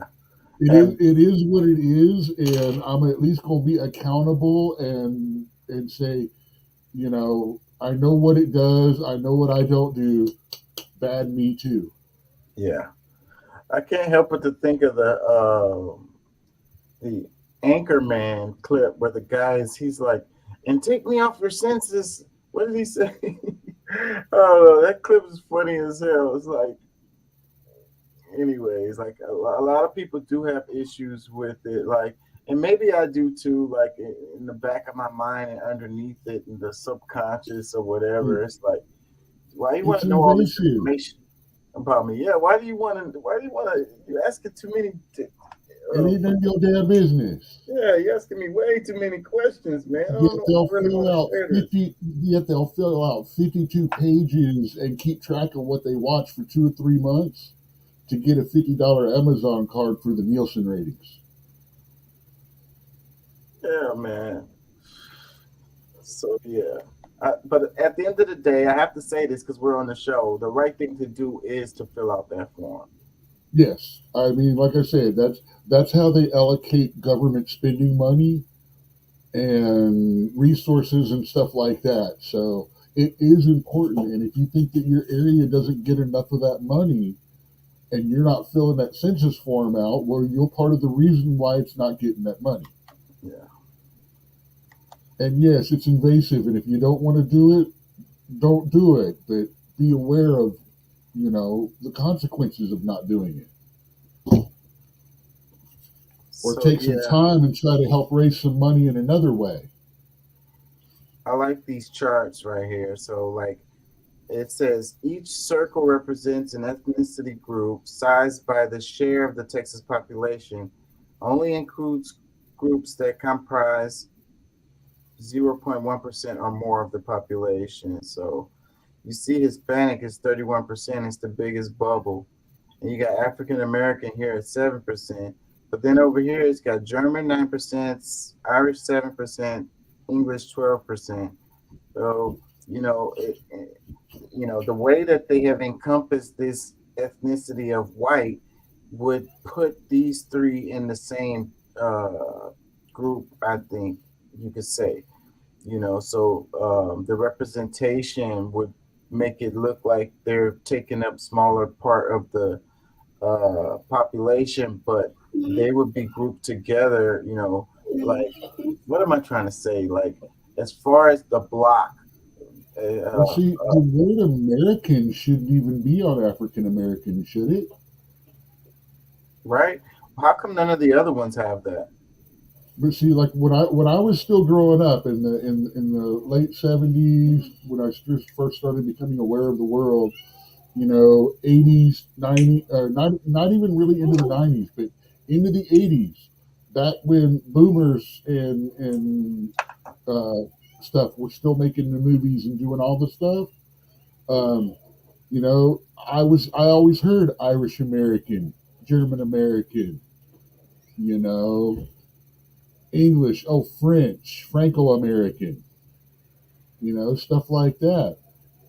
And then all of a sudden, somewhere about the time, I would say late 80s, early 90s, when it's not a cause, it's just a time indicator. All of a sudden, it became African Americans instead of black people or colored people and white people, And that's how they manipulate things. And I'm not knocking it. I'm not knocking it. Actually, that is progress because I always thought black and colored were a little strange. I like black way better than I like African American. I've said that time and time again. And these distinctions are what they use to like. It's really like, I don't know. I mean, it would take a long time to really try to dig into this, but there's a lot going on here. Because, like you said, why come they have to add that American hyphen on there? You could do Mexican American, Irish American, German American, English American. You could say that, but they don't put that on there. They put it on the African American one. Like there's something definitely going on there with that, And it just, like I say, it shows how they create these distinctions. It's like they create, race is a social construct, anyways, Now, I do approve of American Indian. Well, because Indian is confusing, and then that is terrible. American Indian, like it's already a misnomer at the beginning when you say Indian, because the Indians are from India, like, so then you have to put the American Indian on there so what about the people that are from India who have a citizenship of United States citizenship. Yeah, They're American Indians too. Neighborly, I saw the sarcasm in that before you posted your second comment. What? There's comments I'm missing Over on Twitch. on Twitch. Wait, and then there's something Your here. neighborly sheet poster. It says Republicans are the most sane, well-spoken, composed bunch. They make the most rational arguments and never skip a beat on the pulse of the world and the reality we live in. They're paragons of democracy around the world and give us an example how politics ought to be conducted.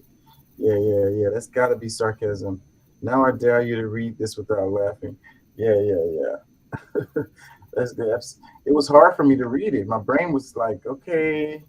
Dude, I grew up a military brat, and I've been in food service and bartending for 25 years.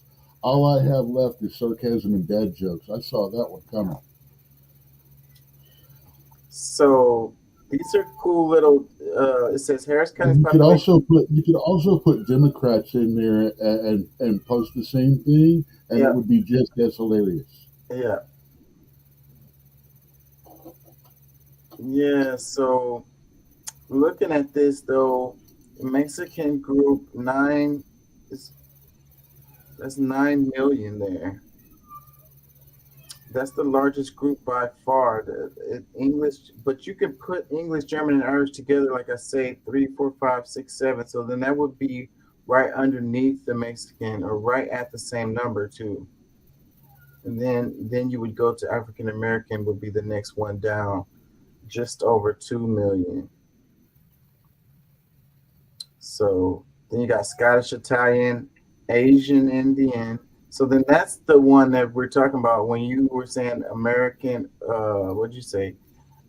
American Indian. I said I'm perfectly okay with them using the words American Indian, even though Yeah, there are so- people that yell at me for that. I don't care. I have some blood, so Yeah. it needs So to drop. So the distinction American Indian would represent the Native Americans or Aboriginal Yes. Americans, but Indigenous here- Americans. and But here it has that would disclude, that would actually put Mexicans partly in with Indigenous Americans as well. right. Maybe not all of them, but and then so this distinction right here, Asian Indian, that's the group that that's the distinction of the Indian American. Yes, and man, you want to tick off a teacher or really quick, make the mistake of grouping India in with the Middle East because they're all that general olive color. Look how many Salvadorian you have here. That's 300,000.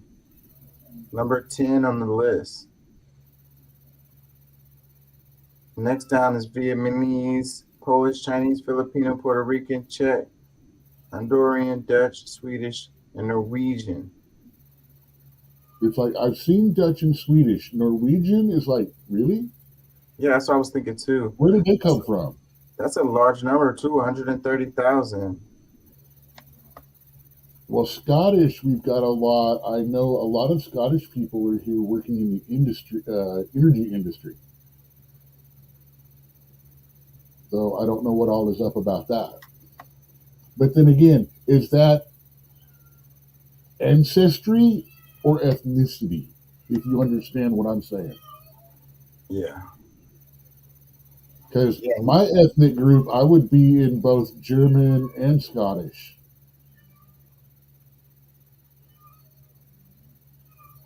Those are my two predominant ones. Yeah, a lot of confusion there. Yeah, let's do this. $1.2 trillion.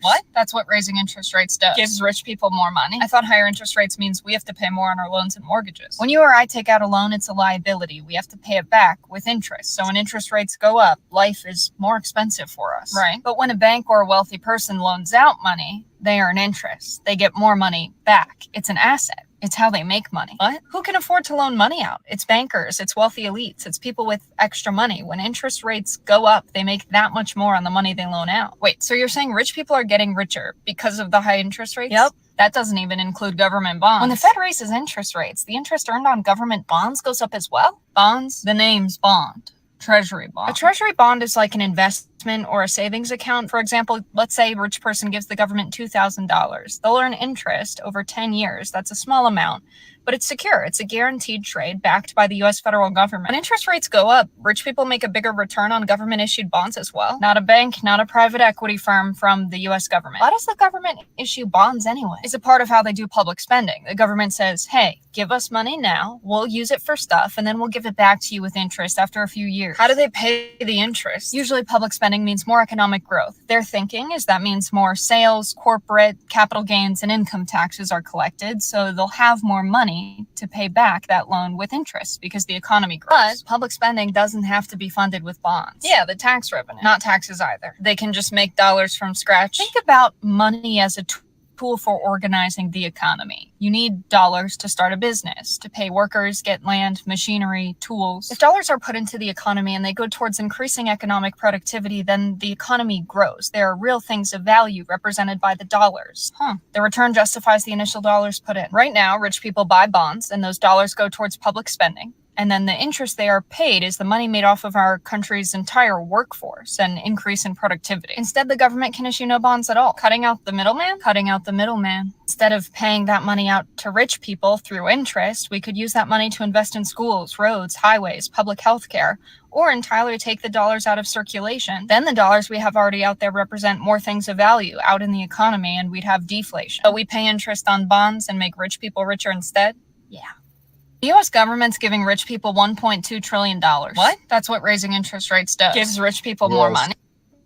Yeah, so like this brings a whole lot to mind. So we know that isn't it right every year they take certain amount of dollars out of circulation, they be burning them? Because I remember saw this thing where it was a lady who worked at the place and she was like trying to steal the money that they were burning or whatever. Got in a whole lot of trouble for doing that too. It's like a major ass crime. And so, but like they were saying that the reason why they want to raise interest rates is because they want to get control of inflation. So it's like inflation is rising. So we want to slow that down by raising interest rates, which puts pressure on people to, spend less or whatever, right?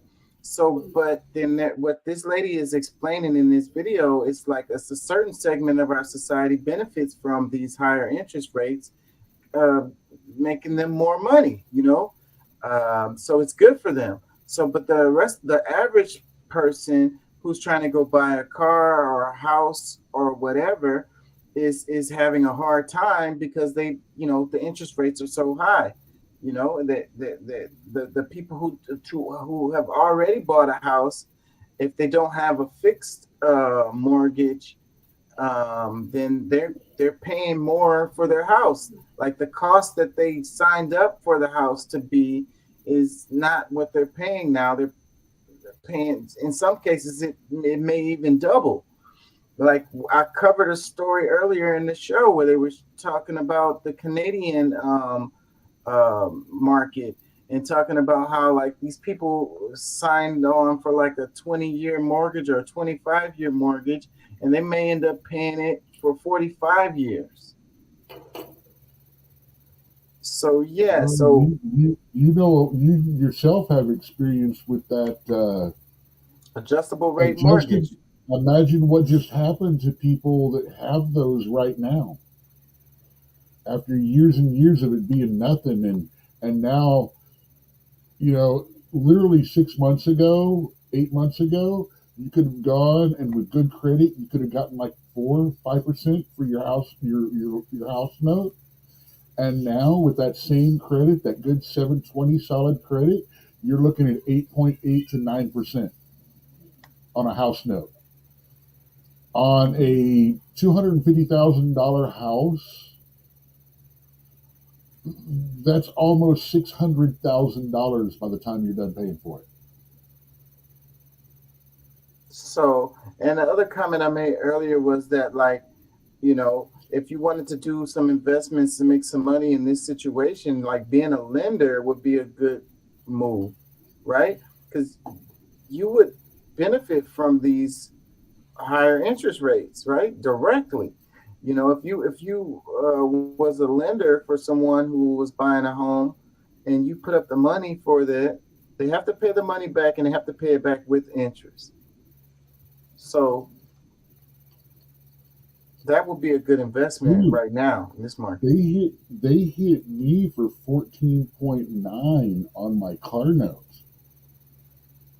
And I got a good deal because if I went today, it would be like 18 or 19% almost for the exact same loan because the prime rate's gone up since I went in there. I knew they were going to do it because remember we were talking about how it had been rising on the show, and I looked into it and they were talking about raising it again. So I literally went on a Tuesday and bought it, and like 2 or 3 days later, it would have cost me an extra 3% or more for the exact same loan. And 20% interest on a loan is so crazy. That's insane. Like, 14.9 is insane for a car note, in my opinion. yeah. Well, you was talking about 18 something. That's almost 20%. And it's like, and I noticed like on my credit cards, because I have the automatic deal where it takes out the cost for the credit cards. It just comes out of my thing, automatic payment out of my account. You do the auto minimums. Auto minimum. And freaking the damn chunks, that shit was like nothing at first, and now it's like big ass chunks. Like before I didn't even notice it. Now I'm like, damn. Yeah, and think about it. I had put $2,000 on credit cards for my down payment for my car. I mean, I threw everything possible at it for 2 months straight. I mean, and got it knocked out of the way. But that minimum payment, the first month was like $80. The second month was 95. And I didn't use the card for anything else between that month to month. Yeah, that's the situation I'm in, and I noticed that like I say, it was nothing at first, and now it's big, huge chunks coming out. And then I still owe. It's the amount that I owe isn't going down. You see, I'm fucking myself. all mine set on auto payment. And then that leaves me, I've got a certain amount of money that I set back for credit card payments. That leaves me $150 each month to put on whatever card.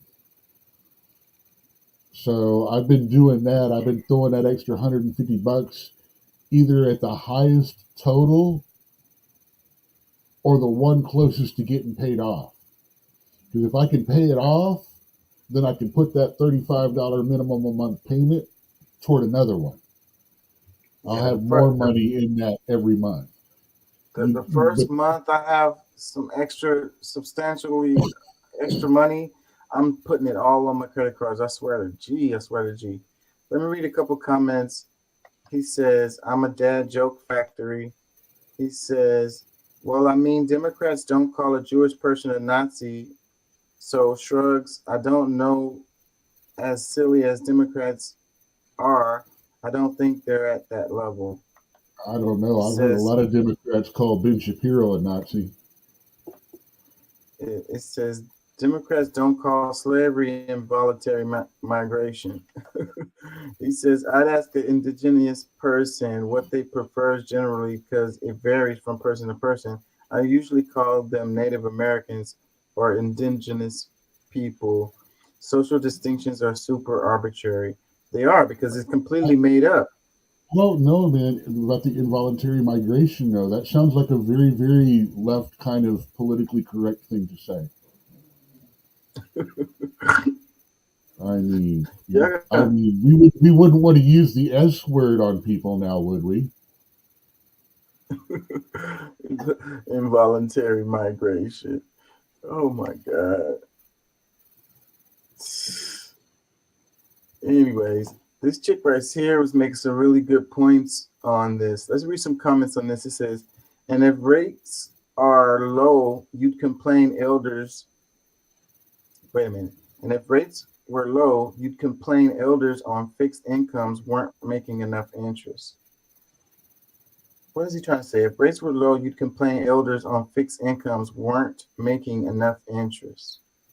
He's chunking out about the fallacy about how every elderly person on a fixed income is actually got savings and crap like that, when actually about 60% of them don't.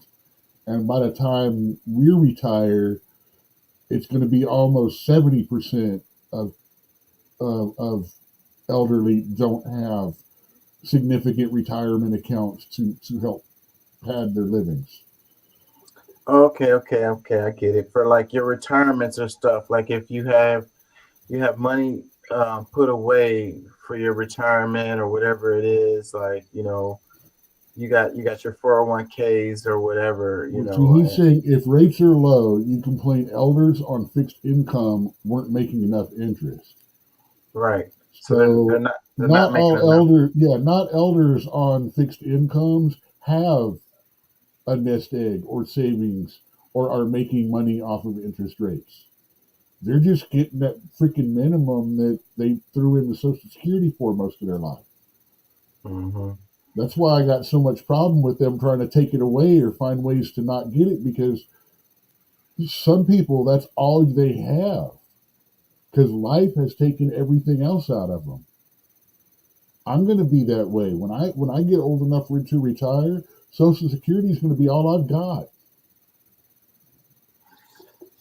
Yeah, so it's always somebody to make the damn opposite arguments. Like, I guess no matter what, somebody loses and somebody wins, but it's like this person is making this argument to say that he wants interest rates to be ridiculously high so that people who are, have on fixed income can be getting some money off their money is sitting or whatever. Like,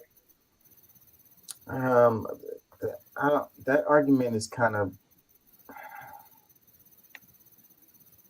Let me move on. It says, the point here is the system is designed by capitalists for capitalists. Any way you look at it, capitalists benefit to the detriment of everyone else, including the rest of the world, which is exactly why we need system changes. Okay, now that's a really good comment right there. And whenever you talk about structural issues or like the system or whatever, then it's like people tune out. Like they always say, well, you could just do this, or well, you could just do that, or whatever. It's like your fault or whatever. Like you could work 3 jobs, or you could do this, or you could just be the capitalist person and make your investments and go, be a lender or whatever. But it's like, why we can't just focus on, changing the system, make it better, make it work for everyone, more fairly, No. See, that's the thing. It does work for everyone, and that's the problem.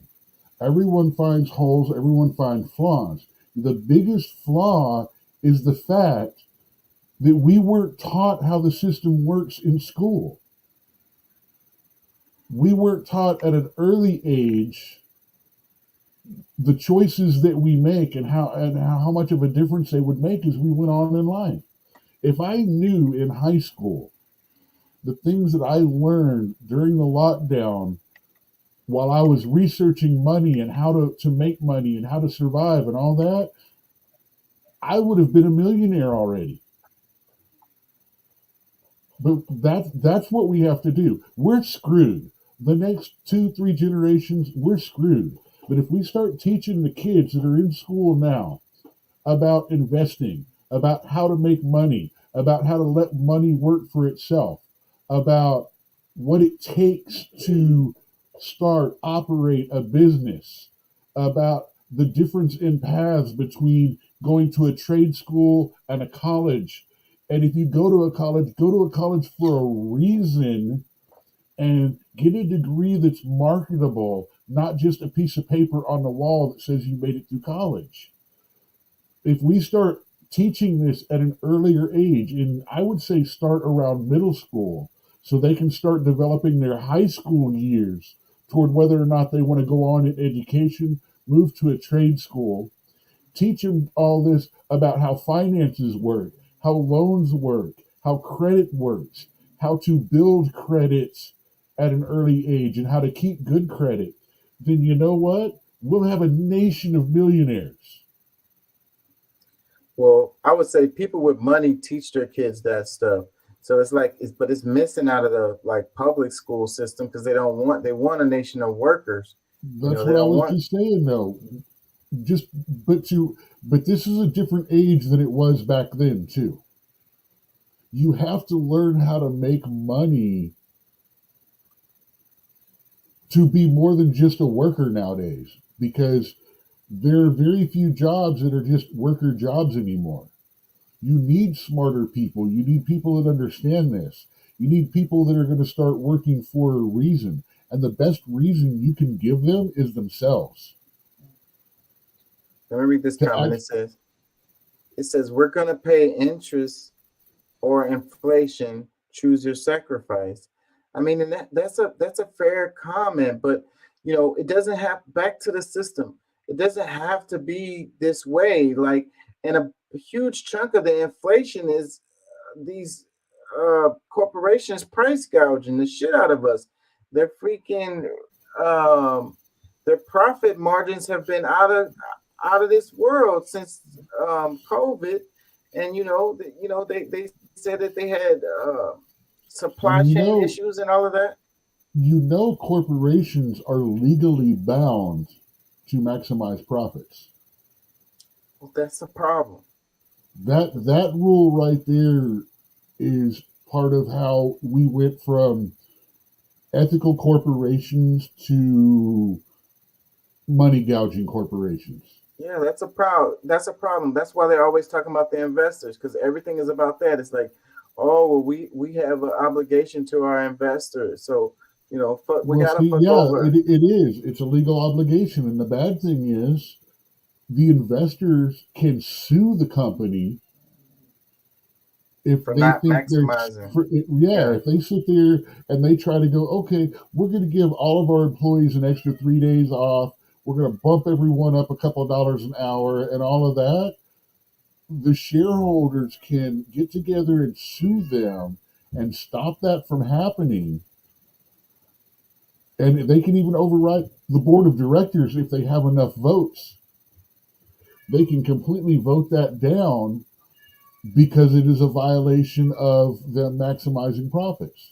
Well, you're pointing to a systemic issue right there. Well, like I said, I'm pointing to a specific legal ruling that needs to be looked at and adjusted.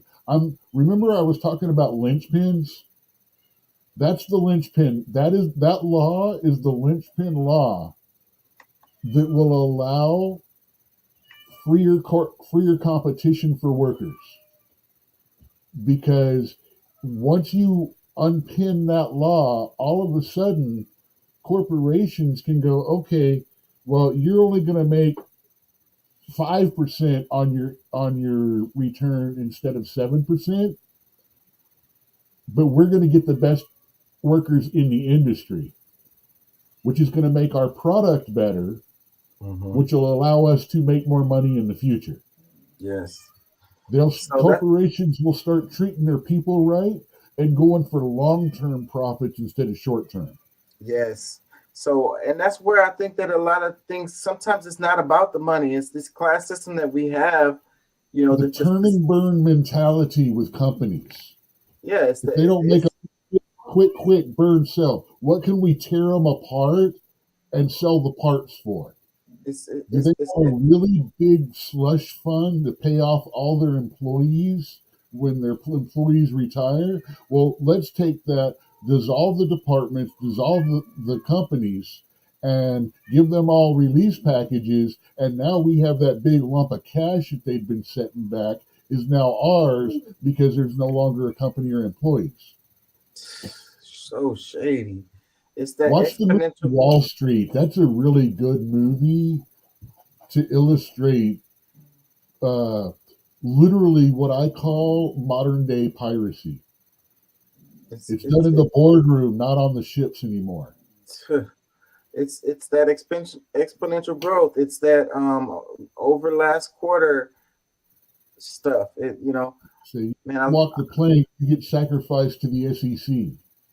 and that's why they do these stock buybacks, because that's what pushes the stock prices up, and then boom, they got It money also for the reverts investors. control. It also reverts control of a majority of that stock back to the company, making the company more powerful than the stockholders. They can also then redistribute those stocks amongst stockholders and as bonuses and stuff like that as well. Yeah, and to the employees, trying to talk them into buying the stocks. Every company is doing that now. Like it's on the wall when you walk through the company. It's like it's all of this. Let's call it propaganda to try to get you to buy the stocks within the company that you work for. But back to the inflation thing, so we don't, because this guy made the comment, we're going to pay interest or inflation, choose your sacrifice. But it's like, we don't have to be printing money left and right. Like she said, we could be taking money out of circulation, and that'll drive up the value of the money instead of printing money every freaking 5 minutes. Dude, that's something else that I've been saying that for since we started talking about all this. I've been saying that they should take a certain amount of money out and just burn it every year. Well, they already do that, but they don't. More. No, they don't. They take money out of circulation. They take old bills out of circulation. They print more to make up for those. They don't take that much money out. It's just the bills, the physical bills, and then they print more to replace those. So if they take $40 billion in old bills and burn them, they're going to print $40 billion to put back into circulation to replace those. Personally, I think they should just burn the 40 billion and not replace them.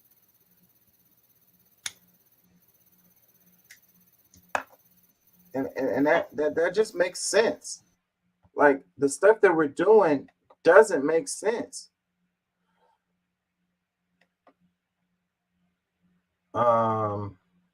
Yeah, I'm gonna have to get out of here, y'all, because I have to work a double tomorrow. They have my ass working upstairs tonight too, and I'm fucking tired. I was running up and down the damn stair. I worked a double today. I gotta work a double tomorrow. And I don't want to be too exhausted. I'm only gonna get a few hours of sleep, and I don't want to be too exhausted. Then I won't be able to do the show tomorrow. And it's a lot of stuff I didn't get to cover. Let me read a couple more comments on this before we get out of here. It says, I support the anti-capitalist sentiment, but this is kind of misinformation, but also some parts are accurate. These are comments underneath the thing the chick was just saying about basically talking about inflation, interest rates. Another one says, great intro to MMT. You should interview Stephanie Kelton. Another one says, aren't we the folks buying government bonds for our retirement? Yes. They incentivize you to buy government bonds because they're some of the safest bets that you can do because they're backed by the government. So no matter what happens, these are safe bets. Yeah, that's any person that gets you start doing the chunk of money thing, you always put some of the money into, at least a chunk of the money into the government bonds. They normally net you 4 or 5%, not a whole lot, but again, they're guaranteed. And then you can do short-term ones and you can do long-term ones too. I mean, there's some that are only like 6-month bonds. So you dump whatever you have in there and you just keep rolling it. Like the and it doesn't make a lot, but it's steady. It's guaranteed income, and it's not taxable on the federal level for income, but you do need to check with your state, which I believe our state it does not have government taxes on government bond dividends. I know Florida doesn't. It's hard to get people to it's like you get put this money up and you can't touch it for whatever it is, 2 years, 6 months, 3 years, 5 years, or whatever it is, and then you get those returns after that duration of time passes. But it's hard to get people to like get on board with those kinds of things because again, it's like what you were saying a minute ago. Everyone wants that quick flip. They want that 3 months and my money is flipped, and it's like the slow and steady always wins the race, right? That's how it goes with everything. Even when you're talking about stocks, slow and steady wins the race. So another one says, here comes Kid Rock and Joe Rogan fans making $36,000 a year, but willing to put their life on the line for a billionaire. Another one, they worship these damn people. Another one that says, this country is not set up so that the average citizen is taken care of. So there's a point at the systematic issues that needs to change. The regular folks have little to no chance. See, that statement is sad. That the average citizen is taken care of. That's coming from an entirely wrong mentality. The government is not here to take care of us. They are not mommy and daddy. I agree with that, but at spending money. They're horrible at making rules. They're horrible at enforcing rules. They don't do what's in our best interest. They don't allow us to do what's in our best interest. Why the hell do we want them to have more power over us? Why do we want them to take care of us when all they've proven is they do those things badly? Well, we could put the government to the side and talk about the financial system because it takes care of certain groups, And like I say, the average person don't have much of a chance. It's like, what was the quote, the Trump quote? He said, I started off with a small $1 million loan and I never looked back. And it's like, if I had someone to give me $1 million loan, I think I could make some pretty damn good moves too. But I don't have someone to give me $1 million loan. If you had made different choices when you were young, knowing that the way things would have done, you also would be a millionaire plus by now. But we didn't know. We didn't know how to do it. We didn't know the steps to go about it because we were never taught. These rich guys and all that, yeah, they get taught. They get grown up into it and all of that. Any of us can do it once we understand how. But you can know how, but if you don't have that seed money, you don't have that seed capital, then the thing of knowing how is knowing how to come up with that. The truth is that seed capital is not that difficult to get. It can be done. But we chose different paths. Instead of getting that seed capital, we chose a different life path where instead of saving and to invest, we lived lives. And it does have a lot to do with choices. Choices that we never knew we had. Choices that we never knew we had. Decisions that we didn't understand what we were making when we did. And that goes all the way up until 10 years ago, 5 years ago, 8 years ago with me. If I had known 10 years ago what I learned during the lockdown, I would have had money to make it through the lockdown. I would have been okay. Yeah, you could say that, and you could be like, you could save and come up with your own seed capital, but the system is not designed for that to actually be practical. Most of us are paying you can get $100,000 loan with less than $3,000. Where are you gonna get $100,000 loan with $3,000?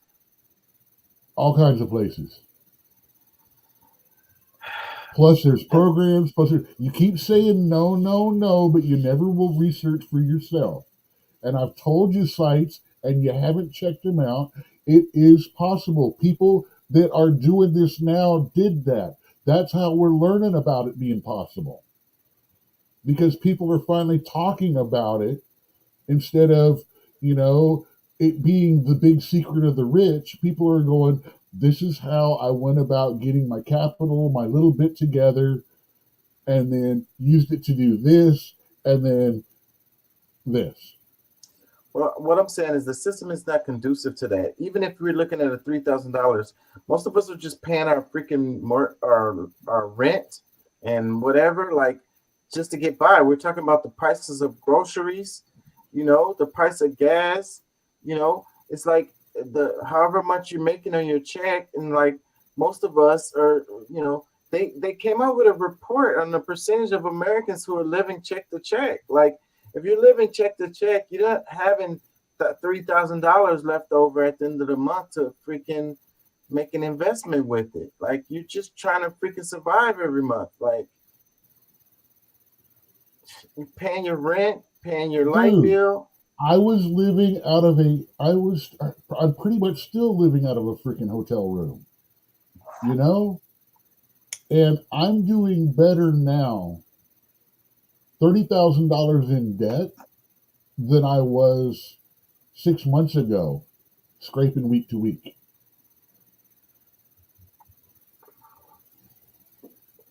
It can be done. So I took myself from having 500. I had 600 credit score 3 years ago, and I had over 700 2 years later because of using what I learned. I had, what was it, $2,000 easily available on credit to drop as a down payment and already have that paid off because I used my purchase as an asset. Instead of buying a car to cost me money, I'm buying a car and it's making me money. It's possible. I'm already looking at pieces of property and houses and things like that to do a house purchase within the next year to year and a half. And I'm doing this all from absolutely flat nothing 2-3 years ago. And I would have done it quicker if I didn't have the fear of taking a risk and a chance. I'm keeping my nuts tucked and I haven't done anything, and now all of a sudden I have, and shit's fucking moving. It can be done.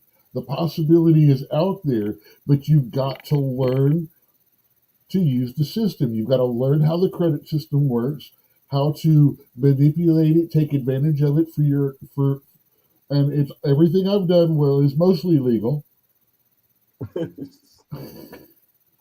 There's a little gray area where I might be told, well, you really shouldn't be doing that. Don't do that again, and we won't, Yeah. But it can be done. And it bothers me when everyone says, oh, it can't be done. No, you've given up. That's the only argument you're making with me, is you've given up. You haven't investigated, looked, tried, because I'm making it happen. Yeah. Well, personally, I haven't given up. I'm making all kinds of moves, but this country is set up for criminals, man. It's like that's the lick. Let me read this. It says the banks are just creating the money as loans too, with no reserve requirements at all post 2020. They blue pedo money up out of the keyboard and then charge interest for it forever. The mechanism is a crucial driver of the infinite growth obligation that's eating the world and accelerating capital carcinogenic multiplication. There's more debt than money, literally, and money is debt, literally. Bankruptcy is inevitable, and anyone using money for banks has to create more money than previously existed to pay off their interest. That's without all of the other feedback loops that constant cyclical consumption need for job growth, competition in the market, and so on, driving endless cancerous growth for the sake of growth. To call this unsustainable wouldn't even touch how insane all this is. Our whole society is basically run by a mad algorithm of number go up. We don't have to live like this. There are alternatives. So yeah, like he said a lot here. So it's like It's like in a video game when you get to the higher levels. It's not just like 1, 10, 20. Now it's got to be 1,000, 2,000. And in the 90s, instead of 1,000 and 2,000, it had to be 8,000, 10,000, 14. And now it's got to be 150,000 damage. Ooh, 3 million strike, damage. It's like, it's almost like the numbers mean nothing. Yeah, that's what I was about to say. It's just like on the computer screen, the numbers going back and forth, but they don't really represent anything tangible or anything that's actually real. Like it's just numbers floating around back and forth on the computer screen. Like it's not really real. It's like a video game.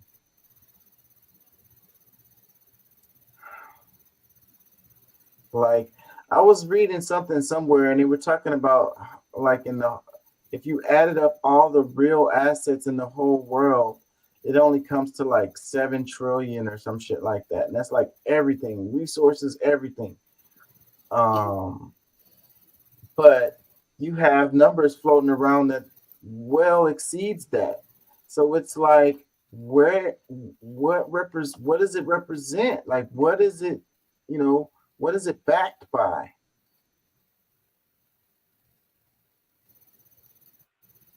Well, here again, we have another one of those stupid comparisons because, you can set a certain value on resources, but then you've got manufactured, finished, and refined products that come from those resources. So what are you setting the value on?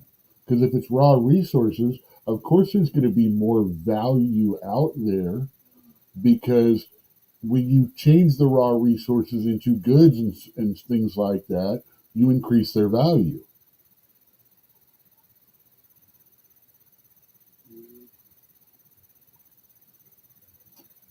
So yeah, there's going to end up being more value out there than there are resources. See, that's one of those where it's like, let me ask some questions about your data.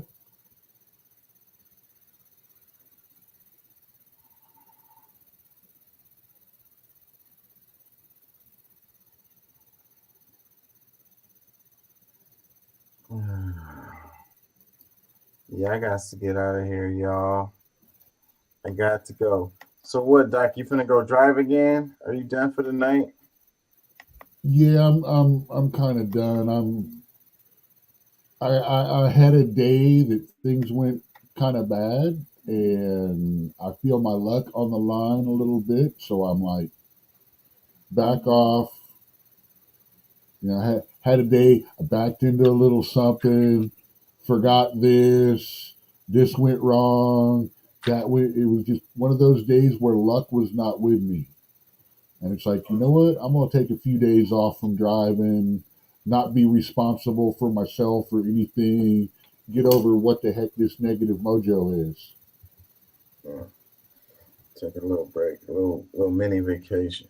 Well, to be fair, I've got enough for my next car payment. So it doesn't hurt me to take a week off.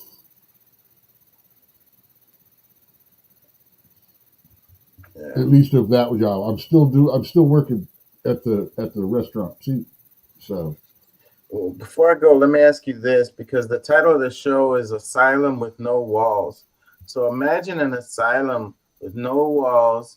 The doctors and the patients like wear dress the same, so you can't distinguish between them two, and there's like no security.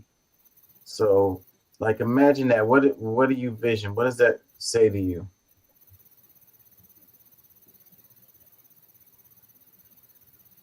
Liberal utopia. Mm.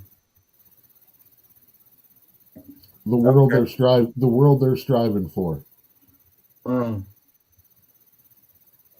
Mind control, thought control, Big Brother watching over.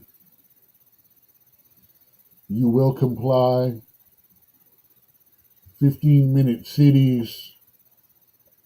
Oh well, you've only got enough carbon footprint allowance to go to Austin. You can't go to California, you know. Oh yeah, I'm sorry. Your allowance of beef has put you over your carbon footprint, so you can only have vegetables for the rest of the week. Mm. Or bugs. Well, there's a certain Insects. amount of insect product that has always been allowed in our food that most people don't realize. But yeah, I know they're going to like maggot meal and stuff like that nowadays. Mm. Or you could always get less of a carbon footprint if you use the protein printed steaks. Mm. The 3D printed. I don't know. It seemed like that would have a carbon footprint too. I mean, it's got to use some kind of energy to work the machine. Dude, I don't eat yogurt because the shit's grown from a culture. Why would I want a steak grown from cell cultures? Mm. I barely understand that shit. I ain't gonna lie. I But yeah, understand it just enough to know that I'm not interested. yeah. Well, you hit the nail on the head, because that's really kind of where I was going at with the idea of asylum with no walls. I'm thinking of the world that we living in right now, present day. It's like it's like a damn hospital ward, but there's Dude, they've boxed us off and trapped us in by the opinions that they want us to have. If we think or speak outside of the box, we are censored. We are taken off of social media. We are not given the attention that we feel like we deserve. We are punished by ostracization. We are put in a corner. We get the dunce hat put on us. We get our jobs taken away if we don't conform. That is an asylum with no walls. There's no walls stopping me from being free. It's the pressure of the social media. It's the pressure of the government. It's the pressure of, well, if I say this, if I really speak my mind, they're going to stop me from being able to work. They're going to follow me around and get me fired and fired. And then I become homeless. I lose everything. It's fear. It's a culture of fear, but everyone's kept in place. by that fear. And like the craziest thought about it for me is like when you talk to somebody, you don't know if they're a patient or a doctor. Who says there can't be both?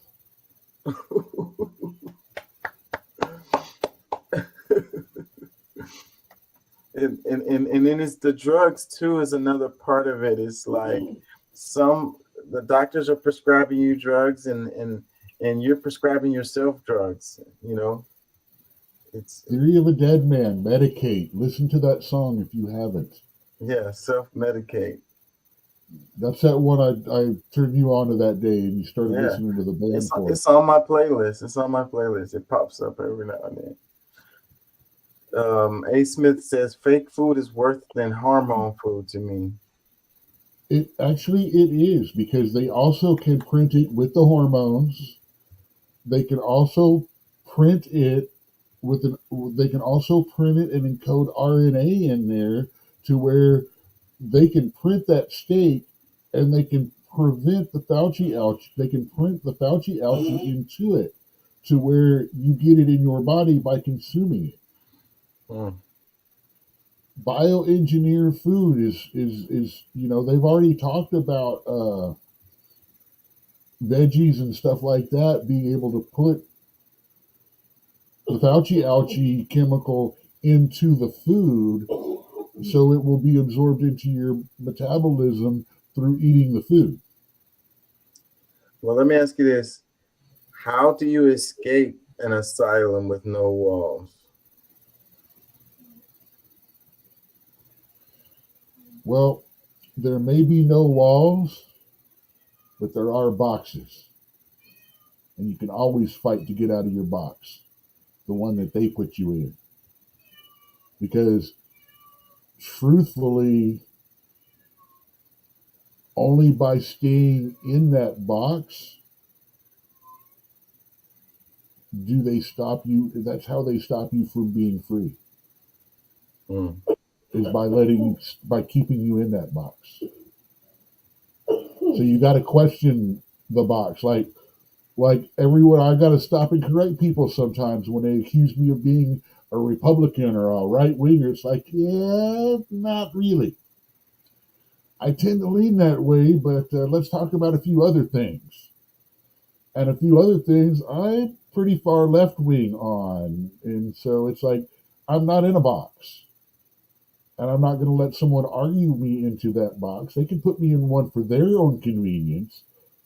But just because I'm in your box does not mean that's my box. And that's where you are free. Your box is only restricting as you make it on yourself. A. Smith says mentally. And that's basically the answer that Doc said, but with a lot more words. He says, keep that mental strong and you'll be good. Yeah, so refuse those boxes that they put us in, because we don't fit them. We were just talking about a box. It can't be done. It can't be done. Yes, it can. You're in a box where you're at. You don't see the way out of that box. I was in a box and I said, this is not my box. How do I get out of this box? And I did. I broke out of that box. And now that gave me to realize that the thing that's been keeping me in that box is because I've been letting other people define that box for me. When they should only be able to define that box for themselves. I will happily be for you, or I will happily exist in whatever box you choose to put me in your own mind. But I am not going to restrict myself by how you think of me or what you think my capabilities or my limitations are. Say, I self-doubt myself enough to let someone else limit me anymore. Amen. I got to get out of here, y'all. Peace and love. Thank y'all for listening. Thank y'all for joining. I have got to go. I'll be back tomorrow.